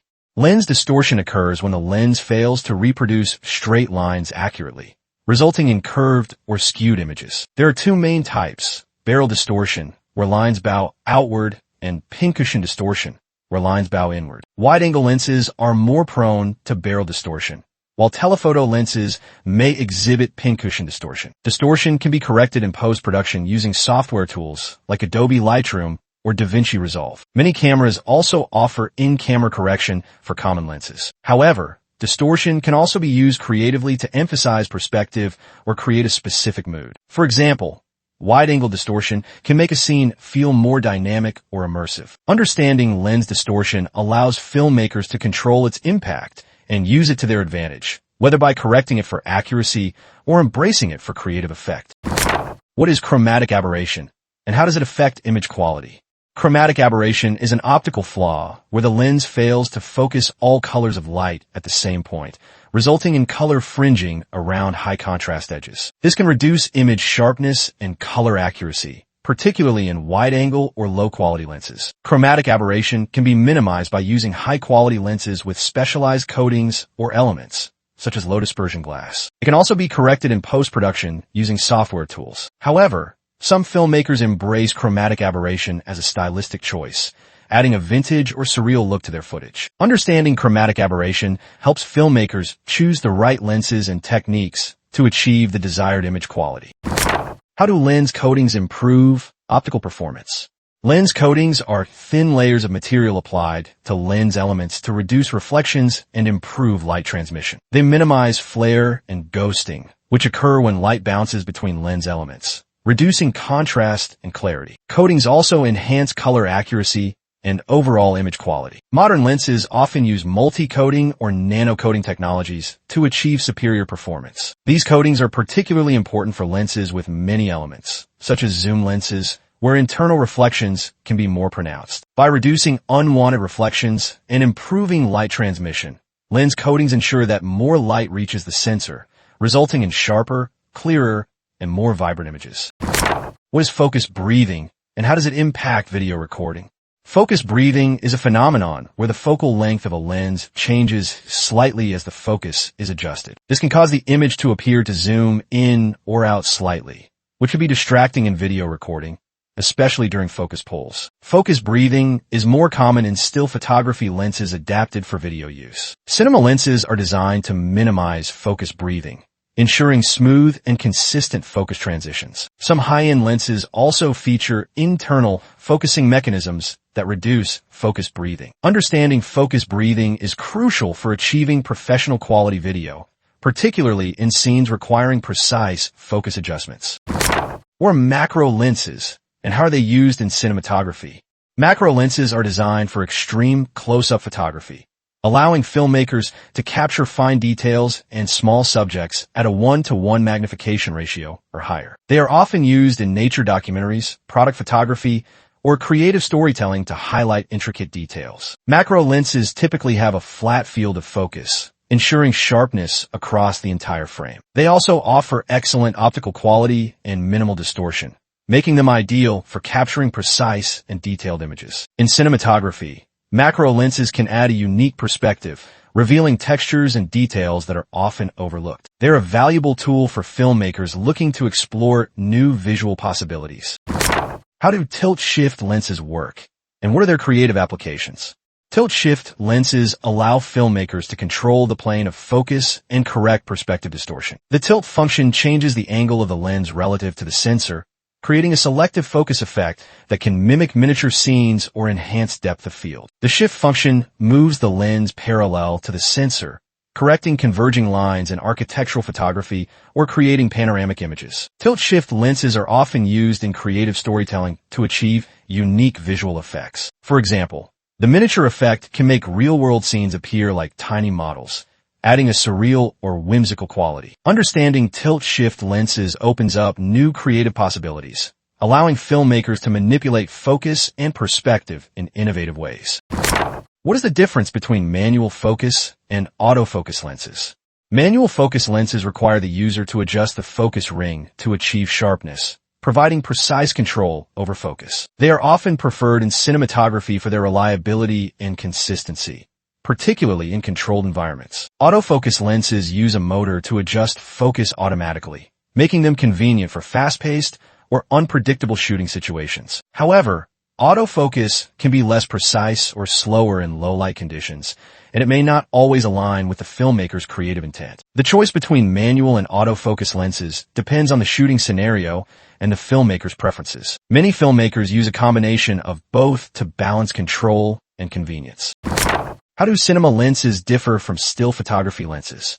Cinema lenses are designed specifically for video recording, with features like smooth focus and aperture rings, consistent t-stops, and minimal focus breathing. They are built for durability and precise manual control, making them ideal for professional filmmaking. Still photography lenses, on the other hand, are optimized for single-frame capture and often include autofocus and electronic aperture control. While they can be used for video, they may lack the smooth operation and consistency required for cinematic work. Cinema lenses are a worthwhile investment for filmmakers seeking the highest quality and control in their work.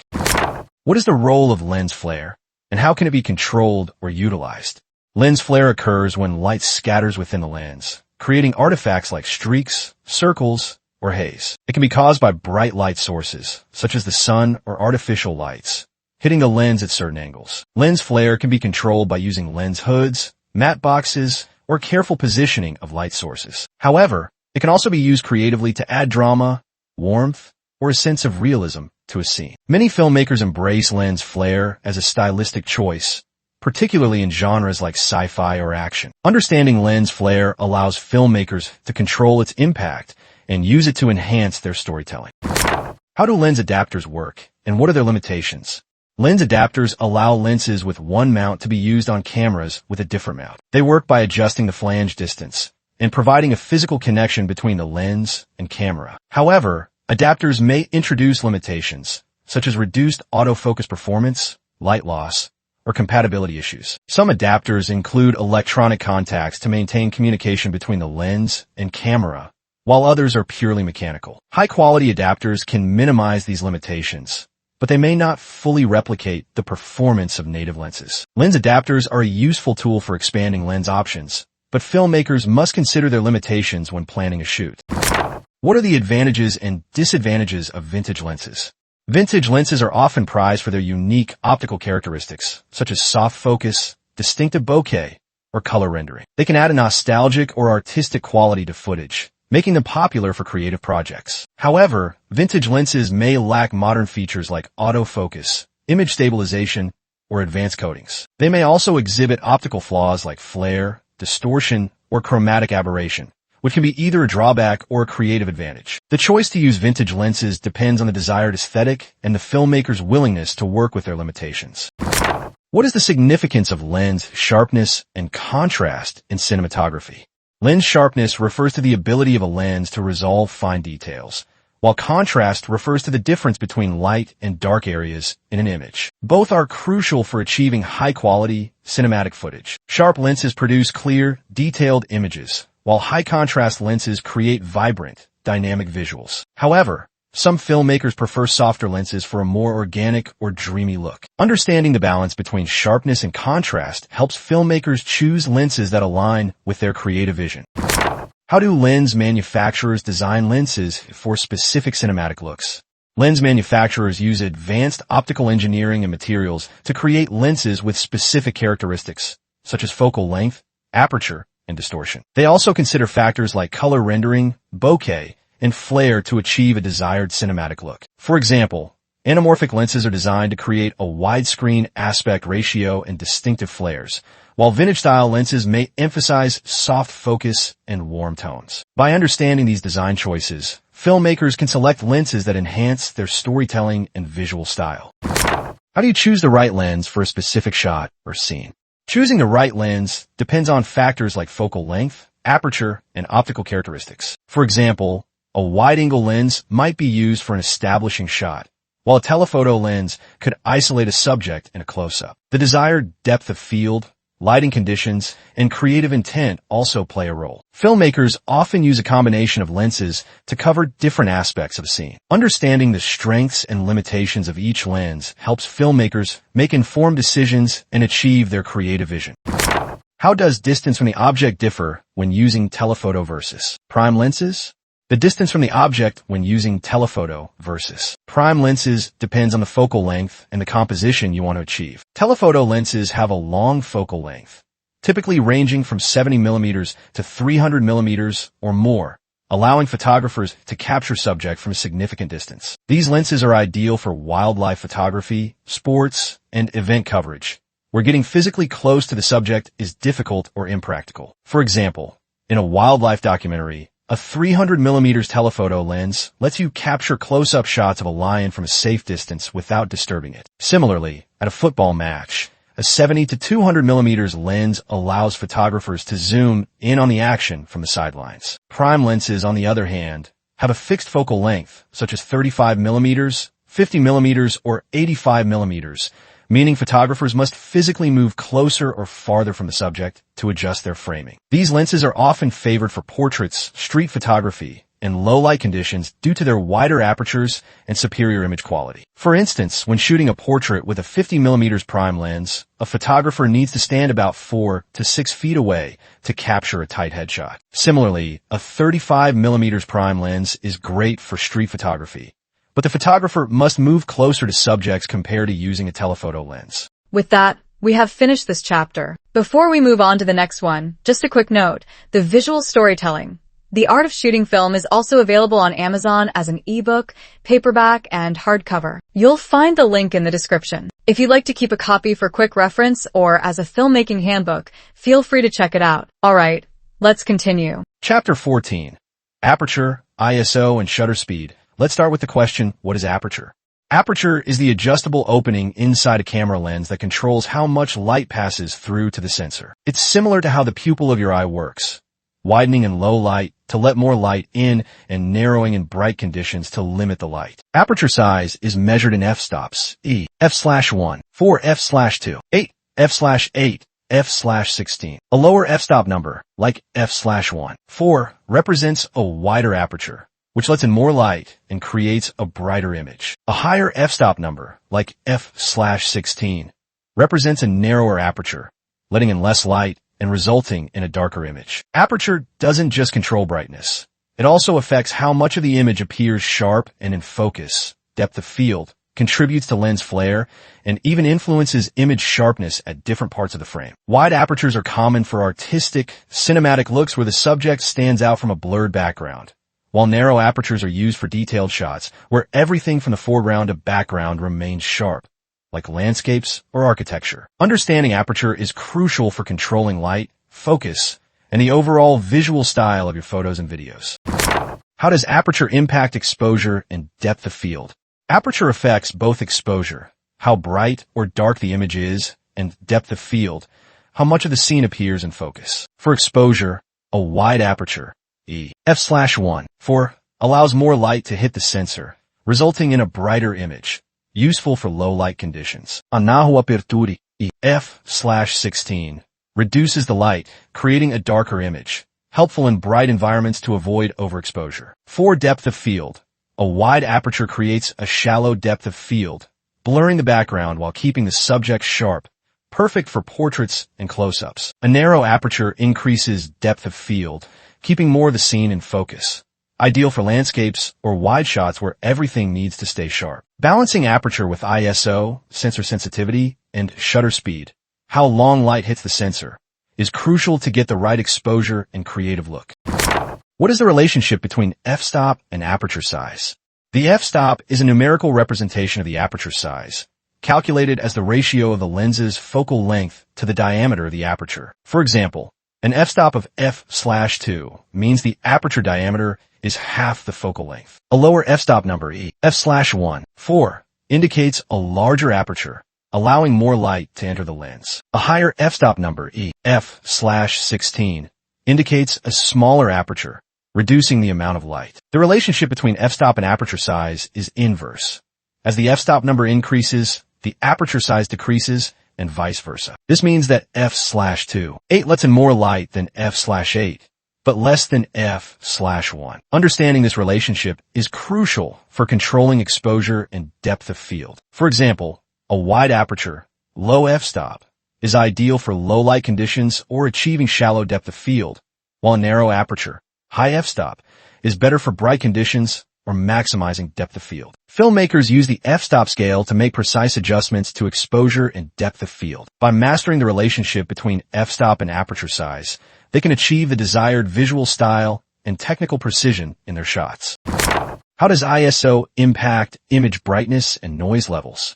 ISO measures the sensitivity of the camera sensor to light. A lower ISO 100 makes the sensor less sensitive, requiring more light for proper exposure. A higher ISO 3200 increases sensitivity, allowing for proper exposure in low light conditions. However, increasing ISO also amplifies the sensor's noise, resulting in grainier images. In cinematography, ISO is a crucial tool for balancing exposure, especially in challenging lighting conditions. For example, shooting indoors or at night may require a higher ISO to achieve proper exposure without compromising shutter speed or aperture. However, filmmakers must be cautious with high ISO settings, as excessive noise can degrade image quality and reduce detail. Modern cameras often feature advanced noise reduction algorithms, allowing for higher ISO settings with minimal noise. Understanding how ISO impacts brightness and noise levels helps filmmakers make informed decisions,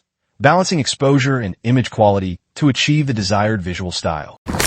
What is shutter speed, and how does it control motion blur and exposure? Shutter speed refers to the amount of time the camera's shutter remains open, exposing the sensor to light. It is measured in fractions of a second, 1/50th, 1/100, or in seconds for long exposures. A faster shutter speed, 1/1000, freezes motion, reducing motion blur, while a slower shutter speed, 1/30th, allows more light and creates motion blur. In cinematography, shutter speed is typically set relative to the frame rate to achieve a natural motion blur. The standard rule is to use a shutter speed that is double the frame rate, 1/50th for 24 frames per second. This creates a cinematic look with smooth motion blur. However, faster shutter speeds can be used for sharp, high-action scenes, while slower speeds can create a dreamy or surreal effect. Shutter speed also impacts exposure, as it controls the duration of light hitting the sensor. A faster shutter speed reduces exposure, while a slower shutter speed increases it. Balancing shutter speed with aperture and ISO is essential for achieving proper exposure and the desired visual effect. What is ISO? ISO is a setting that controls your camera's sensitivity to light. Originally, in film photography, ISO referred to the film's light sensitivity rating. Lower numbers like ISO 100 were less sensitive and produced finer, cleaner images, while higher numbers like ISO 800 or ISO 1600 were more sensitive but resulted in more grain. In digital cameras, ISO works similarly. A lower ISO, ISO 100 or ISO 200, keeps the image clean and detailed but requires more light, perfect for bright outdoor scenes. A higher ISO, ISO 1600, 3200, or even higher, increases the sensor sensitivity, making the image brighter, which is useful for low light conditions. However, increasing ISO also introduces noise, visible grain, or digital distortion, which can lower image quality. ISO is one part of the exposure triangle, along with aperture and shutter speed, and balancing all three settings is essential for getting the right exposure. For example, if you're shooting in a dark environment but want to keep your shutter speed fast and aperture narrow, you may need to raise the ISO to maintain a properly exposed image. Modern cameras, especially high-end ones, handle high ISO levels much better,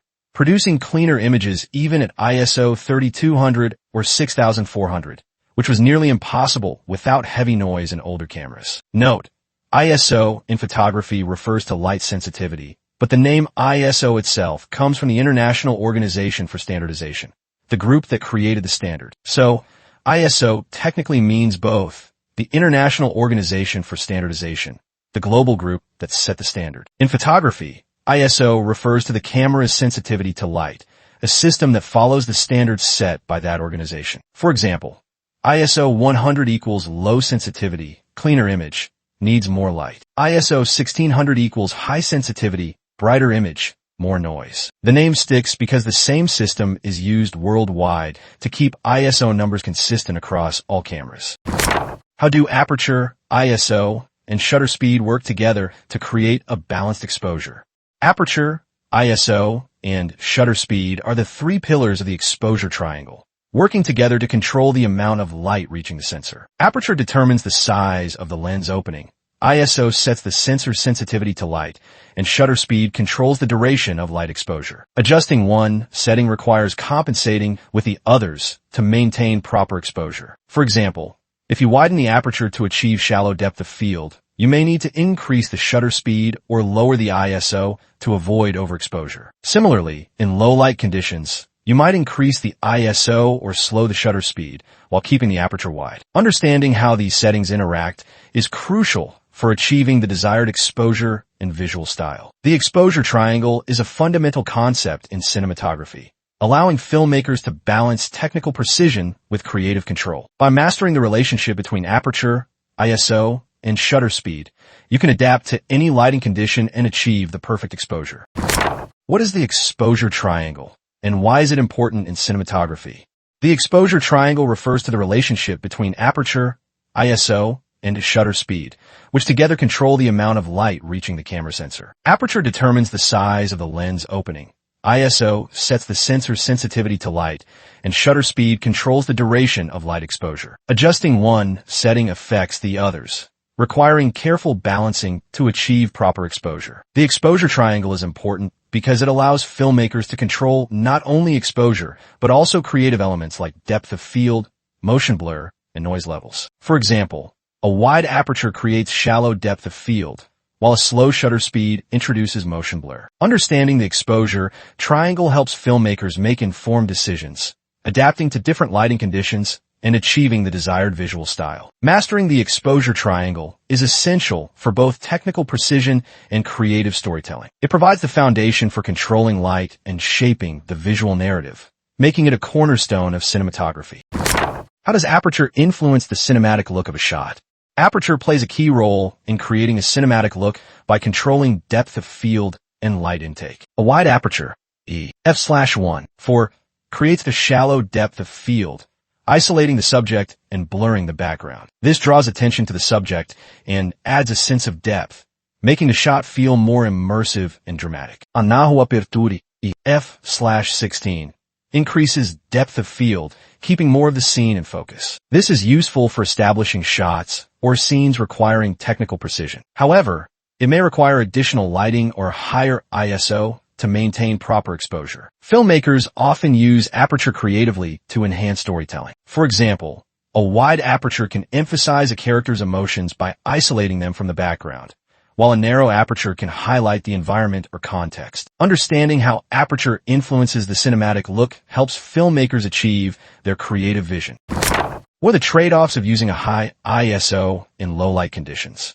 Using a high ISO in low-light conditions increases the sensor sensitivity, allowing for proper exposure without compromising shutter speed or aperture. However, it also amplifies noise, resulting in grainier images with reduced detail and dynamic range. This can degrade image quality and make post-production more challenging. Modern cameras often feature advanced noise reduction algorithms, allowing for higher ISO settings with minimal noise. However, filmmakers must still balance ISO with other exposure settings to achieve the best results. For example, using a wider aperture or slower shutter speed can reduce the need for high ISO, preserving image quality. Understanding the trade-offs of high ISO helps filmmakers make informed decisions, balancing exposure and noise to achieve the desired visual style. In some cases, a grainy image may be used creatively to convey mood or atmosphere. How do you choose the right aperture for a specific shot or scene?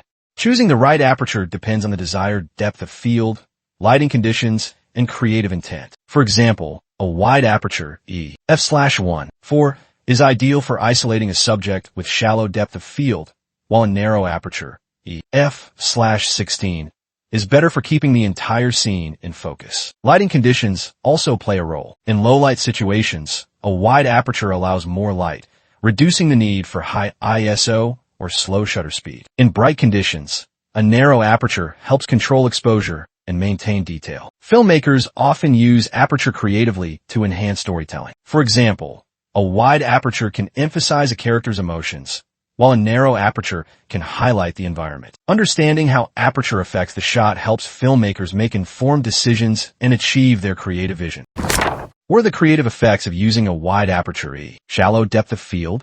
Using a wide aperture creates a shallow depth of field, isolating the subject and blurring the background. This draws attention to the subject, making them stand out and adding a sense of depth to the shot. It's ideal for close-ups, portraits, or scenes requiring emotional focus. A shallow depth of field can also create a cinematic look, emphasizing the subject and de-emphasizing distractions. It's often used in dramatic or intimate scenes to convey mood or atmosphere. Additionally, wide apertures allow for low-light shooting, making them versatile for various conditions. However, using a wide aperture requires precise focus, as the shallow depth of field leaves little room for error. Filmmakers must carefully control focus to ensure the subject remains sharp and the desired effect is achieved. How does ISO affect dynamic range and image quality?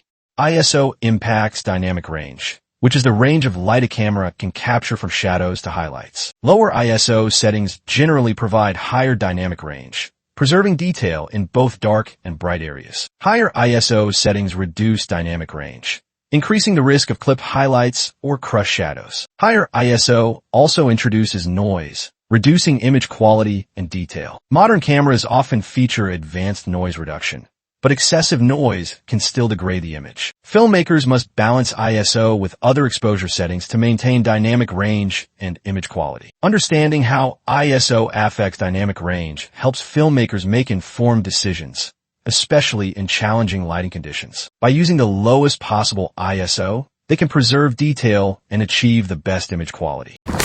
What are the risks of using a slow shutter speed in video? Using a slow shutter speed in video increases motion blur, making movement appear smoother, but also softer. While this can create a cinematic look, excessive motion blur can make footage appear unclear or dreamy, which may not be suitable for all scenes. Slow shutter speeds also increase the risk of camera shake, especially in handheld shots. This can make footage appear unstable or blurry. Additionally, slow shutter speeds require more light, which may not be available in low-light conditions. Filmmakers must carefully consider the desired effect when using slow shutter speeds. While it can enhance certain scenes, it may not be appropriate for fast-paced or action-heavy footage. What is the difference between native ISO and expanded ISO? Native ISO is the sensor's base sensitivity, optimized for the best image quality and dynamic range. Expanded ISO extends the range beyond the native settings, allowing for higher or lower sensitivity. However, expanded ISO may reduce image quality, introducing noise or reducing dynamic range. Filmmakers often use native ISO for the best results, reserving expanded ISO for extreme conditions. Understanding the difference helps filmmakers make informed decisions, balancing exposure and image quality. Using native ISO whenever possible ensures the best image quality, while expanded ISO provides flexibility in challenging lighting conditions. How do ND filters help control exposure when using wide apertures? ND, neutral density. Filters reduce the amount of light entering the lens without affecting color or contrast. They allow filmmakers to use wide apertures in bright conditions, achieving shallow depth of field without overexposing the image. ND filters are particularly useful for outdoor shooting, where bright sunlight can make it difficult to use wide apertures. By reducing light intake, they provide greater control over exposure and depth of field. Understanding how ND filters work helps filmmakers achieve the desired visual style, even in challenging lighting conditions. They are an essential tool for controlling exposure and maintaining creative flexibility. What are the effects of using a high shutter speed in video?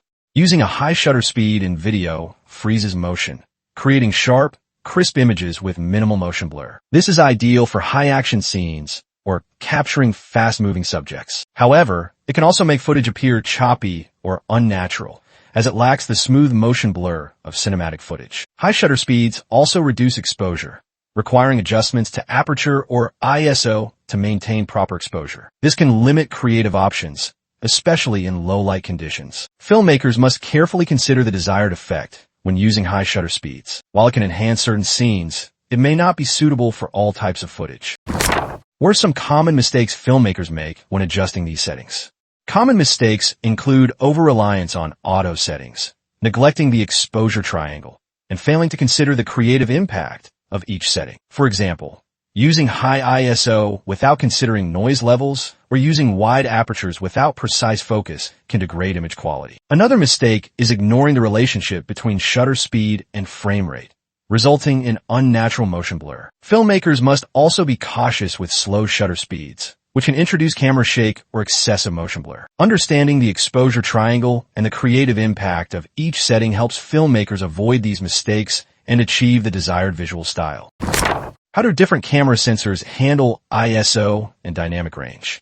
Different camera sensors handle ISO and dynamic range based on their size, technology, and design. Larger sensors, like full frame or Super 35, generally provide better low-light performance and higher dynamic range compared to smaller sensors. Modern sensors often feature advanced noise reduction and dynamic range optimization, allowing for higher ISO settings with minimal noise. However, smaller sensors may struggle in low-light conditions, requiring higher ISO and introducing more noise. Understanding how different sensors handle ISO and dynamic range helps filmmakers choose the right camera for their needs and achieve the best image quality. What are the best practices for maintaining consistent exposure across shots? Maintaining consistent exposure requires careful planning and attention to detail. Filmmakers should use tools like light meters, histograms, and waveform monitors to measure and adjust exposure. They should also maintain consistent lighting conditions and use manual settings to avoid fluctuations. Using ND filters, adjusting aperture, and balancing ISO and shutter speed help maintain consistent exposure across shots. Filmmakers should also review footage regularly to ensure consistency and make adjustments as needed. By following these best practices, filmmakers can achieve consistent exposure and maintain the visual coherence of their project. Is it all about correcting exposure? While correcting exposure is important, it's not the only consideration in cinematography. Creative elements like depth of field, motion blur, and noise levels also play a crucial role in shaping the visual narrative. Filmmakers must balance technical precision with creative intent to achieve the desired effect. Exposure is just one aspect of the exposure triangle, which also includes aperture and shutter speed. Understanding how these settings interact helps filmmakers control not only exposure, but also the overall look and feel of the footage. Cinematography is about more than just correcting exposure. It's about using light and settings to tell a story and evoke emotion. How to expose a video correctly? Exposing a video correctly involves balancing aperture, ISO, and shutter speed to achieve the desired brightness and visual style. Start by setting the aperture based on the desired depth of field.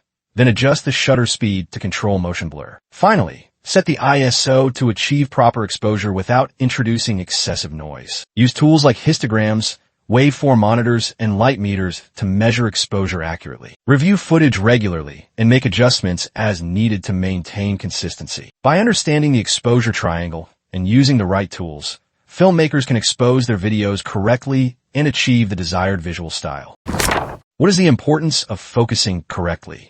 Focus is crucial for ensuring that the subject is sharp and clear, drawing the audience's attention and enhancing the storytelling. Poor focus can distract viewers and reduce the impact of a scene. Filmmakers use techniques like rack focus or shallow depth of field to guide the audience's attention and create a sense of depth. Precise focus control is essential for achieving the desired visual style and maintaining narrative clarity. Understanding the importance of focus helps filmmakers create compelling and visually engaging footage.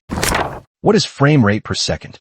Frame rate refers to the number of frames captured per second, FPS, in a video. Common frame rates include 24 frames per second, cinematic, 30 frames per second, standard, and 60 frames per second, slow motion. The choice of frame rate affects the perception of motion and the overall look of the footage. 24 frames per second is the standard for cinematic footage, providing a natural motion blur and a filmic look. Higher frame rates, like 60 frames per second, are used for slow motion or high action scenes, while lower frame rates can create a stylized or surreal effect. Understanding frame rate helps filmmakers control the pacing and visual style of their footage. What is NTSC and PAL? NTSC and PAL are two analog television systems with different frame rates and resolutions. NTSC uses 30 frames per second, 29.97, and is common in North America, while PAL uses 25 frames per second and is common in Europe and other regions. These systems affect the frame rate and resolution of video footage, requiring filmmakers to choose the appropriate settings for their region. Modern digital cameras often support both systems, providing flexibility for international projects. Understanding NTSC and PAL helps filmmakers ensure compatibility and achieve the desired visual style. What is exposure latitude? Exposure latitude refers to the range of light a camera can capture without losing detail in shadows or highlights. Cameras with high exposure latitude can handle high contrast scenes, preserving detail in both dark and bright areas. This is particularly important in cinematography, where lighting conditions can vary widely. Cameras with high exposure latitude provide greater flexibility in post-production, allowing for adjustments to exposure and color grading without losing detail. Understanding exposure latitude helps filmmakers choose the right camera and achieve the best image quality in challenging lighting conditions. With that, we have finished this chapter. Before we move on to the next one, just a quick note, the visual storytelling. The Art of Shooting Film is also available on Amazon as an ebook, paperback, and hardcover. You'll find the link in the description. If you'd like to keep a copy for quick reference or as a filmmaking handbook, feel free to check it out. Alright, let's continue. Chapter 15, Color Temperature and White Balance. What is color temperature, and how is it measured?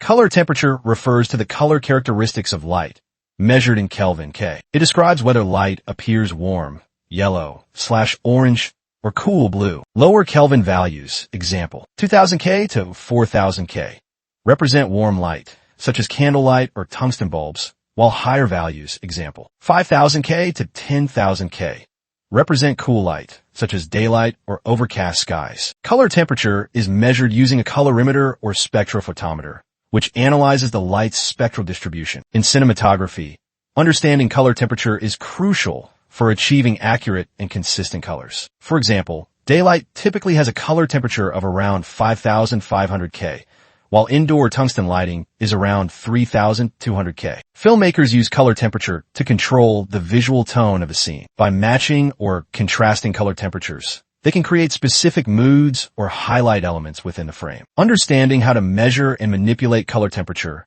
is essential for achieving the desired visual style. How does color temperature affect the mood and tone of a scene? Color temperature plays a significant role in shaping the mood and tone of a scene. Warm color temperatures, 2000 K to 4000 K, evoke feelings of warmth, intimacy, or nostalgia, making them ideal for cozy interiors, sunsets, or emotional moments. Cool color temperatures, 5000 K to 10,000 K, create a sense of coldness, detachment, or tension, often used in night scenes, hospitals, or suspenseful sequences. By manipulating color temperature, filmmakers can enhance the emotional impact of a scene. For example, a warm sunset can symbolize hope or romance, while a cool, overcast sky might suggest melancholy or foreboding. Color temperature can also be used to contrast different elements within a scene, such as a warm interior against a cool exterior, emphasizing the divide between two worlds. Understanding how color temperature affects mood and tone allows filmmakers to use it as a storytelling tool, enhancing the narrative and engaging the audience on a deeper emotional level. What is the Kelvin scale, and how is it used in cinematography? The Kelvin scale is a measurement system used to describe the color temperature of light. It ranges from warm tones, lower values, example, 2000 K, to cool tones, higher values, example, 10,000 K. In cinematography, the Kelvin scale is used to set the white balance, ensuring that colors appear accurate and consistent under different lighting conditions. Filmmakers use the Kelvin scale to match the camera's white balance to the color temperature of the light source. For example, setting the white balance to 3,200 K for tungsten lighting or 5,500 K for daylight ensures that whites appear neutral and colors are rendered accurately. The Kelvin scale also allows for creative adjustments, such as intentionally mismatching white balance to create a specific mood or effect. Understanding the Kelvin scale is essential for controlling color temperature and achieving the desired visual style. By mastering this tool, filmmakers can ensure accurate color reproduction and use color temperature creatively to enhance their storytelling. What are the differences between warm and cool color temperatures? Warm color temperatures, example, 2000 Kelvin, 4000 Kelvin, are characterized by yellow, orange, or red tones, creating a cozy inviting, or nostalgic atmosphere. They are often associated with natural light sources like candlelight, sunrise, or sunset, as well as artificial sources like tungsten bulbs. Warm tones are commonly used in scenes emphasizing warmth, intimacy, or emotional depth. Cool color temperatures, e. 5000 K to 10,000 K, feature blue or white tones, evoking a sense of coldness, detachment, or tension. They are typical of daylight, overcast skies, or fluorescent lighting. Cool tones are often used in scenes depicting isolation, suspense, or futuristic settings. The choice between warm and cool color temperatures depends on the desired mood and tone of the scene. Filmmakers often use a combination of both to create contrast or highlight specific elements within the frame. Understanding these differences helps filmmakers use color temperature effectively to enhance their storytelling. What is white balance, and why is it crucial in cinematography?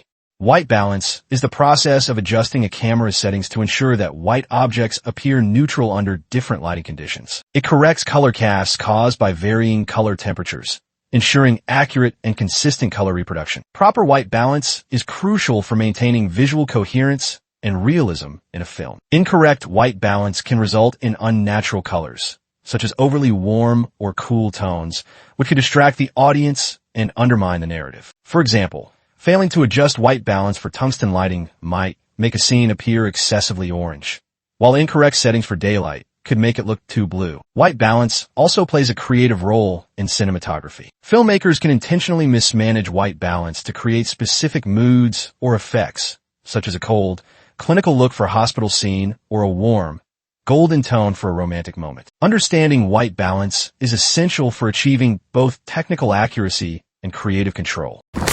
How do you set the correct white balance for different lighting conditions?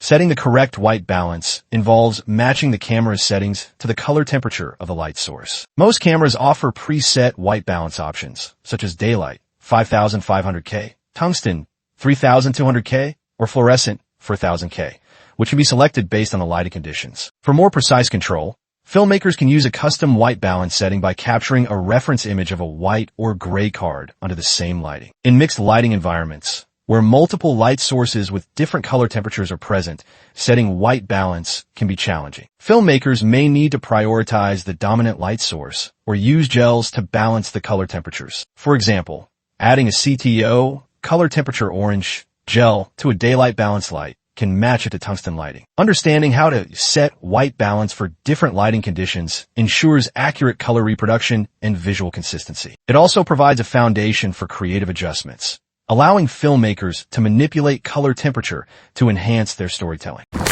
Were the common white balance presets example: daylight, tungsten, fluorescent, and when should they be used? Common white balance presets include daylight, 5500 K, tungsten, 3200 K, fluorescent, 4000 K, and cloudy, 6000 K to 7000 K. These presets are designed to match the color temperature of specific light sources, ensuring accurate color reproduction. Daylight preset is used for outdoor scenes under natural sunlight, while tungsten is ideal for indoor scenes lit by tungsten bulbs. Fluorescent preset corrects the greenish tint often produced by fluorescent lighting, and cloudy preset compensates for the cooler tones of overcast skies. Using the correct white balance preset ensures that colors appear natural and consistent. However, filmmakers can also deviate from these presets for creative effect, such as using a cooler setting to enhance the mood of a night scene. Understanding these presets helps filmmakers achieve both technical accuracy and creative flexibility. How does incorrect white balance impact the visual storytelling of a film? Incorrect white balance can distort colors, making scenes appear unnatural or inconsistent. For example, failing to adjust white balance for tungsten lighting might make a scene look overly orange, while incorrect settings for daylight could make it appear too blue. These color casts can distract the audience and undermine the narrative. Inconsistent white balance across shots can also disrupt visual continuity, making it difficult for the audience to follow the story. For example, if one scene has a warm tone and the next has a cool tone, the transition can feel jarring and disconnected. However, incorrect white balance can also be used creatively to convey mood or emotion. For example, a cool, blue tone might suggest isolation or tension, while a warm, orange tone could evoke nostalgia or romance. Understanding the impact of white balance helps filmmakers use it effectively to enhance their storytelling. What is the role of gels, CTO, CTB, CTS, in adjusting color temperature on set. Gels are transparent colored sheets used to modify the color temperature of light sources. Common types include CTO, color temperature orange, CTB, color temperature blue, and CTS, color temperature straw. CTO gels convert cool light, E, daylight, to warm light, E, tungsten, while CTB gels do the opposite. CTS gels provide a subtle warming effect, often used for skin tones. Gels are essential for balancing mixed lighting environments. For example, adding a CTO gel to a daylight balanced light can match it to tungsten lighting, ensuring consistent color temperature across the scene. Gels can also be used creatively to enhance the mood or tone of a scene, such as using a CTB gel to create a cold, clinical look. Understanding how to use gels effectively helps filmmakers control color temperature and achieve the desired visual style. They are a versatile tool for both technical precision and creative storytelling. How can you use color temperature creatively to enhance emotions or themes in a scene? Color temperature can be used creatively to evoke specific emotions or themes. For example, warm tones E, 2000K to 4000K, can create a sense of warmth, intimacy, or nostalgia, while cool tones E, 5000K to 10,000K, can suggest coldness, detachment, or tension. Filmmakers can also use contrasting color temperatures to highlight differences or conflicts within a scene. For example, a warm interior against a cool exterior might emphasize the divide between safety and danger. Alternatively, shifting color temperatures within a scene can reflect a character's emotional journey, such as transitioning from warm to cool tones to symbolize loss or isolation. Understanding how to manipulate color temperature creatively allows filmmakers to enhance the emotional impact of their scenes and engage the audience on a deeper level. What are the challenges of maintaining consistent white balance in mixed lighting environments?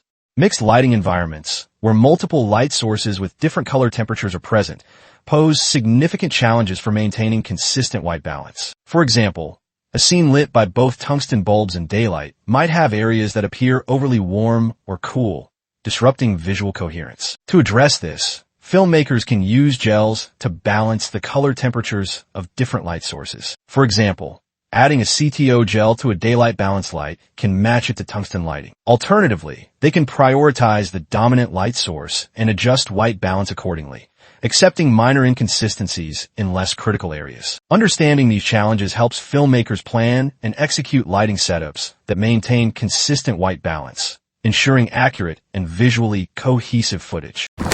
How does color temperature influence the perception of skin tones in cinematography?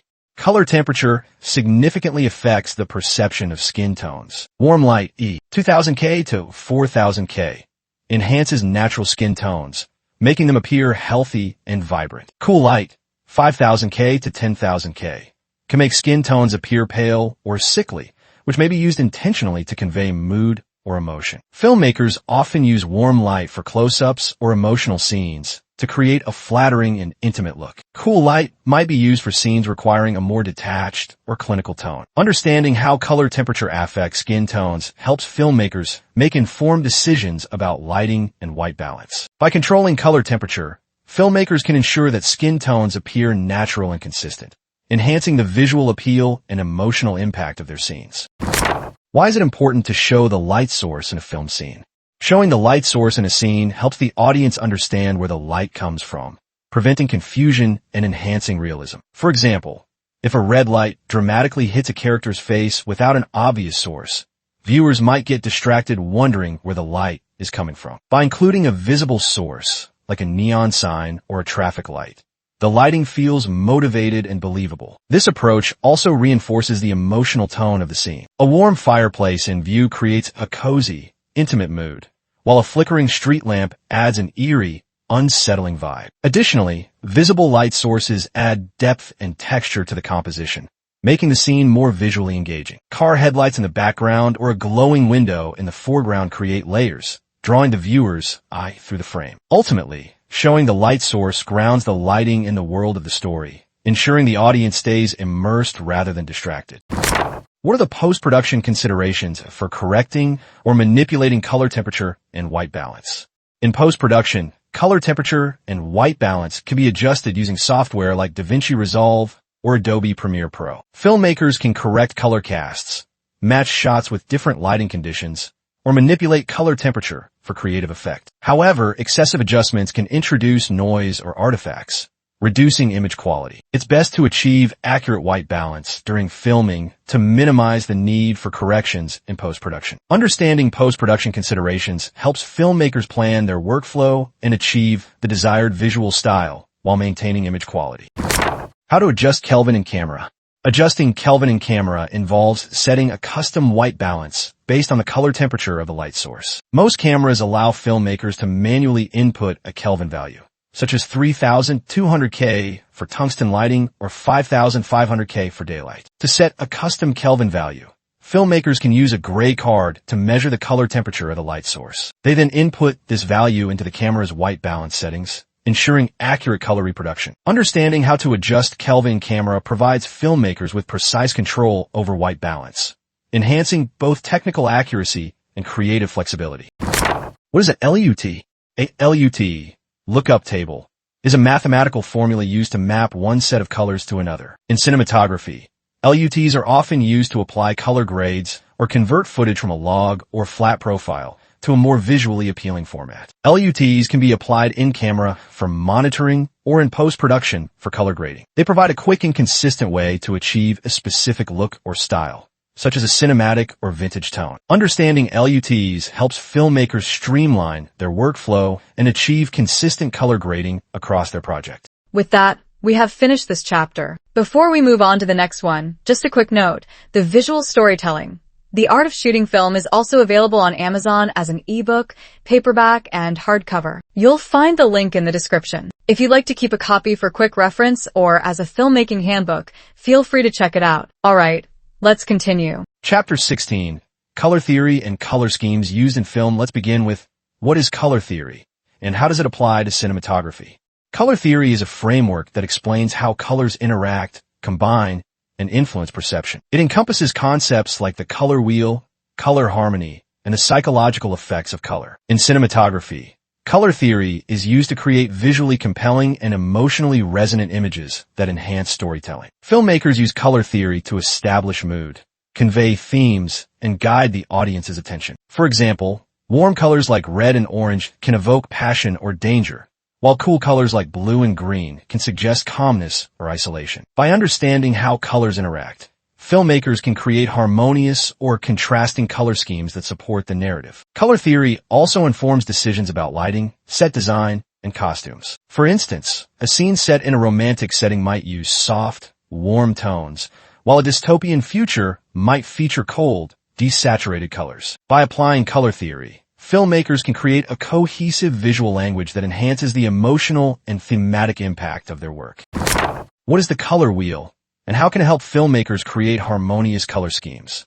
The color wheel is a circular diagram that organizes colors based on their relationships. It includes primary colors, red, blue, yellow, secondary colors, green, orange, purple, and tertiary colors, combinations of primary and secondary colors. The color wheel helps filmmakers understand how colors interact and create harmonious or contrasting schemes. Filmmakers use the color wheel to choose complementary colors, opposite on the wheel, for high contrast or analogous colors, adjacent on the wheel, for harmony. For example, a scene might use complementary colors like blue and orange to create visual tension, or analogous colors like green and yellow to evoke a sense of calm. By using the color wheel as a guide, filmmakers can create visually appealing and emotionally resonant color schemes that enhance the storytelling. It's a foundational tool for planning and implementing color in cinematography.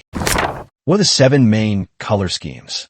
The 7 main color schemes are monochromatic, variations of single color, creating a harmonious and cohesive look. Analogous, colors adjacent on the color wheel, offering a smooth and pleasing transition. Complementary, colors opposite on the color wheel, creating high contrast and visual tension. Split complementary, a base color and 2 colors adjacent to its complement, offering contrast with less tension. Triadic, 3 colors evenly spaced on the color wheel, providing balance and vibrancy. Tetradic, double complementary, 2 pairs of complementary colors, offering rich and complex contrasts. Square, 4 colors evenly spaced on the color wheel, creating a balanced and dynamic look. Each color scheme has its own emotional and visual impact. For example, A monochromatic scheme might be used for a minimalist or introspective scene, while a complementary scheme could heighten drama or conflict. Understanding these color schemes helps filmmakers choose the right palette for their story,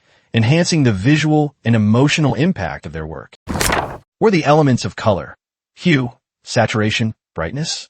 The three elements of color are hue, saturation, and brightness. Hue refers to the pure color itself, such as red, blue, or green. It's the basic building block of color and determines the overall tone of a scene. Saturation refers to the intensity or purity of a color. Highly saturated colors are vivid and bold, while desaturated colors are muted and subdued. Saturation can influence the mood of a scene, with vibrant colors evoking energy and muted colors suggesting calmness or melancholy. Brightness or value refers to the lightness or darkness of a color. It affects the contrast and depth of an image, with brighter colors appearing more prominent and darker colors receding into the background. Understanding these elements helps filmmakers control the visual and emotional impact of color in their work. What are the primary, secondary, and tertiary colors, and how are they used in film?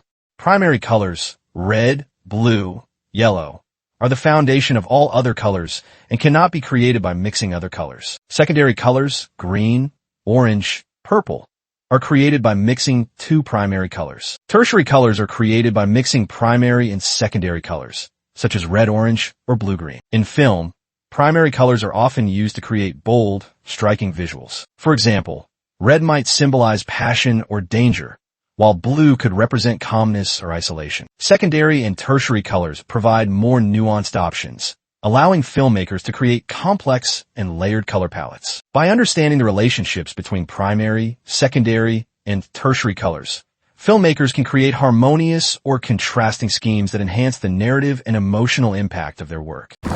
What is color psychology, and how can it be leveraged to enhance character development or themes? Color psychology studies how colors influence human emotions and behavior. In film, color psychology is used to evoke specific feelings or convey themes. For example, red can symbolize passion, danger, or power, while blue might suggest calmness, sadness, or isolation. Filmmakers use color psychology to enhance character development or themes. For instance, a character's journey might be reflected in the changing colors of their environment, from warm tones in moments of happiness to cool tones in times of despair. Color can also be used to highlight contrasts, such as a vibrant protagonist against a dull background. By leveraging color psychology, filmmakers can create deeper emotional connections with the audience and reinforce the narrative through visual storytelling. How do filmmakers use color to symbolize ideas or emotions? Red for passion, blue for isolation. Filmmakers use color symbolically to convey ideas or emotions. For example, red often symbolizes passion, danger, or power, while blue can represent calmness, sadness, or isolation. These associations are rooted in color psychology and cultural context. Color symbolism can be used to enhance storytelling. For instance, a character wearing red might signal their intensity or danger, while a blue-lit scene could evoke a sense of loneliness or melancholy. Filmmakers can also use color to foreshadow events or highlight themes, such as using green to symbolize envy or renewal. Understanding color symbolism allows filmmakers to create visually rich and emotionally resonant narratives that engage the audience on multiple levels. What is the role of color grading in establishing or enhancing color schemes in post-production? Color grading is the process of adjusting and enhancing colors in post-production to achieve a specific look or mood. It plays a crucial role in establishing or enhancing color schemes, ensuring visual consistency and emotional impact. Filmmakers use color grading to correct inconsistencies, enhance contrast, or apply creative color palettes. For example, a warm, golden grade might be used for a romantic scene, while a cold, desaturated grade could evoke a dystopian future. Color grading also helps unify scenes shot under different lighting conditions, creating a cohesive visual style. By mastering color grading, filmmakers can refine their color schemes and elevate the overall aesthetic of their film. How do filmmakers balance color schemes with practical considerations like lighting and set design? Balancing color schemes with practical considerations requires careful planning and collaboration. Filmmakers work closely with the production designer, cinematographer, and costume designer to ensure that colors align with the narrative and visual style. Lighting plays a crucial role in how colors appear on screen. For example, Warm lighting can enhance reds and yellows, while cool lighting can emphasize blues and greens. Set design and costumes must also complement the color scheme, creating a cohesive and immersive environment. By balancing color schemes with practical considerations, filmmakers can achieve a visually compelling and narratively consistent film. How can filmmakers use color to guide the audience's attention or create visual hierarchy?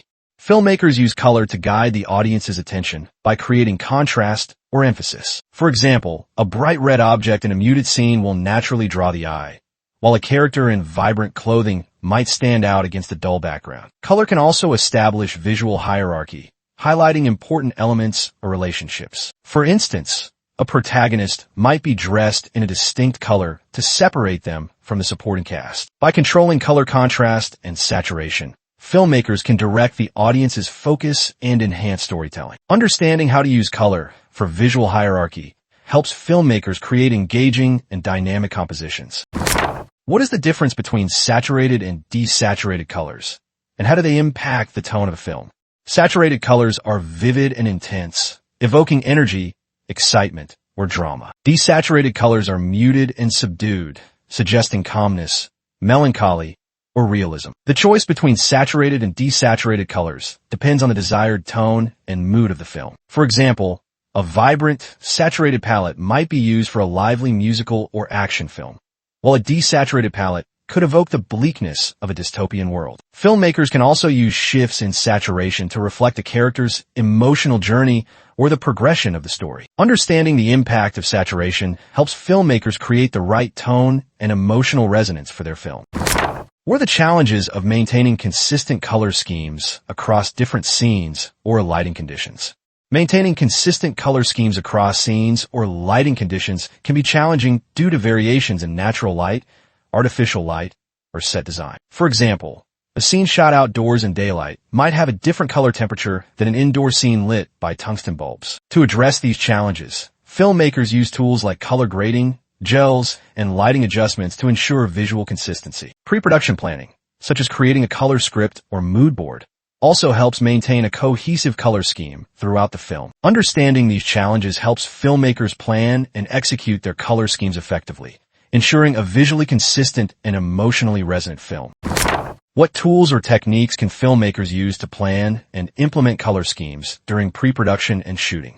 Filmmakers use tools like color scripts, mood boards, and lookbooks to plan color schemes during pre-production. These tools help visualize the color palette and ensure consistency across scenes. During shooting, filmmakers use gels, filters, and lighting adjustments to control color temperature and saturation. They also collaborate with the production designer and costume designer to ensure that sets and costumes align with the color scheme. By using these tools and techniques, filmmakers can effectively plan and implement color schemes that enhance the visual and emotional impact of their film.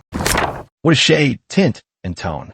Shade, tint, and tone are variations of a color created by adding black, white, or gray. Shade is created by adding black to a color, making it darker and more intense. Tint is created by adding white, making the color lighter and softer. Tone is created by adding gray, resulting in a muted or desaturated version of the color. These variations allow filmmakers to create depth and nuance in their color schemes. For example, a scene might use different shades of blue to create a sense of depth or tints of red to evoke warmth and intimacy. Understanding shade, tint, and tone helps filmmakers create rich and dynamic color palettes that enhance the visual storytelling. What is a discordant color? Discordant colors are combinations that clash or create visual tension, often using colors that are not traditionally harmonious. These combinations can evoke unease, excitement, or chaos, making them ideal for scenes requiring heightened emotion or conflict. For example, a scene might use discordant colors like red and green to create a sense of unease or imbalance. While discordant colors can be jarring, they can also be used creatively to emphasize themes or emotions. Understanding discordant colors helps filmmakers create visually striking and emotionally impactful scenes. What is associate color? Associate colors are those that are culturally or contextually linked to specific ideas, emotions, or themes. For example, red is often associated with passion or danger, while green might symbolize nature or envy. Filmmakers use associated colors to reinforce themes or evoke specific emotions. For instance, a character dressed in white might symbolize purity, while a greenlit scene could suggest jealousy or renewal. Understanding associate colors helps filmmakers create deeper emotional connections and enhance the narrative through visual storytelling. What is traditional color? Traditional color refers to color schemes or palettes that are culturally or historically significant. For example, the use of gold and red in traditional Chinese art symbolizes prosperity and happiness, while muted earth tones might evoke a rustic or historical setting. Filmmakers use traditional colors to create authenticity or evoke a specific time period or culture. For instance, a period drama might use traditional colors to reflect the aesthetics of the era. Understanding traditional colors helps filmmakers create visually authentic and culturally resonant films. With that, we have finished this chapter. Before we move on to the next one, just a quick note, the visual storytelling.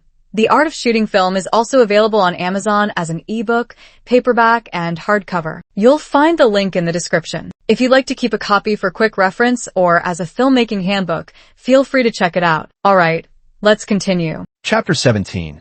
Shooting a scene. What are the key steps to prepare for shooting a scene?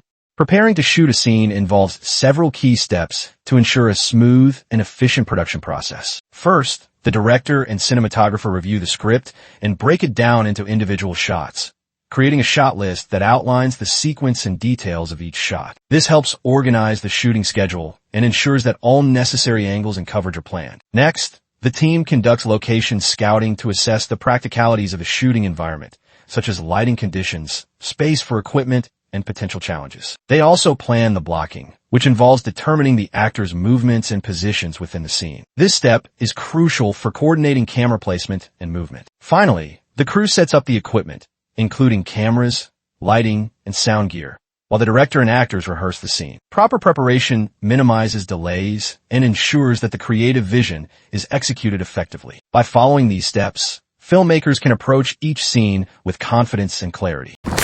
What are the steps? Shot list, camera position, storyboarding.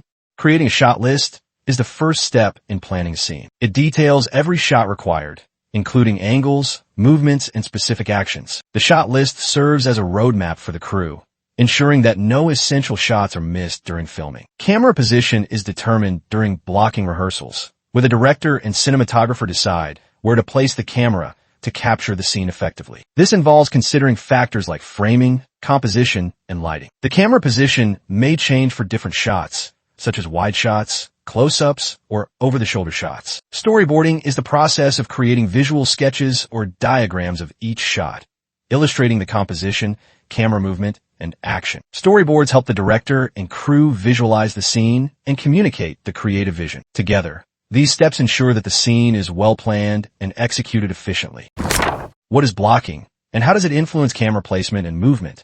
Blocking refers to the planned movement and positioning of actors within a scene. It is a collaborative process between the director, actors, and cinematographer, ensuring that the actor's movements align with the camera's perspective and the overall visual composition. Blocking influences camera placement by determining where the camera needs to be to capture the action effectively. For example, if an actor moves from one side of the room to the other, the camera may need to follow or reposition to maintain framing. Blocking also affects camera movement, such as pans, tilts, or tracking shots, which are used to follow the action smoothly. Effective blocking ensures that the scene is visually dynamic and narratively coherent. It allows the director to guide the audience's attention and create a sense of space and movement within the frame. What is coverage, and why is it important for editing flexibility? Coverage refers to shooting a scene from multiple angles and perspectives to provide the editor with a variety of options during post-production. This typically includes wide shots, medium shots, close-ups, and reaction shots, as well as different camera movements and angles. Coverage is important because it gives the editor flexibility to construct the scene in the most effective way. For example, if a dialogue scene feels flat, the editor can cut to a close-up to emphasize emotion or use a reaction shot to highlight a character's response. Without adequate coverage, the editor may be limited in their ability to shape the scene. By planning and shooting comprehensive coverage, filmmakers ensure that the scene can be edited to maximize its emotional and narrative impact. It's a critical step in creating a polished and cohesive final product. How do you decide between a master shot and shooting in sequences? A master shot captures the entire scene in one continuous take, often from a wide angle. It provides a complete overview of the action and is useful for establishing spatial relationships between characters and their environment. However, it may lack the emotional intimacy or detail of closer shots. Shooting in sequences involves breaking the scene into smaller shots, such as close-ups, medium shots, and over-the-shoulder shots. This approach allows for greater control over pacing, emotion, and focus, but requires more time and coordination. The decision between a master shot and shooting in sequences depends on the scene's requirements and the director's vision. A master shot is ideal for scenes requiring spatial clarity, while sequences are better for emphasizing emotion or detail. Often, filmmakers use a combination of both to ensure flexibility in editing. What role does the director of photography, DP, play in shooting a scene? The director of photography, DP, is responsible for the visual execution of the scene, working closely with the director to achieve the desired look and mood. The DP oversees camera placement, lighting, and composition, ensuring that each shot aligns with the creative vision. The DP also collaborates with the camera crew to set up and operate the equipment, including choosing lenses, adjusting focus, and managing camera movement. They work with the gaffer and lighting team to design the lighting setup, creating the right atmosphere and enhancing the scene's emotional impact. The DP's role is crucial in translating the script into a visual narrative. Their expertise in cinematography ensures that the scene is not only technically sound, but also visually compelling and emotionally resonant. What are the challenges of shooting dialogue scenes, and how do you overcome them? Shooting dialogue scenes presents several challenges, including maintaining consistent pacing, capturing natural performances, and ensuring proper coverage. Dialogue scenes often require multiple takes and angles, which can be time-consuming and demanding for actors and crew. To overcome these challenges, filmmakers use techniques like shot-reverse shot to create a natural flow between characters. They also plan coverage carefully, ensuring that each character's lines and reactions are captured from multiple angles. Rehearsals are essential for refining blocking and performance, while clear communication between the director, DP, and actors helps maintain consistency. By addressing these challenges, filmmakers can create dialogue scenes that feel dynamic, engaging, and true to the character's emotions. What is the importance of rehearsals before shooting a scene? Rehearsals are crucial for refining the actor's performances, blocking, and camera movements before filming begins. They allow the director to communicate their vision and make adjustments to pacing, timing, and emotional beats. Rehearsals also help the crew understand the scene's requirements, such as camera placement, lighting, and sound. This ensures that everyone is prepared and aligned when shooting begins, minimizing delays and technical issues. By investing time in rehearsals, filmmakers can approach the shoot with confidence, ensuring that the scene is executed smoothly and effectively. How do you manage time and resources efficiently while shooting a scene? Efficient time and resource management begins with thorough pre-production planning, including creating a detailed shot list, schedule, and budget. During the shoot, the director and assistant director, AD, oversee the schedule, ensuring that each shot is completed on time. Prioritizing key shots and coverage helps maximize productivity, while clear communication and teamwork ensure that the crew works efficiently. Contingency plans should be in place for unexpected challenges, such as weather changes or equipment failures. By staying organized and adaptable, filmmakers can make the most of their time and resources, ensuring a smooth and successful shoot. What are the common mistakes to avoid when shooting a scene?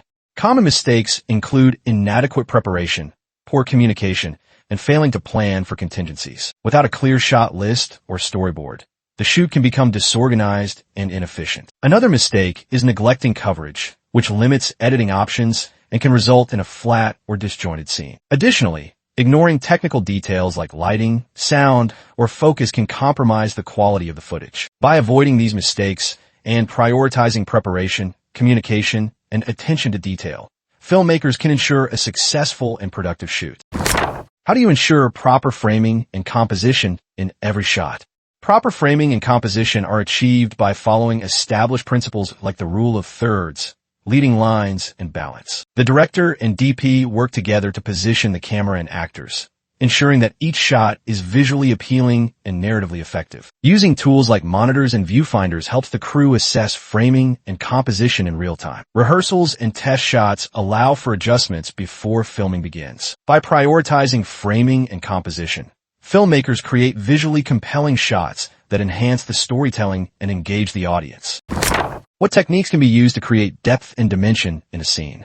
Creating depth and dimension involves using techniques like foreground, middle ground, and background layers. Placing objects or characters at different distances from the camera adds visual interest and a sense of space. Lighting also plays a key role, with techniques like backlighting or side lighting creating shadows and highlights that enhance depth. Camera movement, such as tracking or dolly shots, can further emphasize dimension by revealing different layers of the scene. By combining these techniques, filmmakers create dynamic and immersive visuals that draw the audience into the story. How do you adapt to unexpected challenges? Weather equipment failure during shooting. Adapting to unexpected challenges requires flexibility, quick thinking, and effective problem solving. Filmmakers should have contingency plans in place, such as alternative locations or backup equipment. Clear communication and teamwork are essential for addressing issues efficiently. For example, if weather disrupts an outdoor shoot, the team might focus on indoor scenes or use creative solutions like artificial lighting to replicate natural conditions. By staying calm and resourceful, filmmakers can overcome challenges and keep the production on track. What is the role of the camera crew, and how do you ensure smooth communication on set? The camera crew is responsible for setting up and operating the camera equipment, including lenses, tripods, and rigs. They work closely with the DP to achieve the desired shots and movements. Smooth communication is ensured through clear roles, regular briefings, and the use of tools like walkie-talkies or headsets. The director and DP provide clear instructions, while the crew collaborates to execute the vision efficiently. By fostering teamwork and communication, filmmakers create a productive and harmonious working environment. How do you balance technical precision with creative expression when shooting a scene? Balancing technical precision and creative expression requires collaboration between the director, DP, and crew. The director focuses on the creative vision, while the DP ensures that the technical aspects, such as lighting and framing, support that vision. Rehearsals and test shots allow for adjustments, ensuring that the scene is both technically sound and emotionally resonant. Open communication and mutual respect between the creative and technical teams are key to achieving this balance. By prioritizing both precision and creativity, filmmakers create scenes that are visually stunning and narratively impactful.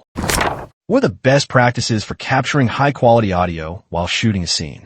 Capturing high-quality audio involves using the right equipment, such as boom microphones, lavalier mics, or recorders. The sound team works closely with the director and DP to position microphones and minimize background noise. Monitoring audio levels during filming ensures that dialogue and sound effects are clear and consistent. Using techniques like room tone recording and ADR, automated dialogue replacement, can address any issues in post-production. By prioritizing audio quality, filmmakers ensure that the sound enhances the visual storytelling and immerses the audience in the scene. How do you ensure consistency in lighting and color across multiple takes? Consistency in lighting and color is achieved through careful planning and documentation. The DP and gaffer create a lighting plan that is replicated for each take, using tools like light meters and color charts. Monitoring footage on set helps identify and correct any inconsistencies. In post-production, color grading ensures that the final look is cohesive across all shots. By maintaining consistency, filmmakers create a polished and professional final product. What is the importance of maintaining continuity during shooting? Maintaining continuity is crucial for creating a seamless and immersive viewing experience. It ensures that details like dialogue, blocking, wardrobe, and props remain consistent across multiple takes and scenes, preserving the story's flow and believability. Key crew members play a vital role in this process. Script supervisors and assistant directors help coordinate timing, movement, and set logistics to support consistency. The director of photography, DP, ensures visual continuity through consistent lighting, framing, and camera movement, while the director oversees the overall vision and ensures narrative coherence. Together, these roles collaborate to prevent jarring inconsistencies that could distract the audience and break immersion. How do you approach shooting scenes with special effects or green screens? Shooting scenes with special effects or green screens requires careful planning and coordination. The director and DP work with the VFX team to plan camera movements, lighting, and actor positioning. Markers and reference points help actors interact with elements that will be added in post-production. Proper lighting and color matching ensure that the green screen footage integrates seamlessly with the final composite. By collaborating closely with the VFX team, filmmakers create scenes that are visually stunning and narratively cohesive. What are the considerations for shooting scenes with multiple cameras? Shooting with multiple cameras requires careful planning to avoid interference between shots. The director and director of photography, DP, coordinate camera positions and movements, ensuring that each camera captures the desired angle without disrupting the others. Lighting and sound must be adjusted to accommodate multiple cameras, and the crew must work efficiently to manage the additional equipment. Proper communication and rehearsals are essential for a smooth shoot. By using multiple cameras, filmmakers can capture more coverage and dynamic angles, enhancing the scene's visual impact. How do you evaluate and review footage on set to ensure it meets the creative vision? Evaluating footage on set involves reviewing playback on monitors and discussing the shots with the director, DP, and key crew members. This allows for immediate adjustments to framing, lighting, or performance. Clear communication and collaboration ensure that the footage aligns with the creative vision. If issues are identified, the team can reshoot or make adjustments before moving on. By reviewing footage on set, filmmakers ensure that each shot meets the desired quality and supports the overall narrative. What is a reaction shot in filmmaking? A reaction shot captures a character's emotional or physical response to an event or dialogue. It is often used to emphasize the impact of a moment or reveal a character's inner thoughts. Reaction shots are typically close-ups or medium shots, focusing on the character's facial expressions or body language. They provide a counterpoint to the main action, adding depth and nuance to the scene. By including reaction shots, filmmakers create a more dynamic and emotionally engaging narrative, allowing the audience to connect with the characters on a deeper level. With that, we have finished this chapter. Before we move on to the next one, just a quick note, the visual storytelling. The Art of Shooting Film is also available on Amazon as an ebook, paperback, and hardcover. You'll find the link in the description. If you'd like to keep a copy for quick reference or as a filmmaking handbook, feel free to check it out. Alright, let's continue. Chapter 18. Lighting and Cinematography. What is the role of lighting in visual storytelling? Lighting is one of the most powerful tools in visual storytelling, as it shapes the mood, tone, and atmosphere of a scene. It helps convey emotions, highlight important elements, and guide the audience's attention. For example, harsh lighting with deep shadows can create tension or drama, while soft, diffused lighting can evoke warmth or intimacy. Lighting also defines the visual style of a film, contributing to its overall aesthetic. Whether it's the high-contrast shadows of film noir or the bright, even lighting of a romantic comedy, lighting choices reflect the narrative and themes. Beyond its technical function of illuminating a scene, lighting can symbolize character traits or plot developments. For instance, a character stepping into a beam of light might symbolize hope or revelation, while a shadowy figure could represent danger or mystery. Lighting can also be used to foreshadow events or highlight contrasts, such as using light to represent good and darkness to signify evil. By manipulating light, filmmakers create a visual language that enhances the story and engages the audience on a deeper emotional level. Lighting is not just a technical necessity, but a creative tool that brings the director's vision to life. In addition to its emotional and symbolic impact, lighting also plays a practical role in defining the spatial relationships within a scene. It helps establish the time of day, the location, and the environment, making the world of the film feel real and immersive. For example, the warm, golden light of a sunset can evoke a specific time and mood, while the cold blue light of a moonlit night can create a sense of isolation or suspense. By carefully designing the lighting, filmmakers can transport the audience into the world of the story and make the narrative more compelling and believable. How does lighting influence the mood and tone of scene? Lighting plays a crucial role in establishing the mood and tone of a scene. Warm, soft lighting often creates a cozy, romantic, or nostalgic atmosphere, while cool, harsh lighting can evoke feelings of isolation, tension, or unease. The intensity, direction, and color of light all contribute to the emotional impact of a scene. For example, low-key lighting with strong shadows is commonly used in thrillers or horror films to create suspense and mystery. In contrast, high-key lighting with minimal shadows is typical of comedies or musicals, conveying a sense of lightness and positivity. The interplay of light and shadow can also symbolize internal conflicts or external challenges. For instance, a character standing in partial shadow might suggest inner turmoil or moral ambiguity, while a fully lit character could represent clarity or resolution. Lighting can also be used to reflect the emotional state of a character or the progression of the story. For example, a scene might start with bright, cheerful lighting and gradually transition to darker, more somber tones as the narrative takes a dramatic turn. By carefully designing the lighting, filmmakers can manipulate the audience's emotions and reinforce the narrative. Lighting is a subtle yet powerful way to enhance the storytelling and immerse the audience in the world of the film. It allows filmmakers to create a visual language that communicates the underlying themes and emotions of the story, making the experience more engaging and impactful. What are various film lighting techniques? Here are essential film lighting techniques, each with its own unique purpose and application. 3-point lighting. This is the most basic and widely used lighting setup, consisting of a key light, fill light, and backlight. The key light is the primary light source, providing the main illumination for the subject. The fill light softens the shadows created by the key light, while the backlight separates the subject from the background, adding depth and dimension. High key lighting. This technique uses bright, even lighting with minimal shadows, creating a light and airy atmosphere. It is commonly used in comedies, musicals, or romantic films to convey positivity, happiness, or innocence. Low-key lighting. Characterized by high contrast and deep shadows, low-key lighting creates a dark and moody atmosphere. It is often used in thrillers, horror films, or dramas to evoke tension, mystery, or suspense. Natural lighting.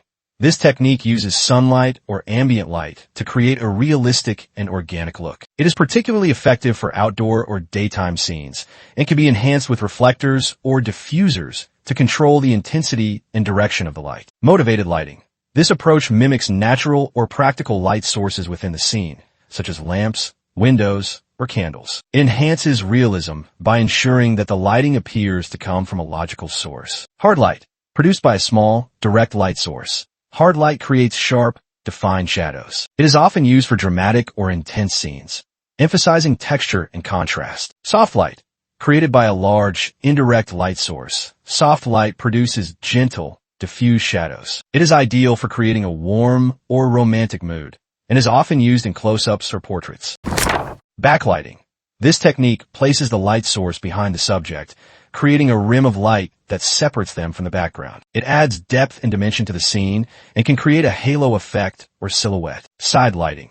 Illuminating the subject from the side emphasizes texture and depth, creating a dramatic and visually striking look. It is often used to highlight facial features or create a sense of mystery. Practical lighting. This involves using visible light sources within the scene, such as lamps, candles, or neon signs. It enhances realism and can be used to create specific moods or effects. Fill lighting.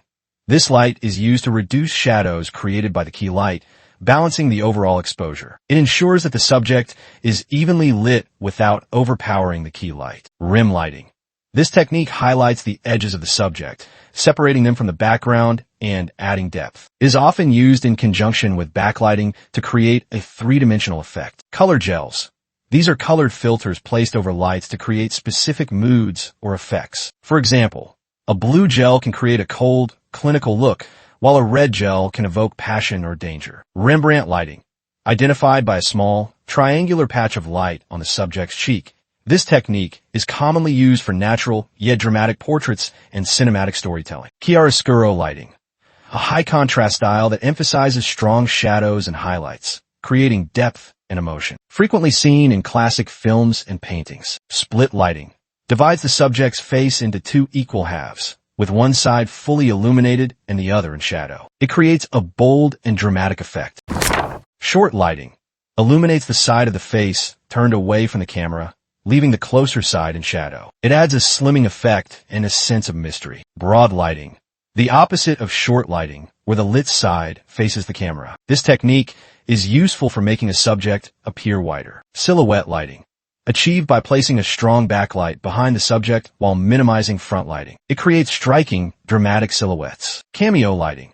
Focuses a strong light on the subject while keeping the background completely dark, isolating them for high contrast, cinematic shots. Butterfly lighting. paramount lighting. This setup places the main light directly in front and slightly above the subject, casting a butterfly-shaped shadow onto the nose. It is commonly used in glamour photography as it highlights cheekbones and creates a smooth, elegant look. Loop lighting, achieved by positioning the key light slightly above and to the side of the subject. Loop lighting creates a small shadow of the nose on the cheek. This technique adds depth while maintaining a soft, flattering look, making it popular for portrait photography. Each of these techniques serves a unique purpose, allowing filmmakers to craft the perfect lighting setup for their scene. By mastering these techniques, filmmakers can create visually stunning and emotionally resonant images that enhance the storytelling. Or the three-point lighting setup and its components: key light, fill light, backlight. The three-point lighting setup is a foundational technique in cinematography, consisting of three main lights: the key light, fill light, and backlight. The key light is the primary light source, providing the main illumination for the subject. It is typically placed at a 45-degree angle to the subject and establishes the overall look and mood of the scene. The intensity and direction of the key light can vary depending on the desired effect, such as creating sharp shadows for a dramatic look or soft illumination for a more natural appearance. The fill light is placed on the opposite side of the key light to soften shadows and reduce contrast. It ensures that the subject is evenly lit without overpowering the key light. The fill light is usually less intense than the key light, creating a balanced and natural look. It can be diffused or bounced off a reflector to achieve a softer effect. The backlight is positioned behind the subject, creating a rim of light that separates them from the background and adds depth. It helps define the subject's outline and prevents them from blending into the background. The backlight can also create a halo effect,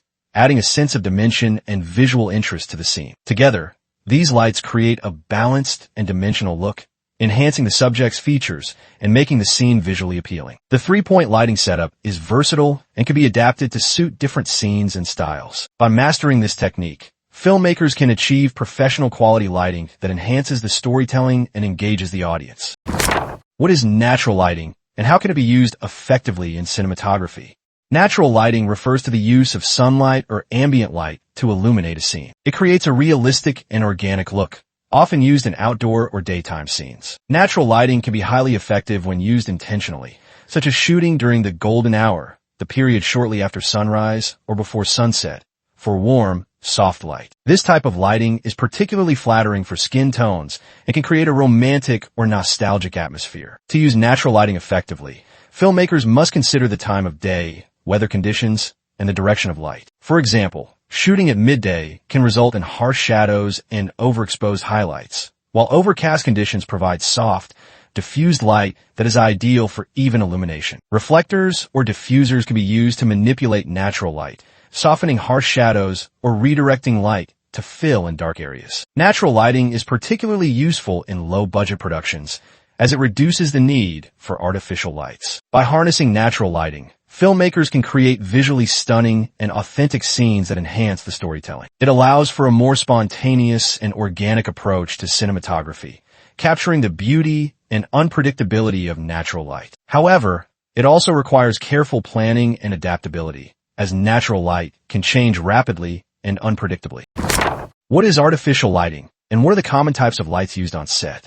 Artificial lighting involves using man-made light sources to illuminate a scene. It provides greater control over intensity, direction, and color, making it essential for indoor or nighttime shoots. Artificial lighting allows filmmakers to create specific moods and effects, regardless of natural light conditions. Common types of lights used on set include Fresnel lights.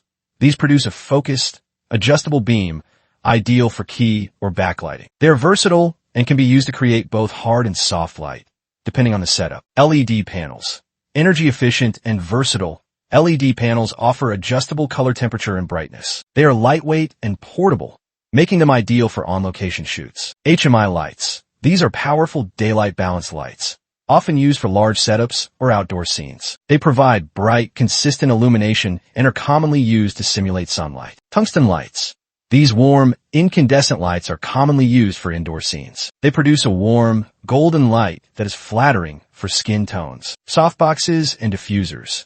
These create soft, even light by diffusing the light source. They are often used for fill lighting or to create a natural, flattering look. Artificial lighting allows filmmakers to achieve precise control over the visual style of a scene. It is a crucial tool for creating specific moods and effects, enhancing the storytelling and engaging the audience. How do you balance natural and artificial lighting in a scene? Balancing natural and artificial lighting requires careful planning and coordination. Filmmakers often use artificial lights to complement or enhance natural light, such as using a fill light to soften shadows created by sunlight. For example, if a scene is shot indoors with natural light coming through a window, artificial lights can be used to fill in dark areas or create a more even illumination. Color temperature is a key consideration when balancing natural and artificial lighting. Natural light, daylight, is cooler, around 5,500 K, while tungsten lights are warmer, around 3,200 K. To achieve a cohesive look, filmmakers can use gels or filters to match the color temperatures. For instance, a CTO, color temperature orange, gel can be placed over a daylight balance light to match it to tungsten lighting. Reflectors or diffusers can also help blend natural and artificial light seamlessly. By balancing these light sources, filmmakers create a natural and visually appealing scene that supports the narrative. It requires a combination of technical expertise and creative intuition, as well as close collaboration between the director, cinematographer, and lighting crew. What is the difference between hard light and soft light, and when should each be used? Hard light and soft light are two fundamental types of lighting that create different visual effects. Hard light is produced by a small, direct light source, such as a spotlight or the sun on a clear day. It creates sharp, defined shadows and high contrast, emphasizing texture and detail. Hard light is often used for dramatic or intense scenes, such as thrillers or action films, where it can create a sense of tension or urgency. Soft light, on the other hand, is created by a large, indirect light source, such as a softbox or diffused window light. It produces gentle, diffused shadows and low contrast, creating a warm and flattering look. Soft light is ideal for romantic or intimate scenes, as well as close-ups or portraits, where it can enhance the subject's features and create a natural, inviting atmosphere. The choice between hard and soft light depends on the desired mood and tone of the scene. Filmmakers often use a combination of both to create depth and contrast, balancing the visual impact with the emotional resonance of the story. What are the techniques for diffusing light to create a softer look? Diffusing light involves scattering or softening the light source to reduce harsh shadows and create a more even illumination. Common techniques include softboxes. These enclose the light source with a diffusing material, producing soft, even light. They are often used for portraits or close-ups to create a flattering look. Diffusion gels. These are placed in front of the light source to scatter the light, reducing its intensity and creating a softer effect. Bounce boards. These reflect light onto the subject, creating a softer and more natural look. They are often used outdoors to redirect sunlight or fill in shadows. Umbrellas. These spread light over a wide area, reducing its intensity and softening shadows. They are lightweight and portable, making them ideal for on-location shoots. Diffused light is ideal for creating a warm, flattering, or natural look, enhancing the subject's features and creating a visually appealing scene. It is particularly useful for close-ups or scenes requiring a soft, romantic atmosphere. How do you use lighting to create depth and dimension in a scene? Creating depth and dimension involves using lighting to separate the subject from the background and add visual interest. Techniques include backlighting. Placing a light behind the subject creates a rim of light that separates them from the background, adding depth and dimension. Layering. Using foreground, middle ground, and background lighting creates a sense of space and depth. For example, a brightly lit foreground with a darker background can create a sense of distance. Shadows. Adding contrast and texture through shadows emphasizes depth and dimension. For example, side lighting can create long shadows that add visual interest. Practical lights. Using visible light sources within the scene, such as lamps or candles, enhances realism and adds depth. By combining these techniques, filmmakers create dynamic and immersive visuals that draw the audience into the scene. Lighting is a powerful tool for creating a sense of space and dimension, making the scene feel more real and engaging. What is high-key lighting, and in what genres or moods is it commonly used? High-key lighting is characterized by bright, even illumination with minimal shadows. It creates a light, airy, and open atmosphere, often associated with positivity, happiness, and clarity. This technique is achieved by using multiple light sources or reflectors to reduce contrast and eliminate harsh shadows. High-key lighting is commonly used in genres like comedies, musicals, romantic films, and commercials, where the goal is to create a cheerful, optimistic, or upbeat mood. In high-key lighting, the fill light is often as strong as or stronger than the key light, ensuring that shadows are soft and subtle. This creates a clean, polished look that feels inviting and approachable. For example, sitcoms and family-friendly films often use high-key lighting to create a warm and welcoming environment. It's also used in product photography and advertising to make subjects appear bright and appealing. However, high-key lighting isn't limited to light-hearted genres. It can also be used creatively to contrast with darker themes, such as in a horror film where a brightly lit scene might feel unnervingly cheerful before a sudden shift to low-key lighting. By understanding high-key lighting, filmmakers can create scenes that feel vibrant, energetic, and visually engaging. What is low-key lighting, and how does it contribute to dramatic or suspenseful scenes? Low-key lighting is defined by high contrast, deep shadows, and a limited amount of light. It creates a dark, moody, and often mysterious atmosphere, making it ideal for dramatic, suspenseful, or intense scenes. This technique is achieved by using a single key light with little to no fill light, allowing shadows to dominate the frame. Low-key lighting is commonly used in genres like film noir, thrillers, horror films, and dramas, where the goal is to evoke tension, unease, or emotional depth. In low-key lighting, the interplay of light and shadow is crucial. Shadows can obscure details, creating a sense of mystery or foreboding. For example, a character's face might be partially hidden in shadow, suggesting hidden motives or inner turmoil. Low-key lighting can also emphasize texture and shape, adding a sense of depth and dimension to the scene. It's often used to create a sense of isolation or danger, such as in a dimly lit alley or a shadowy room. By using low-key lighting, filmmakers can heighten the emotional impact of a scene and draw the audience into the narrative. It's a powerful tool for creating atmosphere and building suspense, making it a staple of visually striking and emotionally resonant storytelling. How do you use lighting to guide the audience's attention within a frame?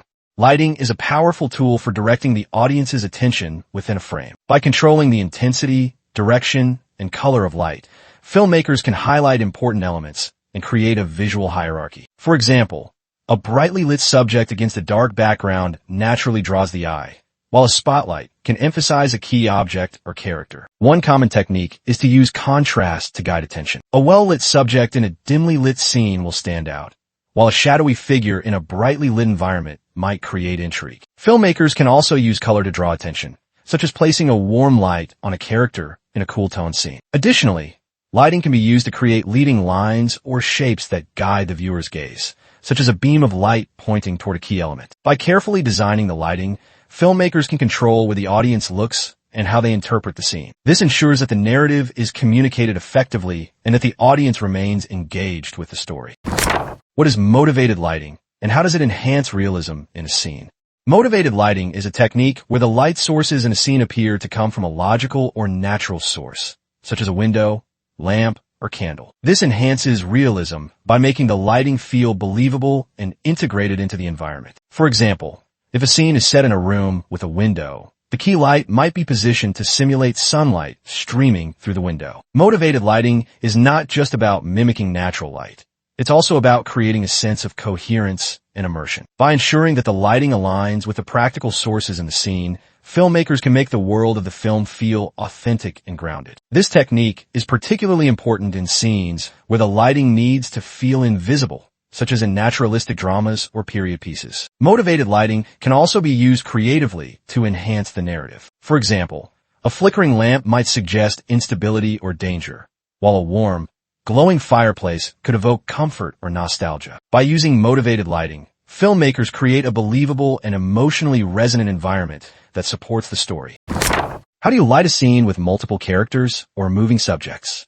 Lighting a scene with multiple characters or moving subjects requires careful planning and flexibility. One approach is to use group lighting, where a broad, even light source covers the entire area, ensuring that all subjects are properly illuminated. This is often achieved with large softboxes or diffused lights that provide consistent coverage. For scenes with movement, Tracking lights can be used to follow the subjects as they move through the frame. This might involve adjusting the position or intensity of the lights during the shot, or using multiple lights to cover different areas of the set. Another technique is to use multiple key lights, each positioned to illuminate a specific character or area. This ensures that each subject is properly lit, even if they move or change positions. By combining these techniques, filmmakers can create dynamic and visually cohesive scenes that accommodate multiple characters or moving subjects. It requires close collaboration between the director, cinematographer, and lighting crew to ensure that the lighting supports the action and narrative.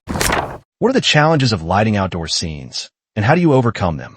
Lighting outdoor scenes presents several challenges, including unpredictable weather, changing sunlight, and limited control over natural light. For example, shooting on a sunny day can result in harsh shadows and overexposed highlights, while overcast conditions might require additional lighting to avoid a flat, dull look. To overcome these challenges, filmmakers often use reflectors or diffusers to manipulate natural light. Reflectors can bounce sunlight onto the subject, filling in shadows, while diffusers can soften harsh light, creating a more even illumination. Artificial lights, such as HMIs or LED panels, can also be used to supplement natural light, especially during overcast conditions or nighttime shoots. Another challenge is maintaining consistency across multiple takes or scenes. For example, if the sun moves behind a cloud during a shoot, the lighting might change dramatically. To address this, filmmakers can shoot during the golden hour, shortly after sunrise or before sunset, when the light is soft and consistent. Alternatively,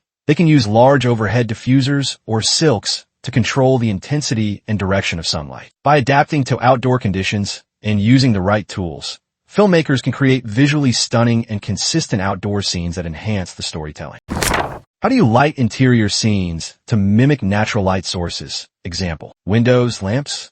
Lighting interior scenes to mimic natural light sources involves using motivated lighting techniques. For example, if a scene is set in a room with a window, the key light might be positioned to simulate sunlight streaming through the window. This can be achieved with a large softbox or HMI light placed outside the window, creating a soft, directional light that feels natural. Practical lights, such as lamps or candles, can also be used to enhance realism. These lights should be integrated into the scene and balanced with other light sources to create a cohesive look. For example, a lamp on a table might provide the key light, while a soft fill light ensures that the rest of the room is properly illuminated. Color temperature is another important consideration. Daylight balanced lights, around 5,500 K, can be used to mimic sunlight, while tungsten lights, around 3,200 K, can simulate the warm glow of indoor lighting. By carefully designing the lighting, filmmakers can create interior scenes that feel authentic and immersive. What is the role of shadows in cinematography, and how can they be used creatively? Shadows play a crucial role in cinematography, adding depth, texture, and contrast to a scene. They can be used creatively to enhance the mood, emphasize details, or symbolize themes. For example, long, dramatic shadows might suggest the passage of time or create a sense of foreboding, while soft, subtle shadows can add a sense of realism and dimension. Shadows can also be used to obscure details, creating a sense of mystery or tension. For example, a character's face might be partially hidden in shadow, suggesting hidden motives or inner turmoil. In film noir, shadows are often used to create a sense of danger or moral ambiguity, with characters emerging from or disappearing into darkness. By manipulating shadows, filmmakers can create visually dynamic and emotionally resonant scenes. Shadows are a powerful tool for storytelling, allowing filmmakers to convey meaning and emotion without relying solely on dialogue or action. What are the techniques for lighting night scenes to maintain visibility and atmosphere?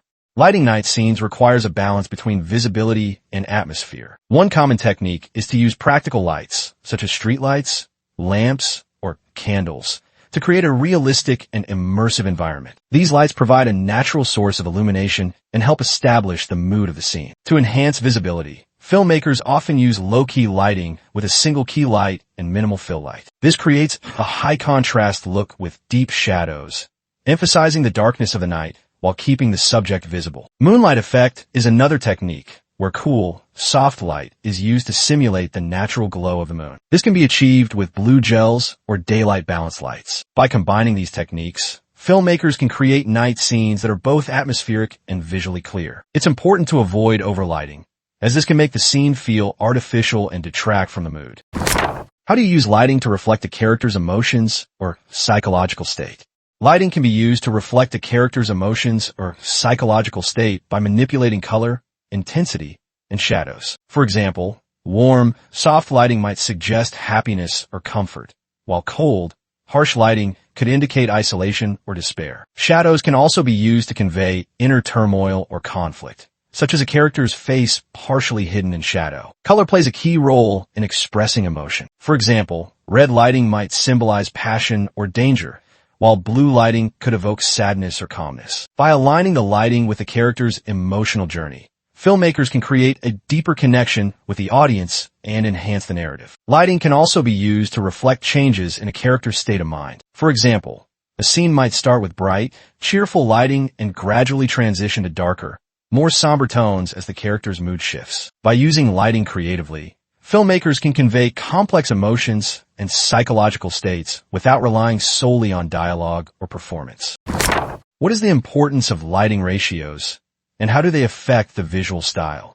Lighting ratios compare the brightness of the main light, key light, to the softer, balancing light, fill light, which affect how bright or shadowy a scene looks. A high lighting ratio, like 4:1, means the key light is much brighter than the fill light, creating strong shadows and high contrast, a style often used in thrillers or horror films to build tension and drama. On the other hand, a low lighting ratio, like 2:1, means the lights are closer in brightness, creating a softer, more even look with gentle shadows, which works well for light-hearted genres like comedies or romantic scenes. By understanding lighting ratios, filmmakers can control the mood and visual style of the scene, making it feel intense and moody or bright and inviting, depending on what the story needs. How do you use lighting to create a sense of time? Morning, afternoon, night? Lighting plays a huge role in showing what time of day it is in a scene. For morning, soft, warm light with a slight golden or pinkish hue works well to mimic the gentle sunlight of sunrise. This can be achieved with diffused light sources and warm gels or color grading. Afternoon lighting is brighter and more neutral, often with harder shadows, mimicking the sun when it's high in the sky. Using a strong key light from above combined with cooler fill light helps create that midday feeling. For evening or sunset, rich, warm tones with longer, softer shadows give a sense of the sun setting. This can be done with warm backlighting or practical sources like lamps or candles for an indoor golden hour effect. Night scenes usually rely on cooler, blue-toned light to simulate moonlight, or practical sources like streetlights, neon signs, or lamps to create pools of light in the darkness. By carefully choosing light direction, color temperature, and intensity, filmmakers can make the time of day feel natural and believable without even showing the sky. What are the best practices for lighting green screen or VFX-heavy scenes? Lighting a green screen or VFX-heavy scene requires precision to ensure clean keying and realistic integration with digital effects. First, light the green screen evenly. Avoid bright hotspots or dark shadows, aiming for consistent brightness across the screen. Soft, diffused lights like LED panels or softboxes work best for this. Keep the subject separate from the screen. A good rule is to position them at least 6 to 10 feet away to prevent green spill, green light reflecting onto your subject. For the subject's lighting, match the lighting style to the background or VFX environment you're planning to use. If the final scene has sunlight from the left, light your subject the same way. Use rim or backlighting to help separate the subject from the background. A slight hair light can make the edges cleaner when keying. Lastly, avoid using reflective materials on costumes or props, as they can catch the green screen color and make keying harder. If green spill happens, subtle magenta light on the subject can help counteract the green. With balanced, thoughtful lighting, you'll make the post-production process smoother and achieve more believable results. How do you adapt lighting setups for different camera angles and shot sizes? Adapting lighting for different angles and shot sizes is crucial to maintain consistency and visual appeal. For wide shots, prioritize lighting the entire space evenly while keeping practical lights like lamps or windows visible to create depth and realism. The key light should be softer and positioned further away to avoid creating harsh shadows on a larger area. For medium shots, you can focus more on the subject. The key light can move closer to shape the face better, while fill light balances shadows. Background lighting remains important, but can be toned down to keep the focus on the character. In close-ups, lighting becomes more intimate. Softer, more controlled lights help flatter the subject's features, and you can introduce subtle eye lights. A small light aimed to create a catch light in the eyes, to make the eyes look more alive. When changing angles, ensure the lighting stays consistent with the previous shots. If the key light was on the left in a wide shot, it should stay on the left for close-ups too, unless the mood intentionally shifts. Use flags, diffusers, or bounce cards to control light spill or harsh shadows that may look different from the new camera angle. The key is to adjust the light's position and intensity without breaking the mood or continuity of the scene. What are the common lighting mistakes to avoid in cinematography? Lighting can make or break a scene, and avoiding common mistakes is key to achieving a professional look. One major mistake is overexposure or underexposure. Too much light blows out highlights and loses detail, while too little light leaves the image muddy and unusable. Always check your camera's exposure tools like histograms, waveforms, or false color to balance brightness properly. Another mistake is flat lighting, where the scene looks dull and lifeless due to even lighting from all sides. To fix this, create depth using a key light, fill light, and backlight, 3-point lighting, to separate the subject from the background. Additionally, forgetting about contrast can make the scene feel visually boring. A good balance of highlights, midtones, and shadows adds dimension and mood to your shot. Harsh shadows can also be a problem, especially if they distract from the subject or create unwanted shapes on walls or faces. This often happens when lights are too direct or unmodified. Use diffusers, softboxes, or bounce boards to soften the light. Conversely, too much diffusion can flatten the look if there's no defined shadow at all.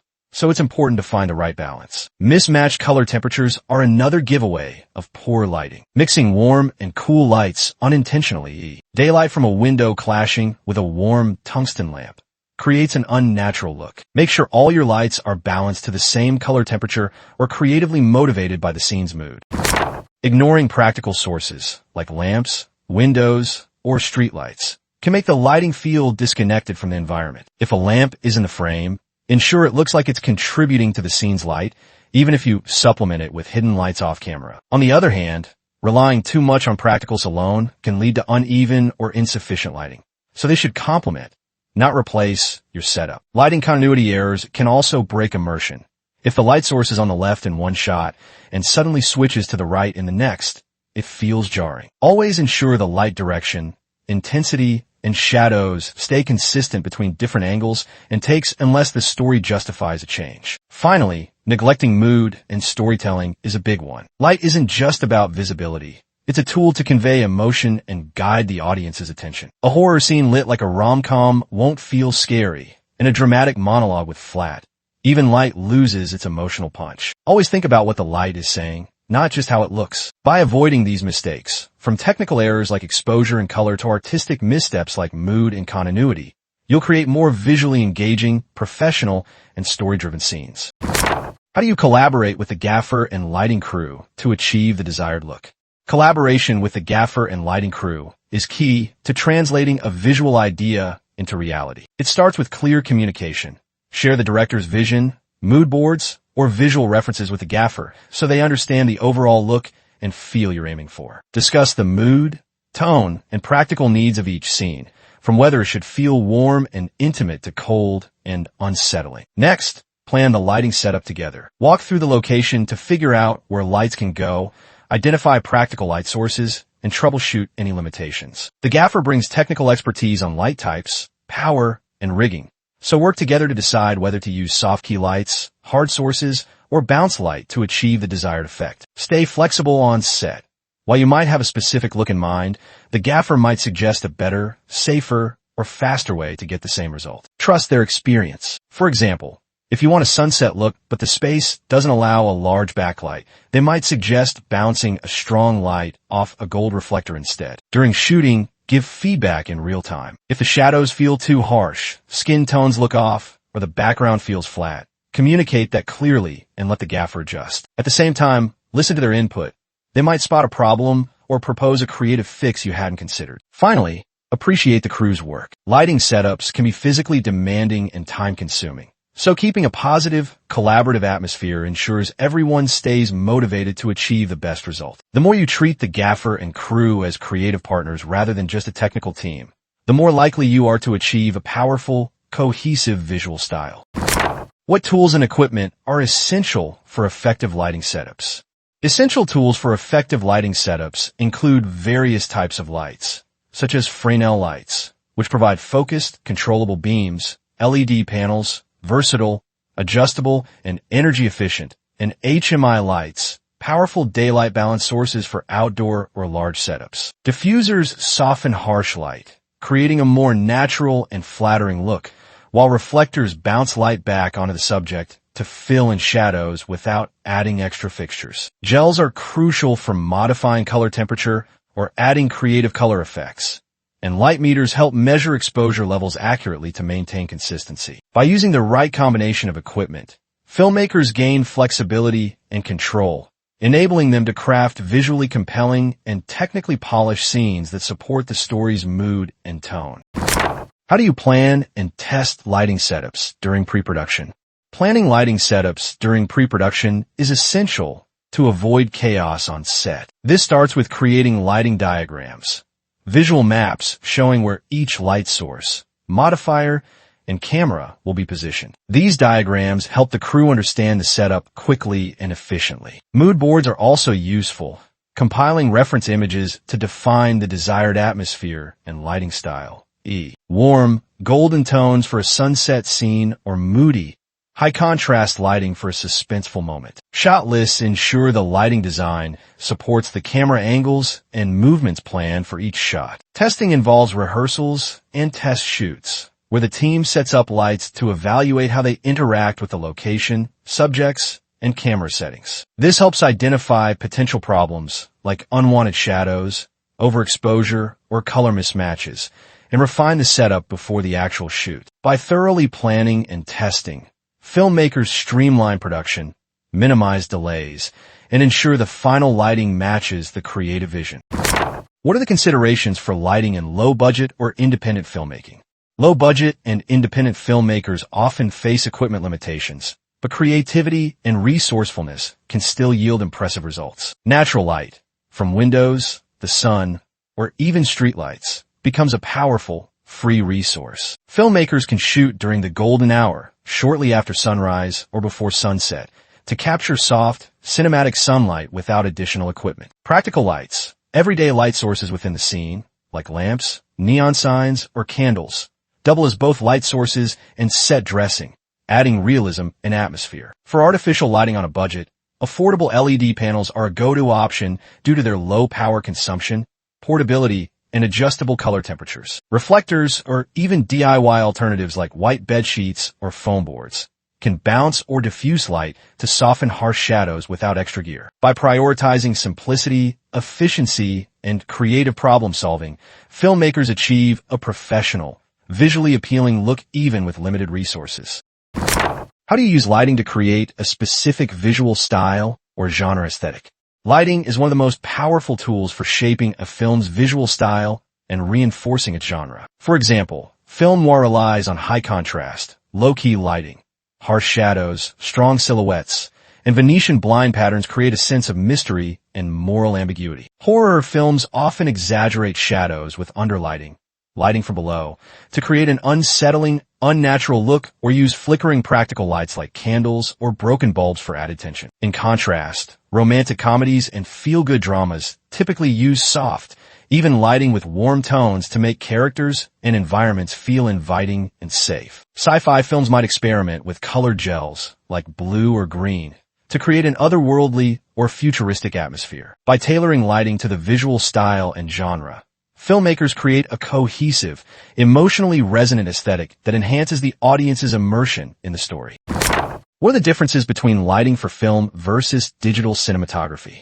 Lighting for film and digital formats involves key differences due to how each medium reacts to light. Film typically has less dynamic range, meaning highlights can easily overexpose and shadows can crush to black if not lit carefully. This requires more precise, balanced lighting setups to ensure details remain visible in both bright and dark areas. Film also has a natural grain structure that interacts beautifully with soft, diffused lighting, enhancing the organic, nostalgic feel many filmmakers aim for. Digital cameras, on the other hand, generally handle low-light scenarios better and offer greater flexibility in post-production, allowing exposure adjustments and color corrections after shooting. However, digital sensors can sometimes produce unnatural skin tones or digital noise in underexposed areas, making proper lighting still essential. Understanding these differences helps cinematographers optimize their lighting setups to complement the strengths and weaknesses of the chosen medium. Whether embracing film's classic, textured look or leveraging digital's adaptability and low-light performance. How do you use lighting to enhance the visual continuity between scenes? Maintaining lighting continuity ensures a seamless visual flow from scene to scene, keeping the audience immersed in the story. This involves consistent color temperature. If a scene starts with warm, tungsten-style lighting, the following shots should maintain that warmth unless the mood intentionally changes. Light intensity and direction also need to stay consistent. For example, if the key light hits a character from the left in a wide shot, it should stay on the same side in the close-up. Matching natural light is crucial when shooting over multiple days or in changing weather. Filmmakers often use bounce boards, diffusion, or artificial daylight balanced lights to recreate sunlight and maintain a steady look. Light meters and waveform monitors help measure brightness levels to ensure exposure remains consistent between setups. By prioritizing visual continuity, filmmakers create a smoother, more polished final product that keeps viewers engaged without noticing jarring lighting changes. How is a light meter used?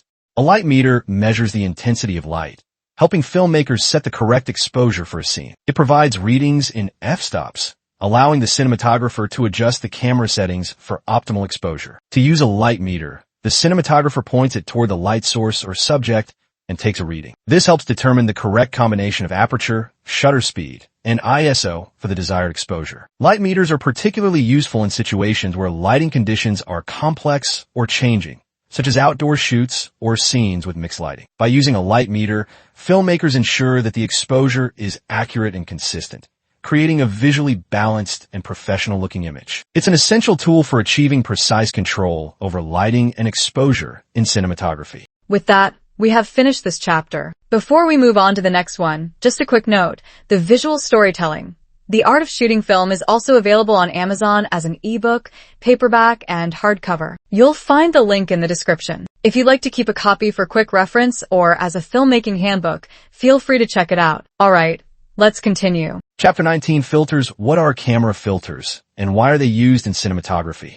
Camera filters are transparent or translucent optical elements placed in front of the camera lens to modify the light entering the camera. They are used in cinematography to achieve specific visual effects, correct color imbalances, control exposure, or enhance the overall image quality. Filters allow filmmakers to manipulate light in ways that would be difficult or impossible to achieve in post-production, providing greater creative control and flexibility during filming. Filters serve a variety of purposes, such as reducing glare, enhancing colors, softening focus, or balancing exposure in high-contrast scenes. For example, a neutral density (ND) filter can reduce the amount of light entering the lens, allowing for wider apertures or slower shutter speeds in bright conditions. Similarly, a polarizing filter can reduce reflections and enhance the saturation of skies and foliage. By using filters, filmmakers can achieve a specific look or mood directly in camera, saving time and effort in post-production. Filters are an essential tool for cinematographers, enabling them to create visually stunning and emotionally resonant images that enhance the storytelling. What are the different types of filters? There are several types of filters used in cinematography, each serving a specific purpose. Neutral density, ND, filters. These reduce the amount of light entering the lens without affecting color. They're used to achieve wider apertures or slower shutter speeds in bright conditions, creating a shallow depth of field or motion blur. Polarizing filters. These reduce reflections and glare from non-metallic surfaces, such as water or glass, and enhance the saturation of skies and foliage. They are commonly used in outdoor shooting. Diffusion filters. These soften the image by scattering light, creating a dreamy or ethereal effect. They are often used in romantic or fantasy scenes. Color correction filters. These adjust the color temperature of the light to match the desired look or correct imbalances. Examples include CTO, color temperature orange, and CTB, color temperature blue, filters. Graduated ND filters. These have a gradient that transitions from dark to clear, allowing filmmakers to balance exposure in high-contrast scenes, such as landscapes with bright skies and dark foregrounds. UV filters. These block ultraviolet light, reducing haze and protecting the lens from scratches or damage. Special effects filters. These create unique visual effects, such as starbursts, fog, or prismatic flares. Each type of filter serves a unique purpose, allowing filmmakers to achieve specific visual effects or correct technical issues directly in camera. What are the different methods of using filters? Filters come in different forms, each designed for specific applications and camera setups. Screw-on filters. These are circular filters that attach directly to the front of the lens via a threaded mount. They are compact and easy to use, but are limited to lenses with the same thread size. Drop-in filters. These are square or rectangular filters that slide into a filter holder attached to the lens. They are versatile and can be used with multiple lenses by adjusting the holder. Matte box filters. These are large rectangular filters used with a matte box, which is mounted on the camera rig. They are commonly used in professional cinematography for their flexibility and ability to stack multiple filters. Internal filters. Some high-end cinema lenses have built-in filter trays that allow filters to be inserted inside the lens. These are often used for ND or color correction filters. Each type of filter has its advantages and limitations, depending on the shooting conditions and equipment. Filmmakers choose the appropriate filter type based on their specific needs and workflow. How do graduated ND filters help in high-contrast lighting situations? Graduated ND filters are designed to balance exposure in high-contrast lighting situations, such as landscapes with bright skies and dark foregrounds. These filters have a gradient that transitions from dark, usually at the top, to clear at the bottom, allowing filmmakers to darken the brighter areas of the scene without affecting the darker areas. For example, when shooting a sunset, the sky might be significantly brighter than the foreground. By using a graduated ND filter, the cinematographer can reduce the exposure of the sky while maintaining proper exposure for the foreground. This creates a more balanced and visually appealing image with detail in both the highlights and shadows. Graduated ND filters are available in different strengths, one-stop, two-stop, three-stop, and transition types, hard or soft, allowing filmmakers to choose the right filter for the specific lighting conditions. They are an essential tool for achieving professional quality images in challenging environments. How do filters affect exposure, and how do you compensate for their use? Filters affect exposure by reducing the amount of light entering the lens. For example, an ND filter might reduce the light by 1, 2, or 3 stops, requiring adjustments to the camera settings to maintain proper exposure. Similarly, color correction or polarizing filters can also reduce light transmission, depending on their density and type. To compensate for the use of filters, filmmakers can adjust the camera's aperture, shutter speed, or ISO. For example, if an ND filter reduces the light by 2 stops, the cinematographer might open the aperture by 2 stops or increase the ISO to maintain the same exposure. Some cameras also have built-in ND filters or exposure compensation settings to simplify this process. It's important to monitor the exposure carefully when using filters, as improper compensation can result in underexposed or overexposed footage. By understanding how filters affect exposure, filmmakers can achieve the desired look while maintaining proper image quality. What are the challenges of using multiple filters simultaneously? Using multiple filters simultaneously can present several challenges, including light loss. Each filter reduces the amount of light entering the lens, which can lead to underexposure if not compensated properly. Image degradation.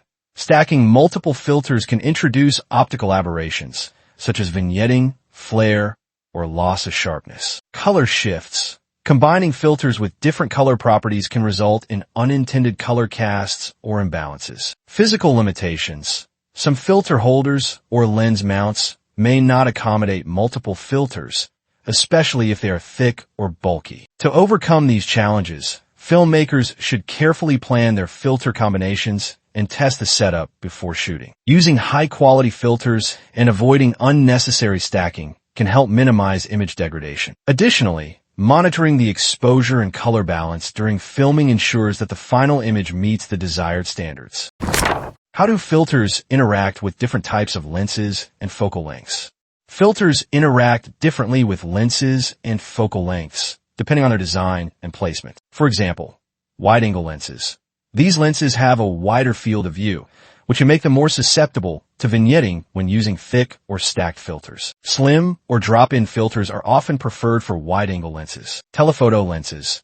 These lenses compress the image, making them less prone to vignetting but more sensitive to flare or ghosting when using filters. Prime versus zoom lenses. Prime lenses often have a fixed focal length and aperture, making it easier to predict how filters will affect the image. Zoom lenses, on the other hand, may require adjustments to the filter setup when changing focal lengths. Understanding how filters interact with different lenses helps filmmakers choose the right filters and avoid common issues like vignetting, flare, or loss of sharpness. Testing the setup before filming ensures that the filters work seamlessly with the chosen lenses. What are the common mistakes to avoid when using filters? Common mistakes when using filters include overusing filters. Stacking too many filters can lead to image degradation, such as loss of sharpness or unintended color shifts. Ignoring exposure compensation. Failing to adjust the camera settings when using filters can result in underexposed or overexposed footage. Using low-quality filters. Cheap or poorly made filters can introduce optical aberrations, such as flare, ghosting, or color casts. Neglecting cleaning and maintenance.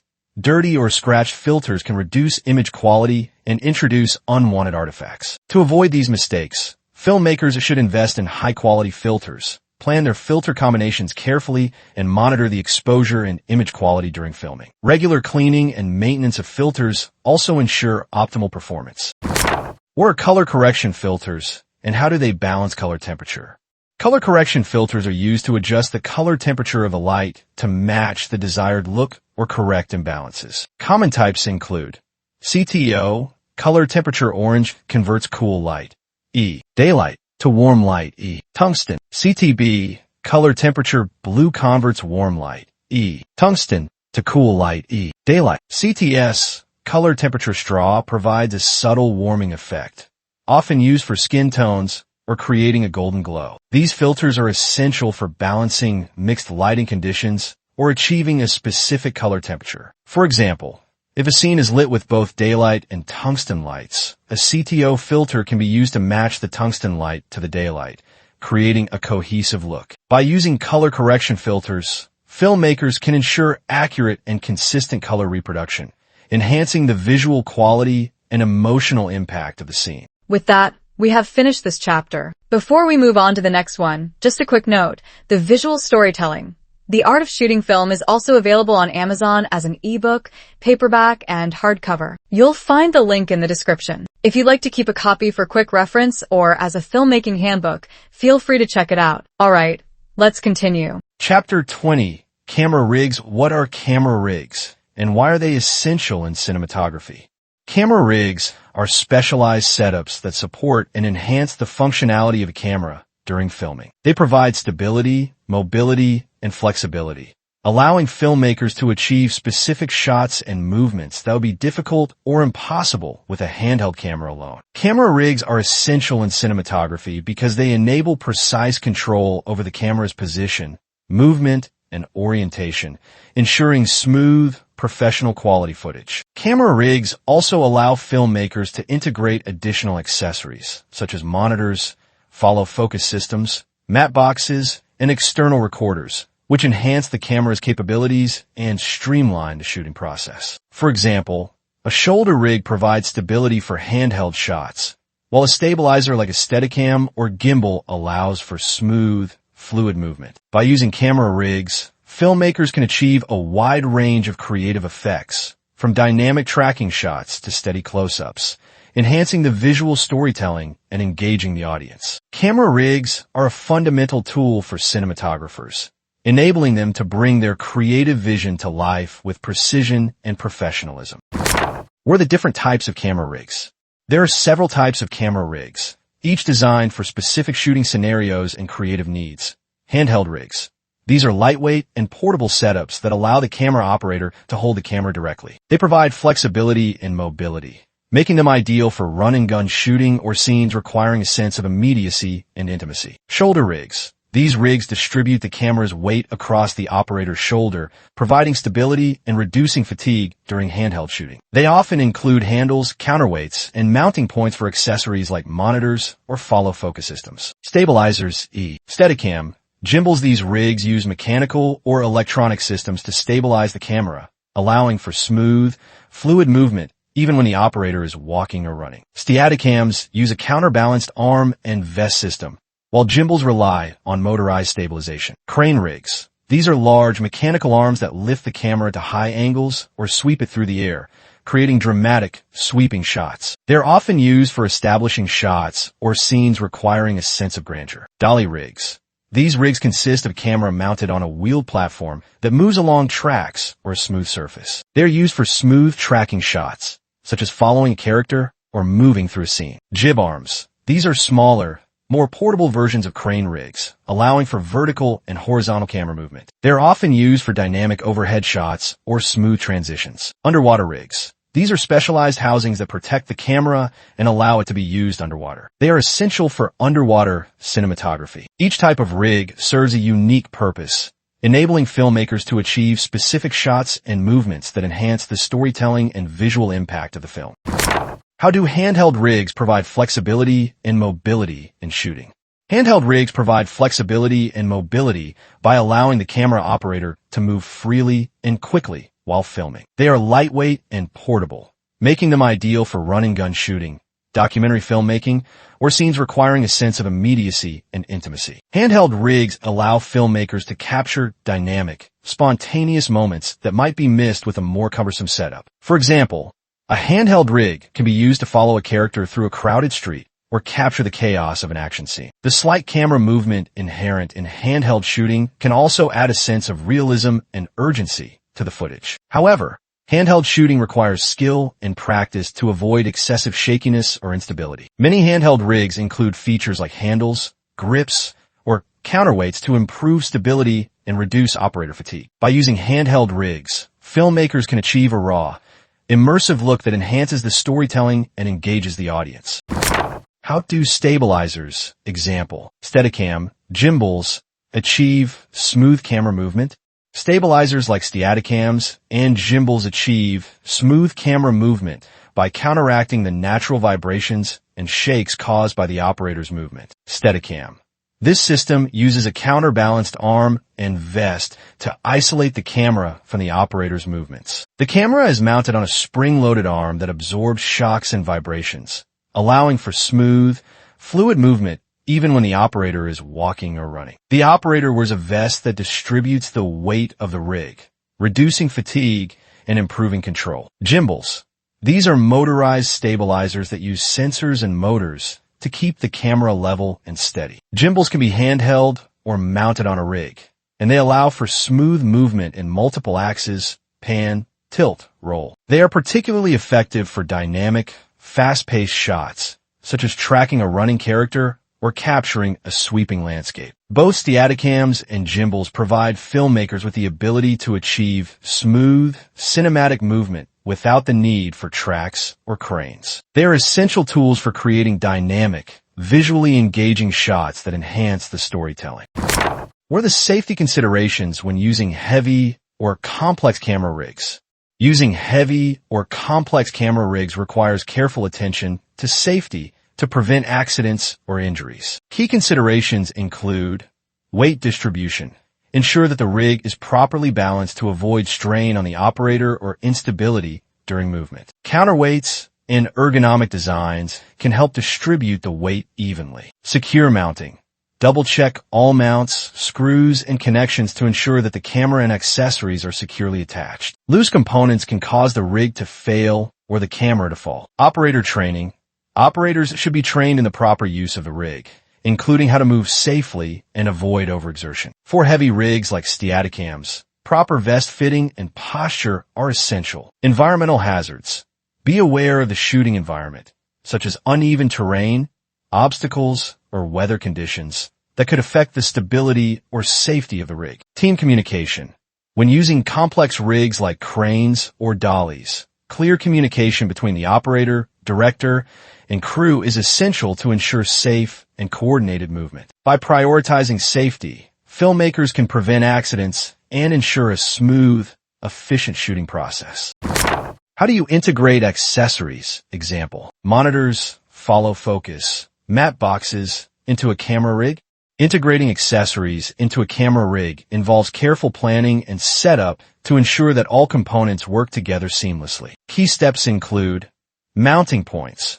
Most camera rigs have built-in mounting points or rails for attaching accessories like monitors, follow focus systems, or matte boxes. Ensure that the accessories are securely attached and properly aligned. Cable management. Use cable clamps or ties to organize and secure cables, preventing them from getting tangled or interfering with the rig's movement. Balance and weight. Adding accessories can affect the rig's balance and weight distribution. Adjust counterweights or reposition components to maintain stability and reduce operator fatigue. Functionality. Test each accessory to ensure that it functions properly and integrates with the camera. For example, a follow focus system should be calibrated to work smoothly with the lens, and a monitor should display a clear, accurate image. By integrating accessories effectively, filmmakers can enhance the camera's capabilities and streamline the shooting process. How do you plan and test camera rig setups during pre-production? Planning and testing camera rig setups during pre-production involves several key steps: shot list and storyboarding. Identify the shots that require specific rigs, such as tracking shots with a dolly or dynamic movement with a stabilizer. Create a shot list and storyboard to visualize the camera movements and rig requirements. Location scouting. Assess the shooting environment to determine the best rig for each scene. For example, a tight space might require a handheld rig, while a large open area could accommodate a crane or dolly. Rig selection. Choose the appropriate rigs based on the shot requirements and budget. Ensure that the rigs are compatible with the camera and accessories. Testing. Conduct test shoots to evaluate the rig's performance and make any necessary adjustments. This includes checking stability, balance, and functionality of accessories. By planning and testing camera rig setups, filmmakers can avoid delays and ensure that the rigs perform as expected during filming. What are the common mistakes to avoid when using camera rigs? Common mistakes when using camera rigs include improper balance. Failing to balance the rig can lead to instability, shaky footage, or operator fatigue. Always adjust counterweights and ensure even weight distribution. Overloading the rig. Adding too many accessories can make the rig cumbersome and difficult to control. Prioritize essential accessories and avoid unnecessary components. Neglecting safety. Ignoring safety precautions can result in accidents or equipment damage. Always secure mounts, check connections, and follow proper handling procedures. Lack of practice. Using a rig without sufficient practice can lead to poor results. Operators should familiarize themselves with the rig and practice movements before filming. Ignoring environmental factors. Failing to account for terrain, weather, or obstacles can affect the rig's performance. Plan ahead and adapt to the shooting environment. By avoiding these mistakes, filmmakers can ensure smooth, professional quality footage and a safe, efficient shooting process. With that, we have finished this chapter. Before we move on to the next one, just a quick note, the visual storytelling. The Art of Shooting Film is also available on Amazon as an ebook, paperback, and hardcover. You'll find the link in the description. If you'd like to keep a copy for quick reference or as a filmmaking handbook, feel free to check it out. Alright, let's continue. Chapter 21. Camera movements. Let's begin with static shot. A static or fixed shot is one where the camera remains stationary, with no movement or adjustment during the shot. This type of shot is often used to create a sense of stability, focus, or objectivity. It allows the audience to concentrate on the subject or action within the frame without any distractions from camera movement. Static shots are commonly used in dialogue scenes, establishing shots, or moments where the filmmaker wants to emphasize the subject's emotions or environment. For example, a static shot of a character sitting alone in a room can convey isolation or introspection. While static shots may seem simple, they require careful framing and composition to ensure that the image is visually engaging. They are a fundamental tool in cinematography, providing a neutral and unobtrusive perspective that can be used to ground the narrative. Pan shot.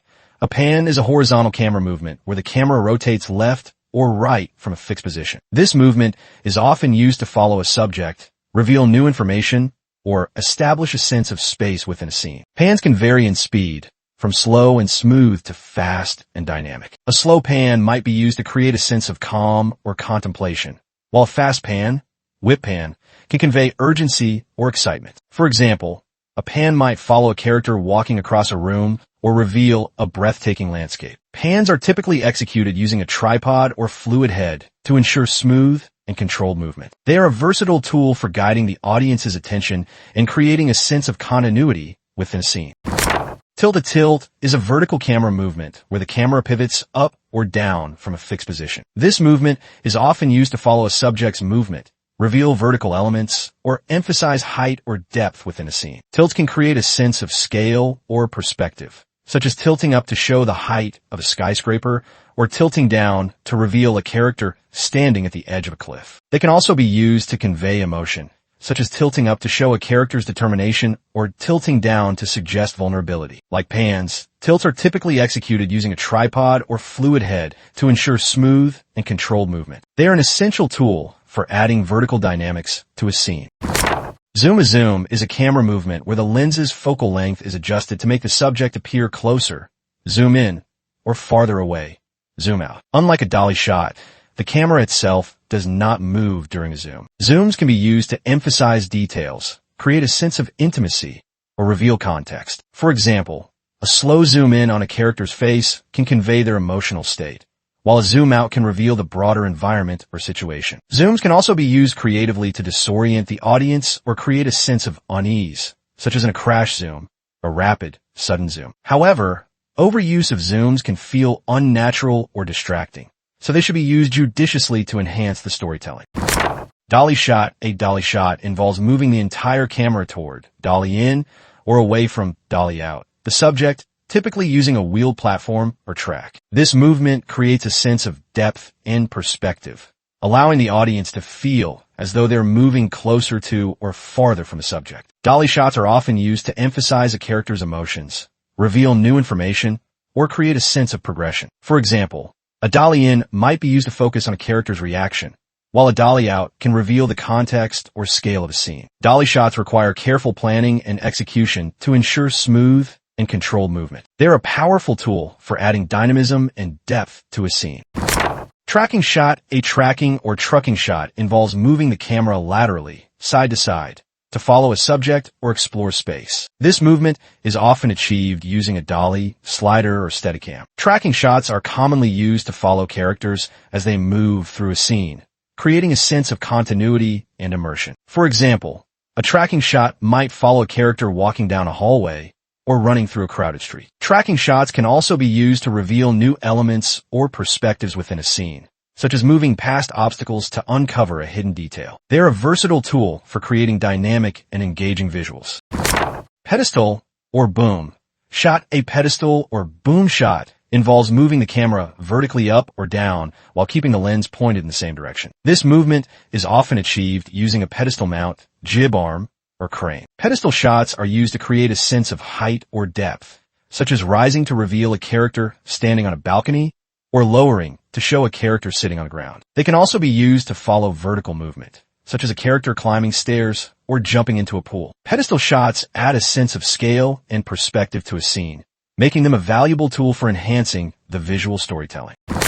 Crane shot. A crane shot involves moving the camera vertically or horizontally using a crane or jib arm. This movement allows for sweeping, dramatic shots that can cover a wide area or transition between different perspectives. Crane shots are often used for establishing shots, such as rising from ground level to reveal a vast landscape or descending to focus on a specific character or object. They can also be used to create dynamic transitions, such as moving from an overhead view to a close-up. Crane shots require careful planning and coordination to ensure smooth and controlled movement. They're a powerful tool for creating visually stunning and emotionally resonant scenes. Steadicam shot. A Steadicam shot involves using a stabilizing rig to achieve smooth, fluid movement while the camera operator moves freely. This allows for dynamic, handheld-like shots without the shakiness typically associated with handheld filming. Steadicam shots are often used to follow characters through complex environments, such as navigating a crowded room or running through a forest. They create a sense of immersion and continuity, making the audience feel as though they are moving with the character. Steadicam shots require skill and practice to execute effectively, but they are a versatile tool for creating dynamic and engaging visuals. Handheld shot. A handheld shot involves holding the camera directly, without the use of a stabilizing rig. This creates a raw, immediate feel that can convey urgency, intimacy, or chaos. Handheld shots are often used in action scenes, documentaries, or moments requiring a sense of realism. For example, a handheld shot might follow a character running through a battlefield or capture the spontaneity of a documentary interview. While handheld shots can add energy and emotion to a scene, they require careful control to avoid excessive shakiness or instability. They're a powerful tool for creating a sense of immediacy and authenticity. Push-in or pull-out. A push-in involves moving the camera closer to the subject, while a pull-out involves moving the camera farther away. These movements are often achieved using a dolly or Steadicam. Push-ins are used to emphasize a character's emotions or focus on a specific detail, while pull-outs can reveal context or create a sense of distance. For example, a push-in might focus on a character's reaction, while a pull-out reveals the broader environment or situation. Push-ins and pull-outs are powerful tools for guiding the audience's attention and enhancing the emotional impact of a scene. Arc shot. An arc shot involves moving the camera in a circular or curved path around the subject. This movement creates a sense of dynamism and perspective, allowing the audience to view the subject from multiple angles. Arc shots are often used to emphasize a character's emotions or create a sense of tension. For example, an arc shot might circle a character during a dramatic confrontation or reveal the details of a complex environment. Arc shots require careful planning and execution to ensure smooth and controlled movement. They are a versatile tool for adding visual interest and depth to a scene. Whip pan. A whip pan is a rapid horizontal camera movement that creates a blur effect as the camera pivots left or right. This movement is often used to convey speed, urgency, or a sudden change in perspective. Whip pans can be used to transition between scenes or create a sense of disorientation. For example, a whip pan might follow a character running and then transition to a new location or perspective. Whip pans are a dynamic and energetic tool for adding visual excitement to a scene. Whip tilt. A whip tilt is a rapid vertical camera movement that creates a blur effect as the camera pivots up or down. This movement is often used to convey urgency, surprise, or a sudden change in perspective. Whip tilts can be used to emphasize a character's reaction or create a sense of disorientation. For example, a whip tilt might follow a character falling or looking up in shock. Whip tilts are a dynamic and energetic tool for adding visual excitement to a scene. Roll. A camera roll involves rotating the camera along its axis, creating a tilted or disorienting effect. This movement is often used to convey instability, confusion, or a character's altered state of mind. Camera rolls can be used creatively to enhance the emotional impact of a scene. For example, a camera roll might simulate a character's dizziness or disorientation. Camera rolls are a powerful tool for adding visual drama and intensity to a scene. Tracking shot. A tracking or follow shot involves moving the camera to follow a subject as they move through a scene. This movement is often achieved using a dolly, Steadicam, or handheld rig. Tracking shots create a sense of continuity and immersion, making the audience feel as though they are moving with the character. They are often used in action scenes, chase sequences, or moments requiring a sense of realism. Tracking shots are a versatile tool for creating dynamic and engaging visuals.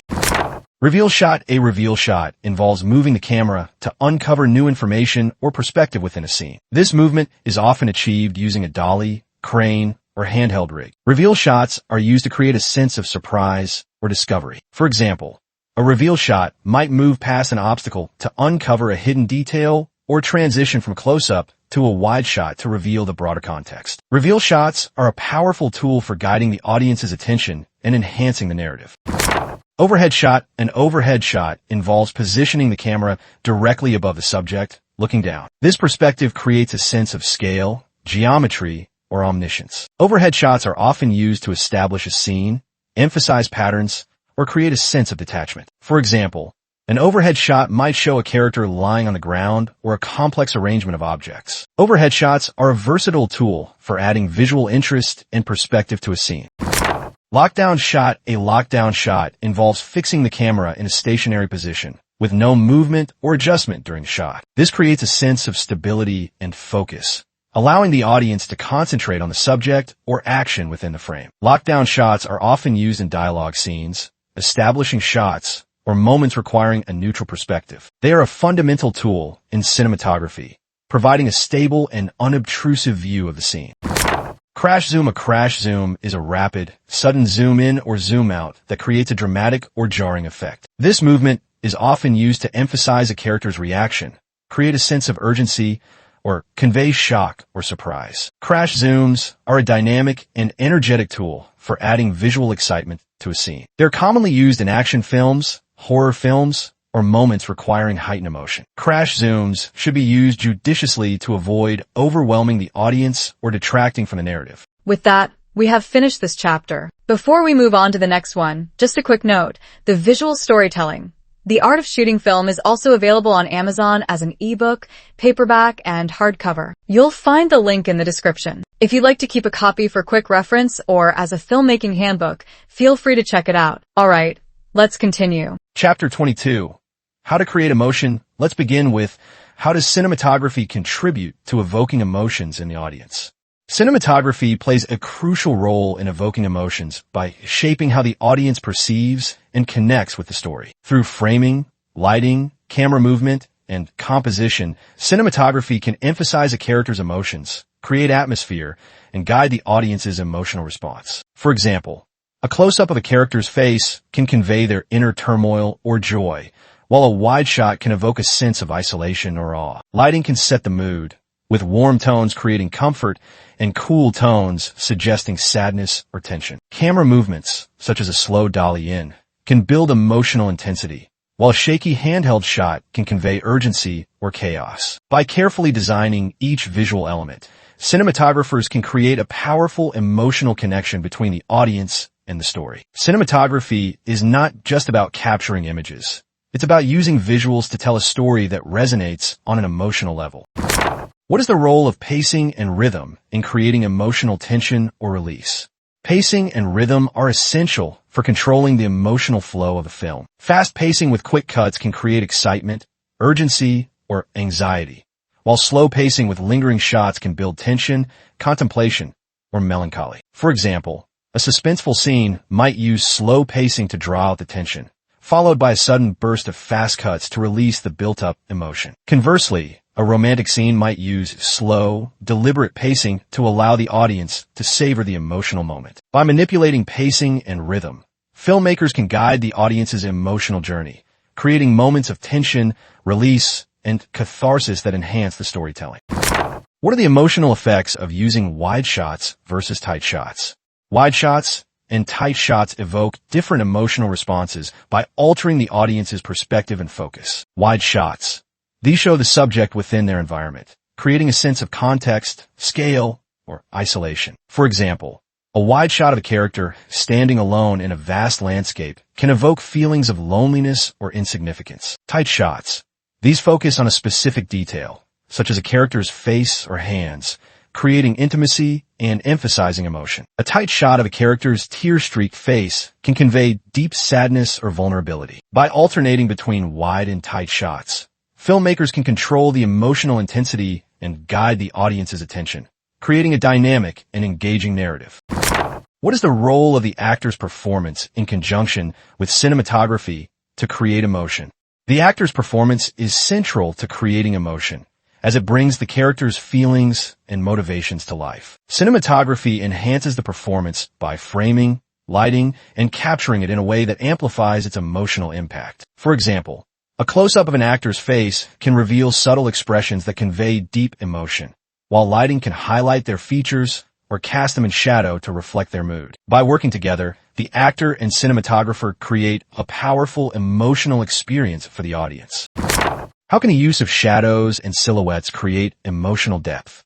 Shadows and silhouettes add emotional depth by obscuring details and creating mystery or tension. Shadows can suggest hidden emotions or danger, such as a character's face partially hidden in shadow, implying inner conflict. Silhouettes can evoke a sense of anonymity or universality, such as a lone figure standing against the sunset, symbolizing isolation or longing. By using shadows and silhouettes, filmmakers can create visually striking and emotionally resonant images that enhance the storytelling.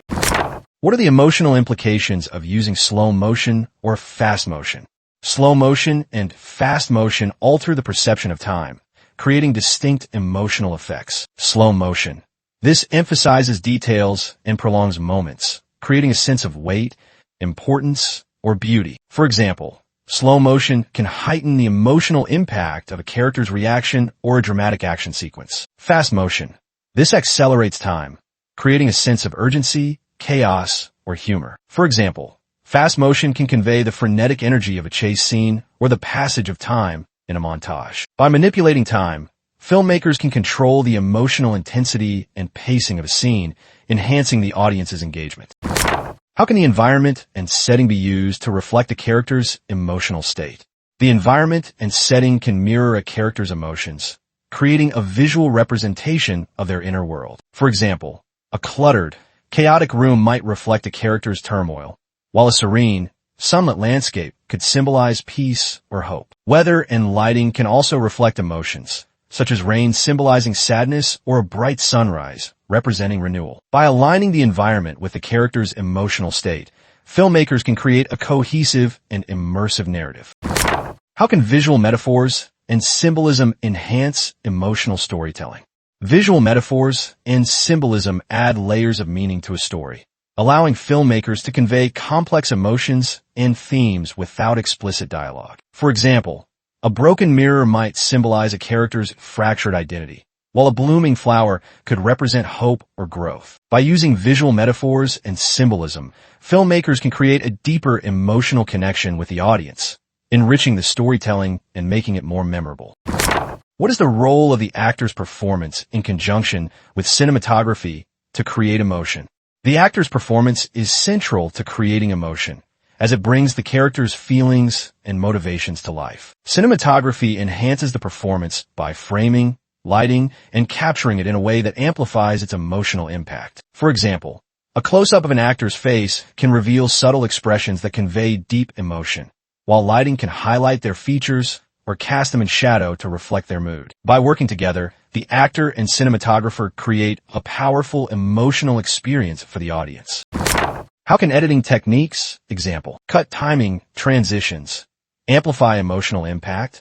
Editing techniques control the flow and rhythm of a film, shaping the audience's emotional response. For example, quick cuts can create excitement or tension, while long takes can build suspense or allow the audience to absorb the emotion of a scene. Transitions, such as fades or dissolves, can signal a change in time or mood, while match cuts can create a sense of continuity or contrast. By carefully timing cuts and transitions, editors can amplify the emotional impact of a scene and guide the audience's emotional journey.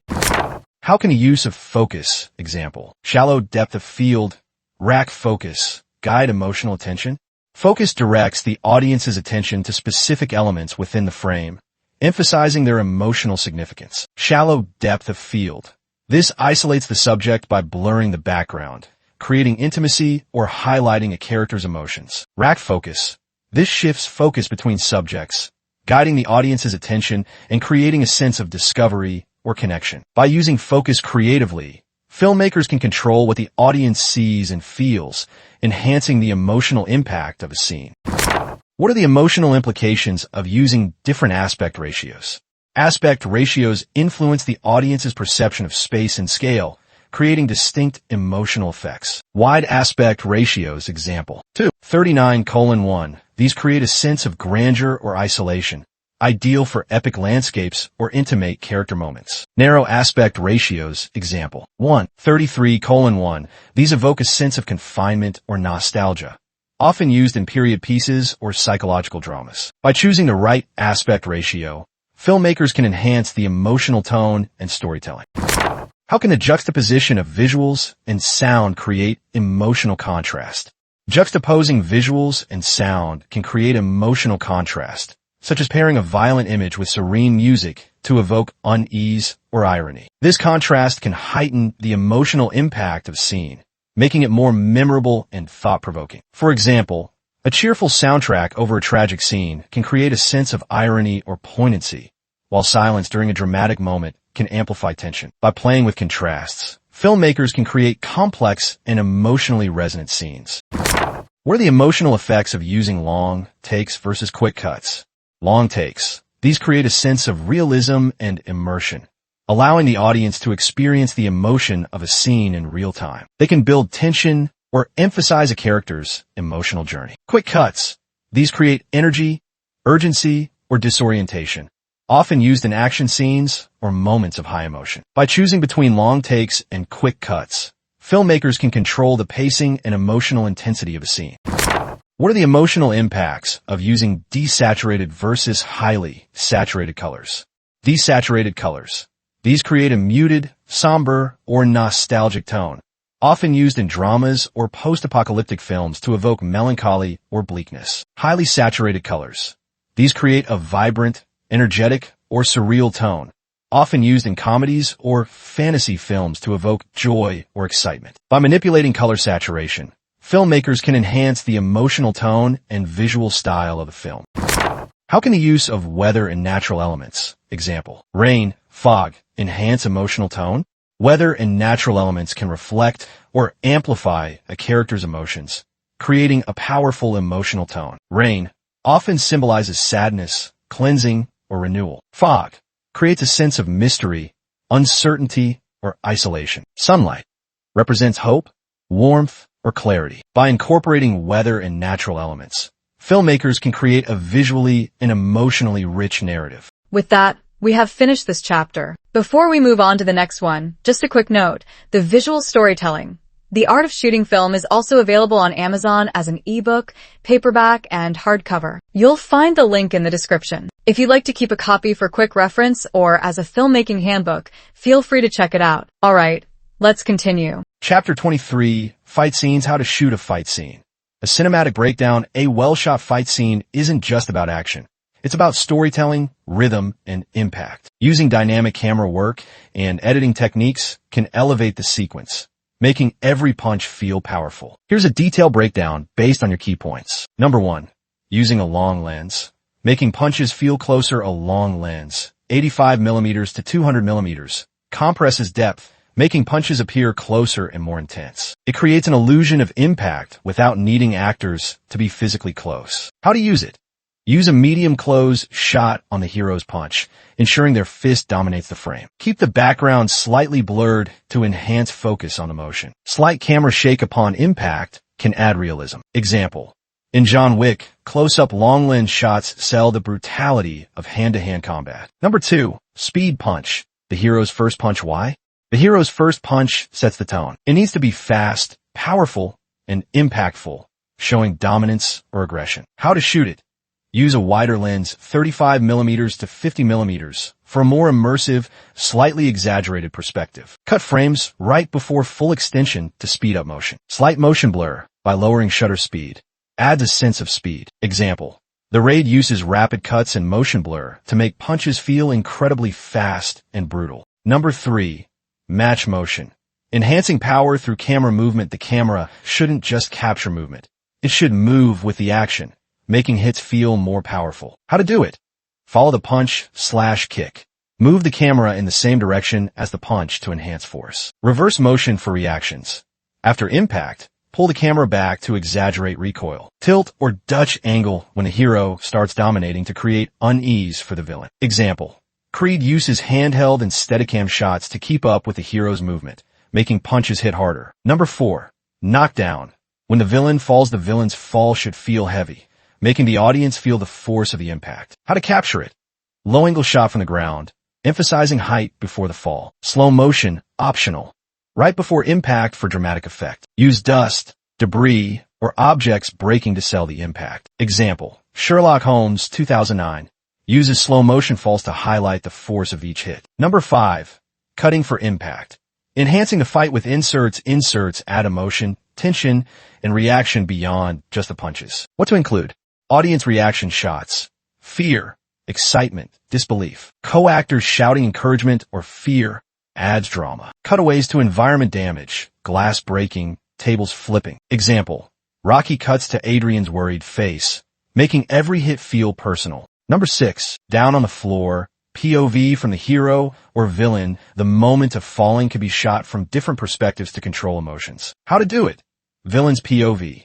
Looking up at the hero, making them seem powerful. Hero's POV. Blurry, Dazed view of the villain taunting them. Side view. Dramatic, cinematic fall with dust or sweat flying. Example. The Dark Knight Rises. Bane's POV of Batman, towering over him, emphasizes power shift. Number 7. Off-screen violence. Punching the camera using the camera as an object or character adds realism and creativity. Techniques. POV punch. The camera gets hit, creating an immersive first-person experience. Quick cutaway after impact. Let the audience imagine the damage. Handheld shake and sound design. Even if the hit is off-screen, a sudden camera shake sells it. Example. Daredevil, Netflix, uses off-screen violence to make the action more immersive. Number 8. The moment of defeat. Ending the fight. This is where the hero's triumph or failure is solidified. How to shoot it. Slow motion hero shot, breathing heavily, victorious stance. Over the shoulder on defeated villain, emphasizing helplessness. Close up on hero's face. Emotions matter. Rage, relief, exhaustion. Dramatic lighting shift. If it's raining, maybe the rain stops. Example. Gladiator. Maximus' final moment over Commodus is slow, emotional, and visually powerful. Final thoughts. By combining long lens close-ups, dynamic camera movement, impactful cuts, and smart POV choices, you can make every fight scene cinematic and powerful. Would you like help structuring a specific fight scene or adding dialogue to it? Why is it important to dissect a scene? Dissecting a scene is a crucial process in filmmaking. It is not just limited to fight scenes, but applies to every type of scene, including chase sequences, proposal moments, and emotional confrontations. By breaking down and analyzing each scene, filmmakers can enhance storytelling, build stronger emotional connections, and create a more immersive experience for the audience. Number 1. Understanding the purpose of a scene. Every scene in a film serves a purpose, whether it's to advance the plot, develop characters, or evoke emotions. Dissecting a scene helps filmmakers identify its core function and ensure that every shot, line of dialogue, and camera movement contributes meaningfully to the story. For example, in an emotional confrontation scene, close-up shots and subtle facial expressions can amplify tension and make the audience feel connected to the characters. Without dissecting the scene, these critical details might be overlooked. Number 2. Enhancing emotional impact. A well-crafted scene can evoke powerful emotions, but this requires careful planning and execution. By analyzing a scene's composition, lighting, sound design, and pacing, filmmakers can fine-tune how emotions are conveyed. For instance, in a proposal scene, a slow-moving camera combined with soft lighting can create a warm, intimate atmosphere, while a sudden cut to a reaction shot can heighten suspense and anticipation. Dissecting the scene helps in making these choices more intentional. Number 3. Improving cinematic techniques. Each scene presents an opportunity to experiment with different filmmaking techniques. Breaking down scenes allows filmmakers to study how specific camera angles, editing styles, and sound effects contribute to storytelling. A chase scene, for example, relies on fast-paced editing, dynamic camera movements, and carefully timed music to create tension and excitement. Without understanding how these elements work together, the scene might feel disjointed or lack impact. Number 4. Strengthening storytelling and character development. Scenes are not just standalone moments.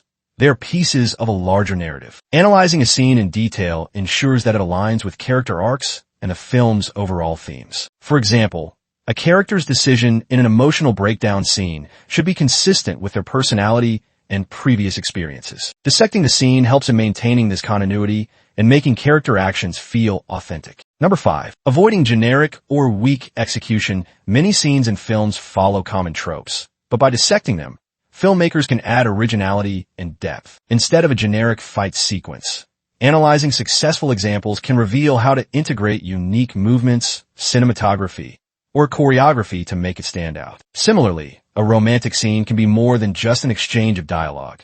It can incorporate visual storytelling, body language, and subtext to make it more impactful. Conclusion. Dissecting scenes is essential for creating compelling films. Whether it's a high-energy chase, a dramatic confrontation, or a heartfelt moment, breaking down the elements of a scene allows filmmakers to craft more engaging, emotional, and visually stunning stories. By analyzing and learning from each scene, filmmakers can refine their skills and create moments that resonate deeply with audiences. With that, we have finished this chapter. Before we move on to the next one, just a quick note, the visual storytelling.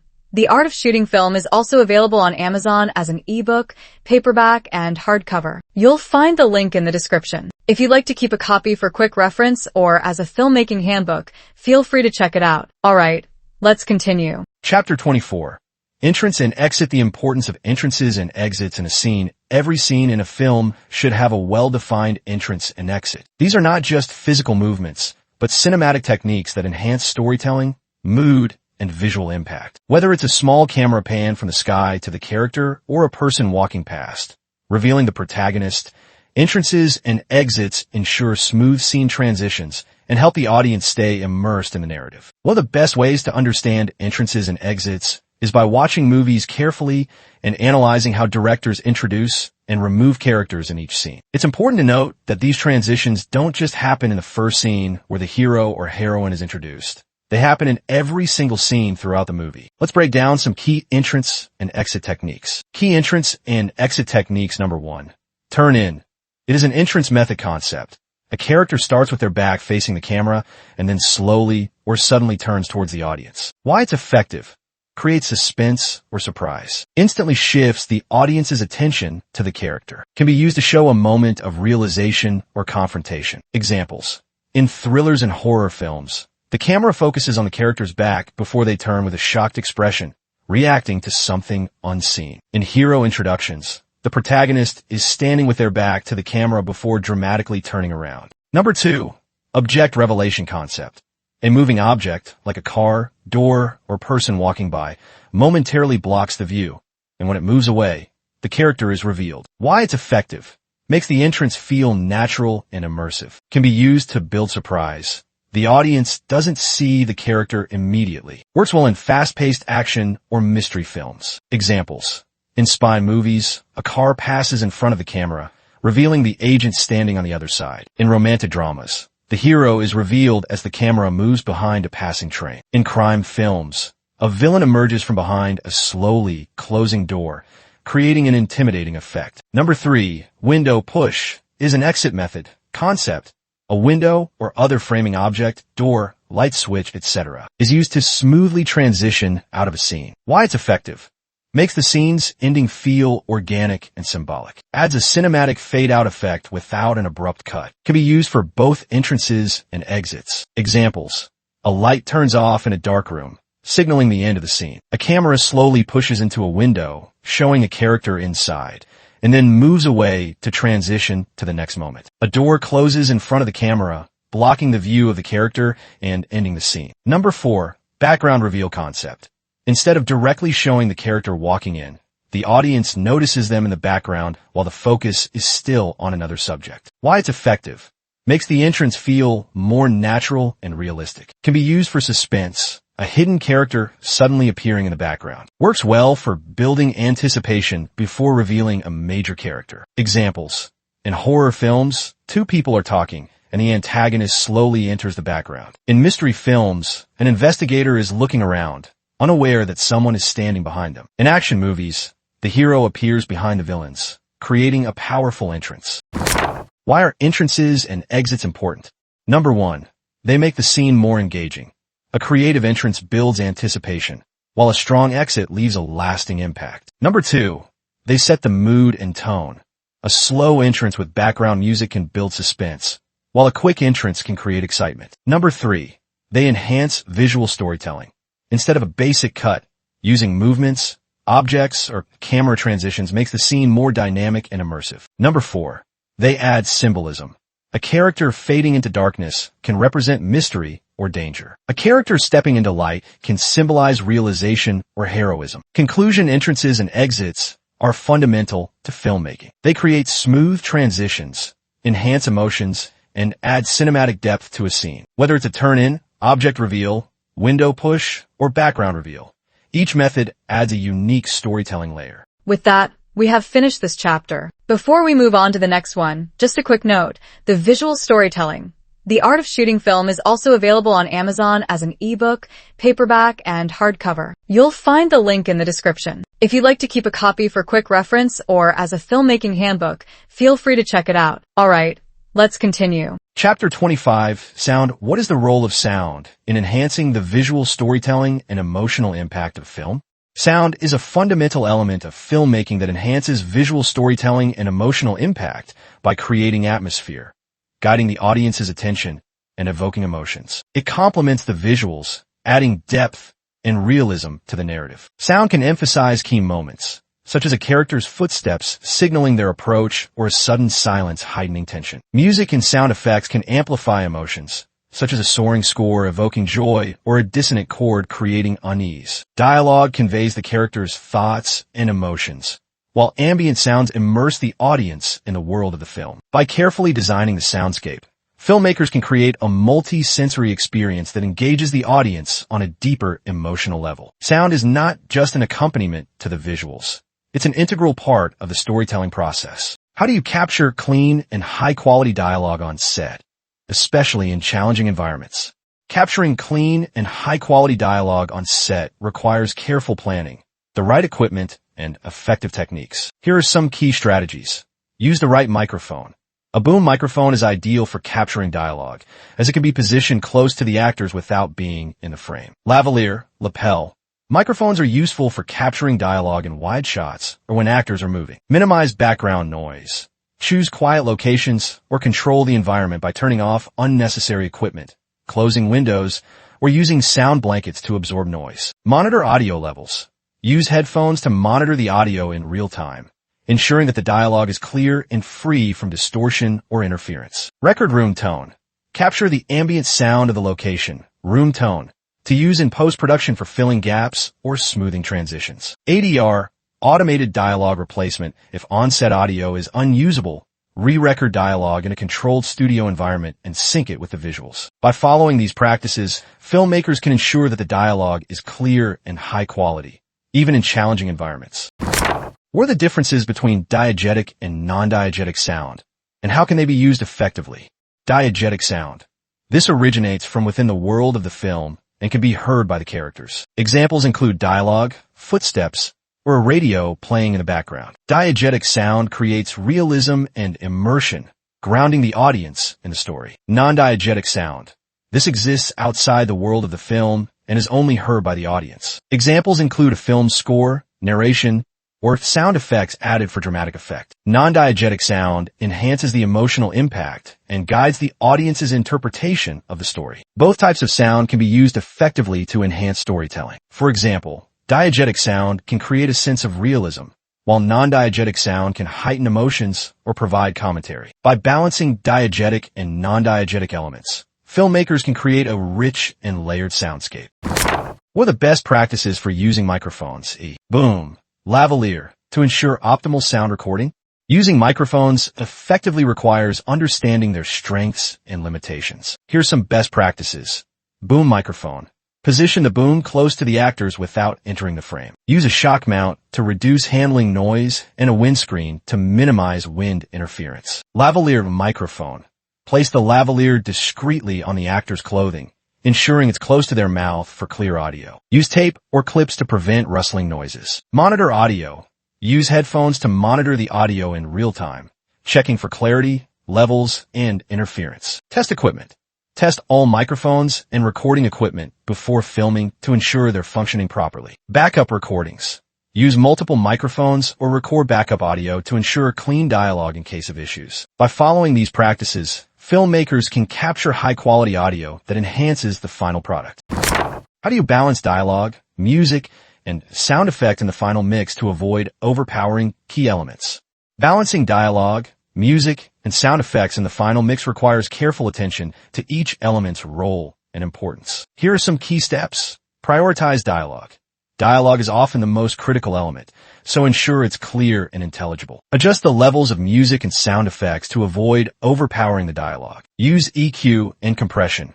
Apply equalization, EQ, to remove frequencies that clash with dialogue, and use compression to control dynamic range and ensure consistent levels. Layering. Layer sound effects and music to create depth without overwhelming the dialogue. For example, lower the volume of background music during key dialogue moments. Test the mix. Listen to the mix on different speakers and in various environments to ensure it sounds balanced and clear. By carefully balancing these elements, filmmakers can create a cohesive and immersive soundscape that enhances the storytelling. What is the importance of room tone, and how is it recorded and used in post-production? Room tone is the ambient sound of a location, recorded without dialogue or other specific noises. It's essential for creating a seamless soundscape in post-production. Recording room tone. After filming a scene, record 30 to 60 seconds of silence in the same location to capture the room tone. Ensure all crew members remain quiet and stationary. Using room tone.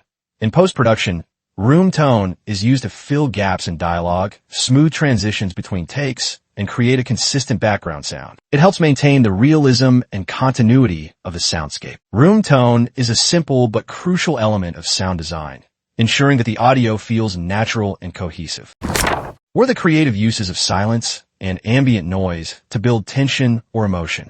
Silence and ambient noise can be powerful tools for building tension or emotion. Silence.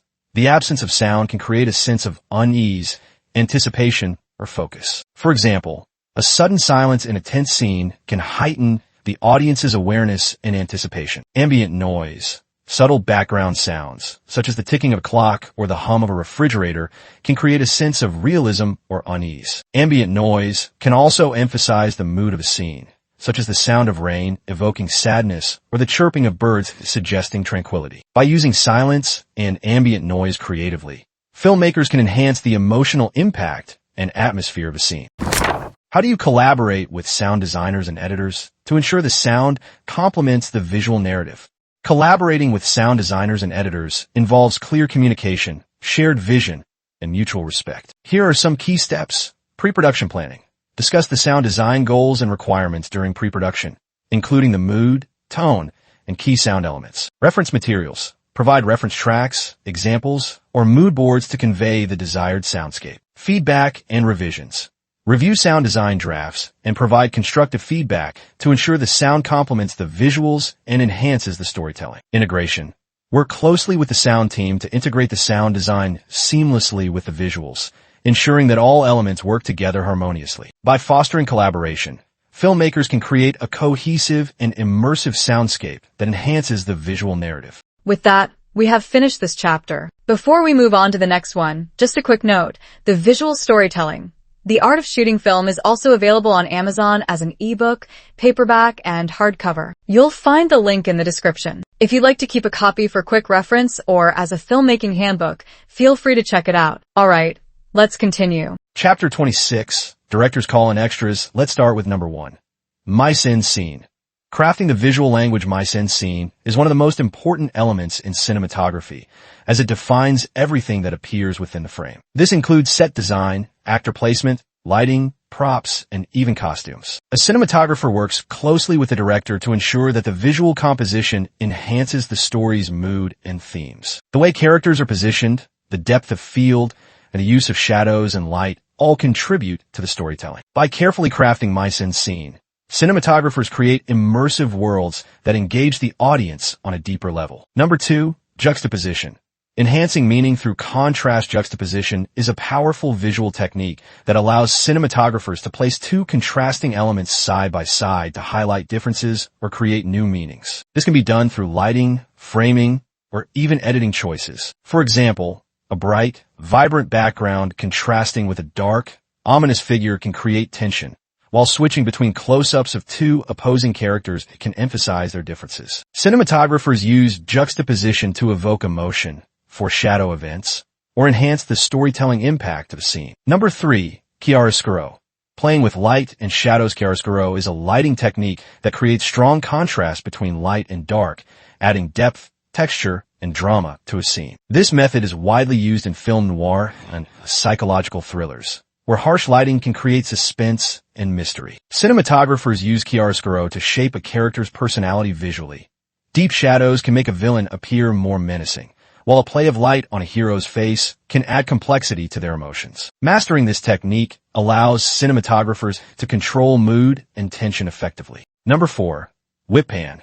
Creating energy and seamless transitions. A whip pan is a rapid camera movement that blurs the image, often used to create a seamless transition between scenes or to bring urgency to a moment. This technique is widely used in action films, chase sequences, and fast-paced storytelling. By quickly shifting focus from one subject to another, cinematographers add excitement and energy to a shot, making the audience feel as if they are moving along with the action. When used effectively, Whip pans can make scene transitions feel dynamic rather than abrupt. Number 5. Jump cut. Breaking continuity for impact, a jump cut is an editing technique where the camera seems to jump forward in time by cutting out frames, creating a sudden and sometimes jarring effect. This technique is commonly used to accelerate pacing, highlight a character's mental state, or add a sense of urgency. While traditionally considered a mistake in classical Hollywood editing, jump cuts have become an intentional artistic choice in modern filmmaking. When used creatively, they can make a film feel raw and energetic, often breaking the audience's expectations. Number 6. Freeze frame.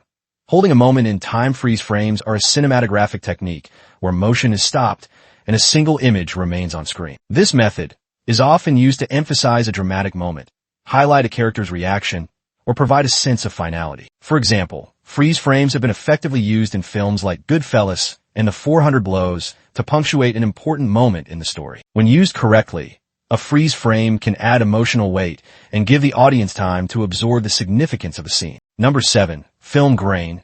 Texture and aesthetic choices. Film grain refers to the visible texture in an image, often associated with traditional film stock. While modern digital cameras strive for clean and sharp images, many filmmakers add artificial grain to create a vintage or cinematic feel. Grain can give a scene a raw, organic look, making it feel nostalgic or gritty, depending on the context. Cinematographers often use film grain as an artistic tool to shape the visual tone of a movie. Number 8. Four-corner opposition. Balanced composition in framing. The four-corner opposition is a framing technique where elements are deliberately placed in all four corners of the frame to create visual balance. This technique helps direct the audience's eye toward key elements while maintaining an engaging and dynamic composition. By balancing subjects within the frame, cinematographers can create symmetry, tension, or depth, depending on the scene's needs. Understanding how to use space within the frame is crucial for making shots feel intentional and visually striking. Number 9. The Rashomon effect. Multiple perspectives through cinematography. The Rashomon effect refers to a storytelling technique where the same event is depicted from multiple perspectives, often with conflicting details. Cinematographers play a key role in differentiating these viewpoints through changes in camera angles, lighting, and composition. By slightly altering the way a scene is shot, such as shifting focus, adjusting exposure, or changing the positioning of actors, cinematographers help the audience experience the different perspectives of characters. This technique is often used in mystery and psychological films to challenge the idea of absolute truth. Number 10. Interrogation scenes. The power of cinematic tension. Interrogation scenes are a staple of thriller and crime films, and they rely heavily on cinematography to build tension. High contrast lighting, extreme close-ups, and strategic camera movements all contribute to the psychological intensity of these scenes. Tight framing on a suspect's face, for example, can make the audience feel trapped and uncomfortable, while slow zoom-ins create a sense of mounting pressure. A cinematographer's choices in lighting, angles, and shot composition can turn an interrogation scene into an unforgettable moment of suspense. Number 11. Method acting and cinematography. Capturing realistic performances. Although method acting is primarily an actor's technique, cinematographers play a crucial role in capturing these deeply immersive performances. The way a scene is framed, the camera's distance from the actor, and the choice of lighting all influence how raw and emotional a performance feels. Close-ups can capture every subtle facial expression, while handheld camera movements can add realism and intensity. A cinematographer must adapt their style to accommodate the nuances of method acting, ensuring that the performance translates powerfully on screen. Number 12. B-roll. Enhancing storytelling with supplemental footage. B-roll is extra footage that supplements the main narrative, adding context, depth, and visual variety. It is commonly used in documentaries, interviews, and narrative films to break up static shots and provide additional details. Cinematographers must be skilled in capturing high-quality B-roll that aligns with the film's tone and visual style. Whether it's scenic shots, close-ups of objects, or reaction shots, B-roll helps enhance storytelling by adding richness to the visual experience. Number 13. Symbolism and visual motifs. Telling stories beyond words. Cinematographers use symbolism and visual motifs to reinforce themes and ideas throughout a film. Symbolism can be conveyed through colors, lighting choices, recurring objects, or specific framing techniques. For instance, a red hue might symbolize danger or passion, while repeated imagery of broken mirrors could represent fractured identity. Visual motifs help create a cohesive storytelling experience, making the film more visually engaging and meaningful. Number 14. Irony in cinematography. Subverting expectations. Irony is not just a narrative tool. It can be achieved visually through cinematography. For example, a character celebrating in the foreground while a disaster unfolds in the background creates a powerful, ironic contrast. Similarly, lighting and framing choices can challenge audience expectations, such as portraying a villain in bright lighting instead of traditional shadows. Cinematographers use irony to make scenes more thought-provoking and visually surprising. Number 15. Technical aspects. Choosing the right tools for the job beyond creative techniques. Cinematographers must also be well-versed in the technical aspects of filmmaking. Understanding the best cinema cameras ensures that they select the right equipment for different types of shoots. Additionally, RAID technology is essential for backing up and managing large video files efficiently. When it comes to theatrical releases, cinematographers must be familiar with DCP, Digital Cinema Package Output, ensuring the film is formatted for high-quality projection. Mastering these technical elements ensures that a cinematographer's vision is not just captured, but also preserved at the highest possible quality. What is VFX, visual effects? VFX, or visual effects, refers to the process of creating or manipulating imagery that cannot be achieved through live-action filming alone. It is used to enhance scenes by integrating digitally created elements with real-world footage. VFX can be used for a variety of purposes, such as creating explosions, altering backgrounds, adding fantastical creatures, or even de-aging actors. There are three main types of VFX. Compositing, green screen effects, combining multiple visual elements from different sources into a single frame. This includes green screen techniques, where actors perform in front of a colored background, later replaced with digital environments. Motion capture, mocap, a technique where actors wear special suits with tracking markers to capture their movements and translate them into digital characters. Matte painting, creating detailed digital or hand-painted backdrops that blend seamlessly into a live-action scene, often used for expansive landscapes or futuristic cityscapes. What is CGI? Computer-generated imagery.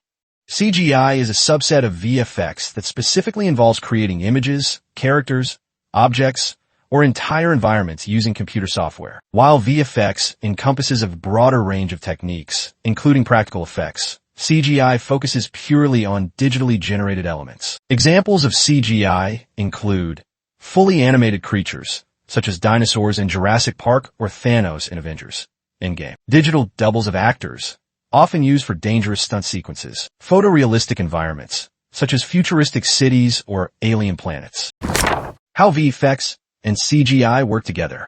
While CGI creates individual digital assets, VFX integrates them into real footage, making them look natural and believable. For instance, in a superhero film, CGI is used to design a 3D model of a collapsing building, while VFX techniques like compositing and lighting adjustments make it blend seamlessly with the live-action footage. Both VFX and CGI play crucial roles in modern filmmaking, allowing directors to bring their most ambitious creative visions to life. Conclusion.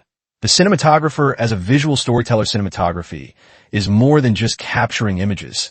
It is the art of visual storytelling. From lighting and framing to movement and editing choices, every decision a cinematographer makes influences the audience's experience. Whether shaping a film's mood with chiaroscuro, creating intensity through close-ups, or using visual motifs to deepen storytelling, cinematographers play a crucial role in bringing a director's vision to life. Understanding and mastering these techniques is essential for any cinematographer looking to create powerful and unforgettable cinematic experiences. With that, we have finished this chapter. Before we move on to the next one, just a quick note, the visual storytelling.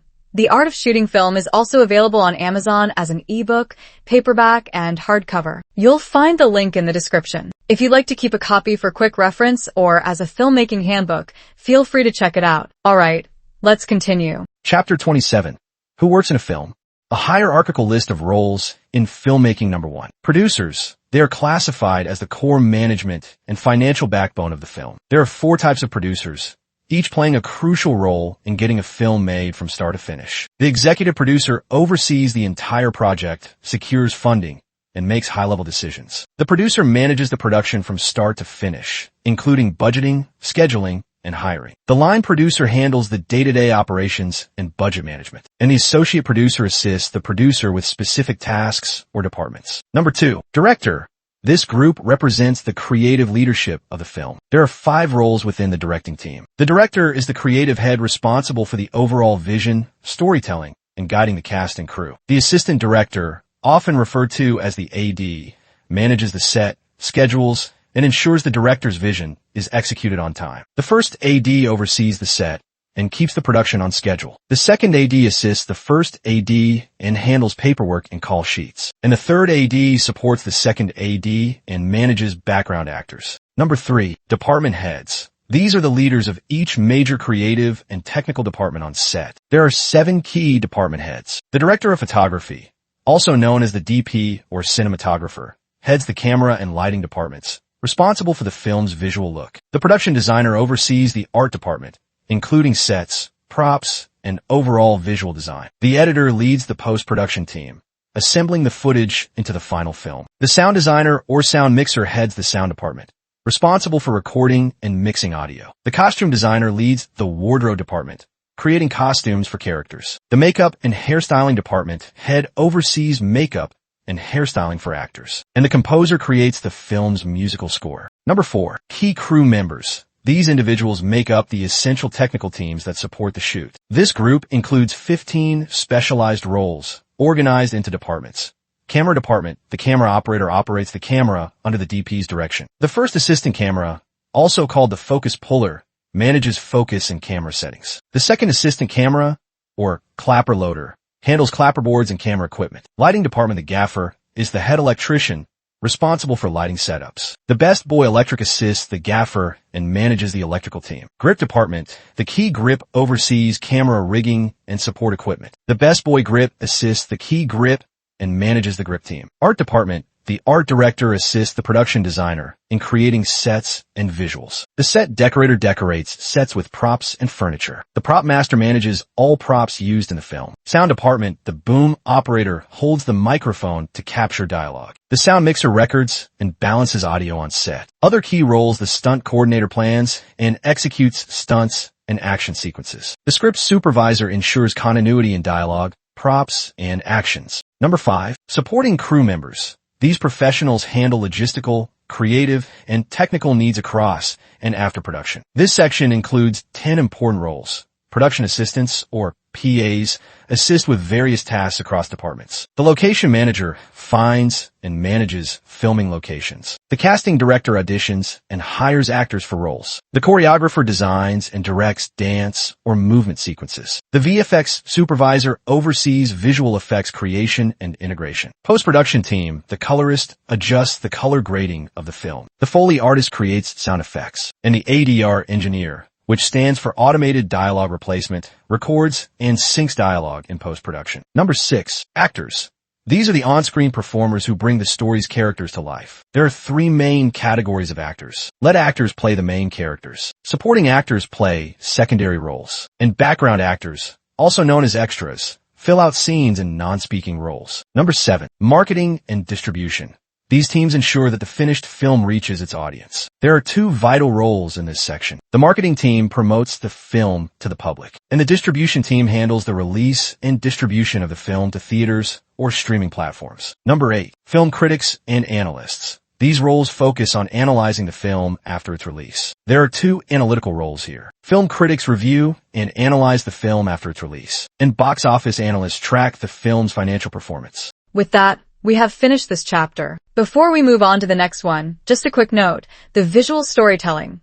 The Art of Shooting Film is also available on Amazon as an ebook, paperback, and hardcover. You'll find the link in the description. If you'd like to keep a copy for quick reference or as a filmmaking handbook, feel free to check it out. Alright, let's continue. Chapter 28, Pre-production, Production, and Post-production. What are the key stages of pre-production, and why are they critical to a film's success? Pre-production is the planning phase of filmmaking, where all the groundwork is laid for a successful shoot. The key stages include script development, finalizing the script, including dialogue, structure, and pacing, budgeting and scheduling, creating a realistic budget and shooting schedule to ensure the project stays on track, casting, selecting actors who fit the roles and can bring the characters to life. Location scouting.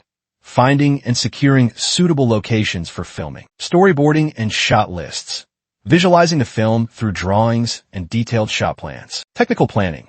Deciding on cameras, lighting, sound equipment, and other technical requirements. Rehearsals.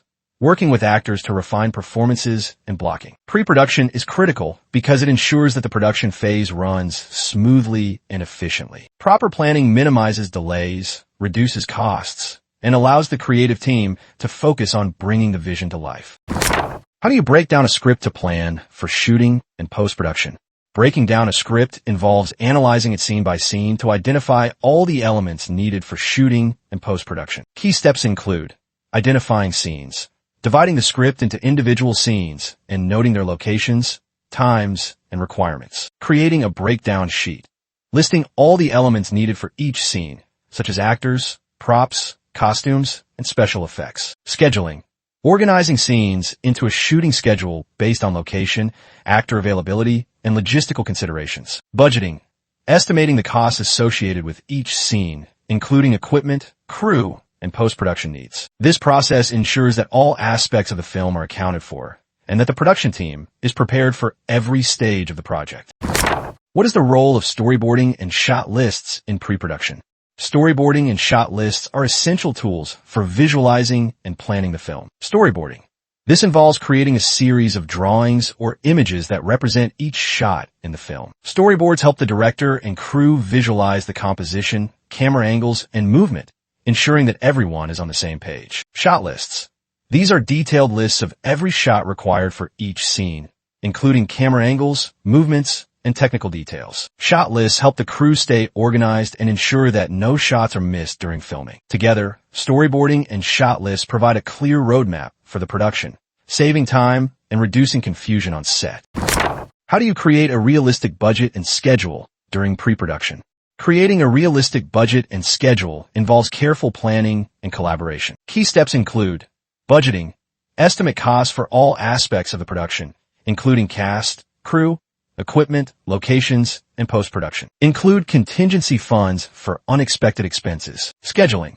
Break down the script into scenes and organize them into a shooting schedule based on location, actor availability, and logistical considerations. Allow time for setup, rehearsals, and potential delays. Consulting experts.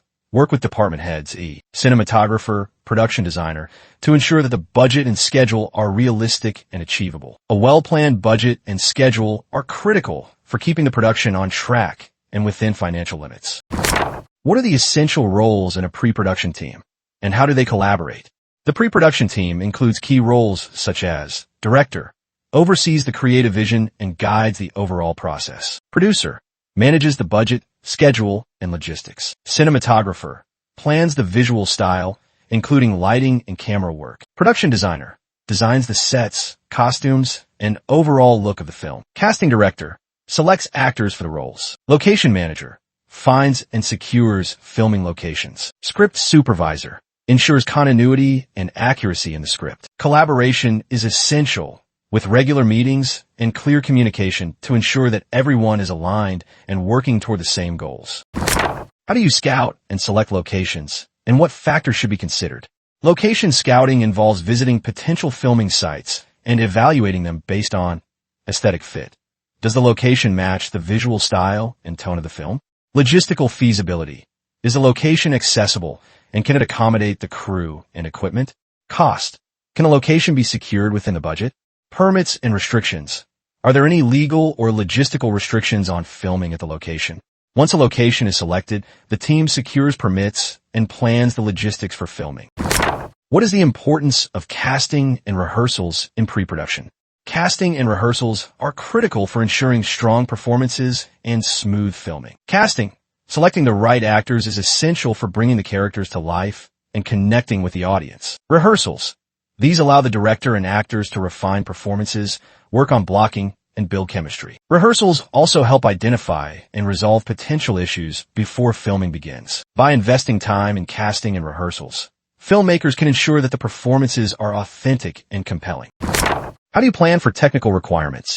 Cameras, lighting, sound during pre-production. Planning for technical requirements involves camera selection, choosing the right camera and lenses based on the visual style and budget. Lighting design, planning the lighting setup for each scene to achieve the desired mood and atmosphere. Sound equipment, selecting microphones, recorders, and other audio gear to capture clean and high-quality sound. Special effects, planning for any VFX, stunts, or practical effects required for the film. By addressing these technical requirements during pre-production, filmmakers can ensure a smooth and efficient shoot. What are the key steps in post-production, and how do they bring a film to life? Post-production is where the film is assembled and polished. Key steps include editing, assembling the footage into a coherent narrative, cutting scenes, and refining the pacing. Sound design, adding dialogue, sound effects, and music to enhance the audio experience. Color grading, adjusting the color and tone of the footage to create a consistent and visually appealing look. Visual effects, VFX, adding CGI or other effects to enhance or create elements that couldn't be captured during filming. Final mix, balancing all audio elements, dialogue, music, sound effects, to create a cohesive soundscape. Post-production brings the film to life by refining the raw footage into a polished and cohesive final product. How do you organize and manage footage for efficient editing? Organizing footage involves labeling and logging, assigning unique identifiers to each clip, and logging details such as scene, take, and time code. Creating bins, organizing clips into folders, bins, based on scene, shot type, or other criteria. Backing up data, storing footage on multiple drives to prevent data loss. Efficient organization ensures that the editor can quickly find and work with the necessary footage. What is the role of an editor, and how does editing shape the final narrative? The editor assembles the footage into a coherent narrative, shaping the story through pacing, controlling the rhythm and flow of the film. Transitions, smoothly connecting scenes and shots. Emphasis, highlighting key moments or emotions through timing and shot selection. Editing is often referred to as the final rewrite of the script, as it has a profound impact on the final narrative. How do you approach color grading to enhance the visual tone and mood of a film? Color grading involves adjusting the color and tone of the footage to create a consistent and visually appealing look. Key steps include setting a base look, establishing the overall color palette and tone for the film. Scene matching, ensuring consistency between shots and scenes. Enhancing mood, using color to evoke specific emotions or atmospheres, such as warm tones for nostalgia or cool tones for tension. Color grading enhances the visual storytelling and creates a cohesive aesthetic. What are the best practices for sound editing, mixing, and adding sound effects? Best practices for sound include dialogue editing, ensuring that dialogue is clear and intelligible. Sound effects, adding effects that match the visuals and enhance realism. Mixing, balancing all audio elements, dialogue, music, sound effects, to create a cohesive soundscape. Testing, listening to the mix on different speakers and in various environments to ensure it sounds balanced and clear. By following these practices, filmmakers can create a rich and immersive audio experience. How do you integrate visual effects, VFX, and computer-generated imagery, CGI, in post-production? Integrating VFX and CGI involves planning, identifying the shots that require VFX, and planning the workflow. Tracking and rotoscoping, adding tracking markers or rotoscoping to integrate CGI elements with live-action footage. Compositing, combining CGI elements with live-action footage to create a seamless final image. Reviewing, testing the VFX in context and making adjustments as needed. VFX and CGI enhance the visual storytelling by creating elements that couldn't be captured during filming. What is the importance of test screenings, and how do you use feedback to refine the film? Test screenings involve showing the film to a small audience to gather feedback. This feedback is used to identify issues, spot problems with pacing, clarity, or emotional impact, make adjustments, refine the editing, sound, or other elements based on audience reactions, gauge reception, understand how the film is likely to be received by a broader audience. Test screenings provide valuable insights that help filmmakers refine the film before its final release. How do you ensure continuity between pre-production planning and post-production execution?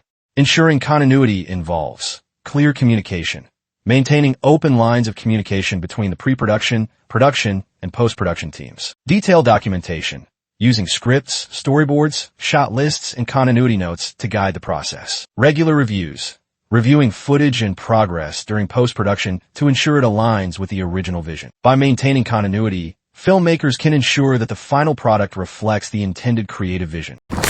What are the challenges of balancing creative vision with technical and budgetary constraints?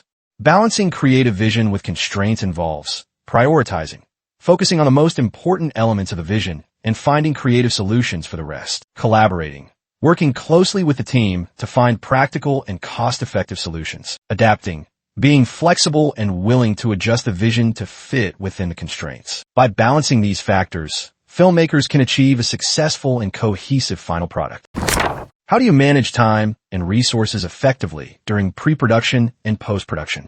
Effective time and resource management involves planning, creating detailed schedules and budgets to guide the process. Delegating, assigning tasks to the appropriate team members and trusting them to deliver. Monitoring, regularly reviewing progress and making adjustments as needed. By managing time and resources effectively, filmmakers can ensure a smooth and efficient workflow. What are the common mistakes to avoid in pre-production and post-production? Common mistakes include inadequate planning. Failing to plan thoroughly can lead to delays, budget overruns, and creative compromises. Poor communication. Lack of clear communication can result in misunderstandings and misaligned efforts. Ignoring feedback. Failing to listen to feedback can result in a final product that doesn't resonate with the audience. By avoiding these mistakes, filmmakers can ensure a successful and cohesive production. How do you prepare for the final delivery of the film, including formats and distribution requirements? Preparing for final delivery involves formatting, exporting the film in the required formats for distribution, DCP for theaters, MP4 for streaming. Quality control, reviewing the final product to ensure it meets technical and creative standards. Documentation, preparing all necessary documentation, such as subtitles, metadata, and legal clearances. By preparing thoroughly, filmmakers can ensure that the film is ready for distribution and reaches its intended audience. What is the post-production workflow in filmmaking? The post-production workflow involves several key steps: editing, assembling the footage into a coherent narrative, cutting scenes, and refining the pacing. Sound design, adding dialogue, sound effects, and music to enhance the audio experience. Color grading, adjusting the color and tone of the footage to create a consistent and visually appealing look. Visual effects, VFX, adding CGI or other effects to enhance or create elements that couldn't be captured during filming. Final mix, balancing all audio elements, dialogue, music, sound effects, to create a cohesive soundscape. Quality control, reviewing the final product to ensure it meets technical and creative standards. By following a structured workflow, filmmakers can ensure that the final product is polished and ready for distribution. Now you have come to an end to this book, The Visual Storytelling. Thank you so much for listening. I genuinely hope this journey helped you understand what filmmaking truly is, beyond just cameras and techniques, and more about how we see, feel, and communicate stories through visuals. I also hope I was able to add value to your learning and spark something meaningful within you as a storyteller. Once again, thank you for being part of this. Wishing you the very best in your filmmaking journey. Keep creating, keep learning, keep telling your story.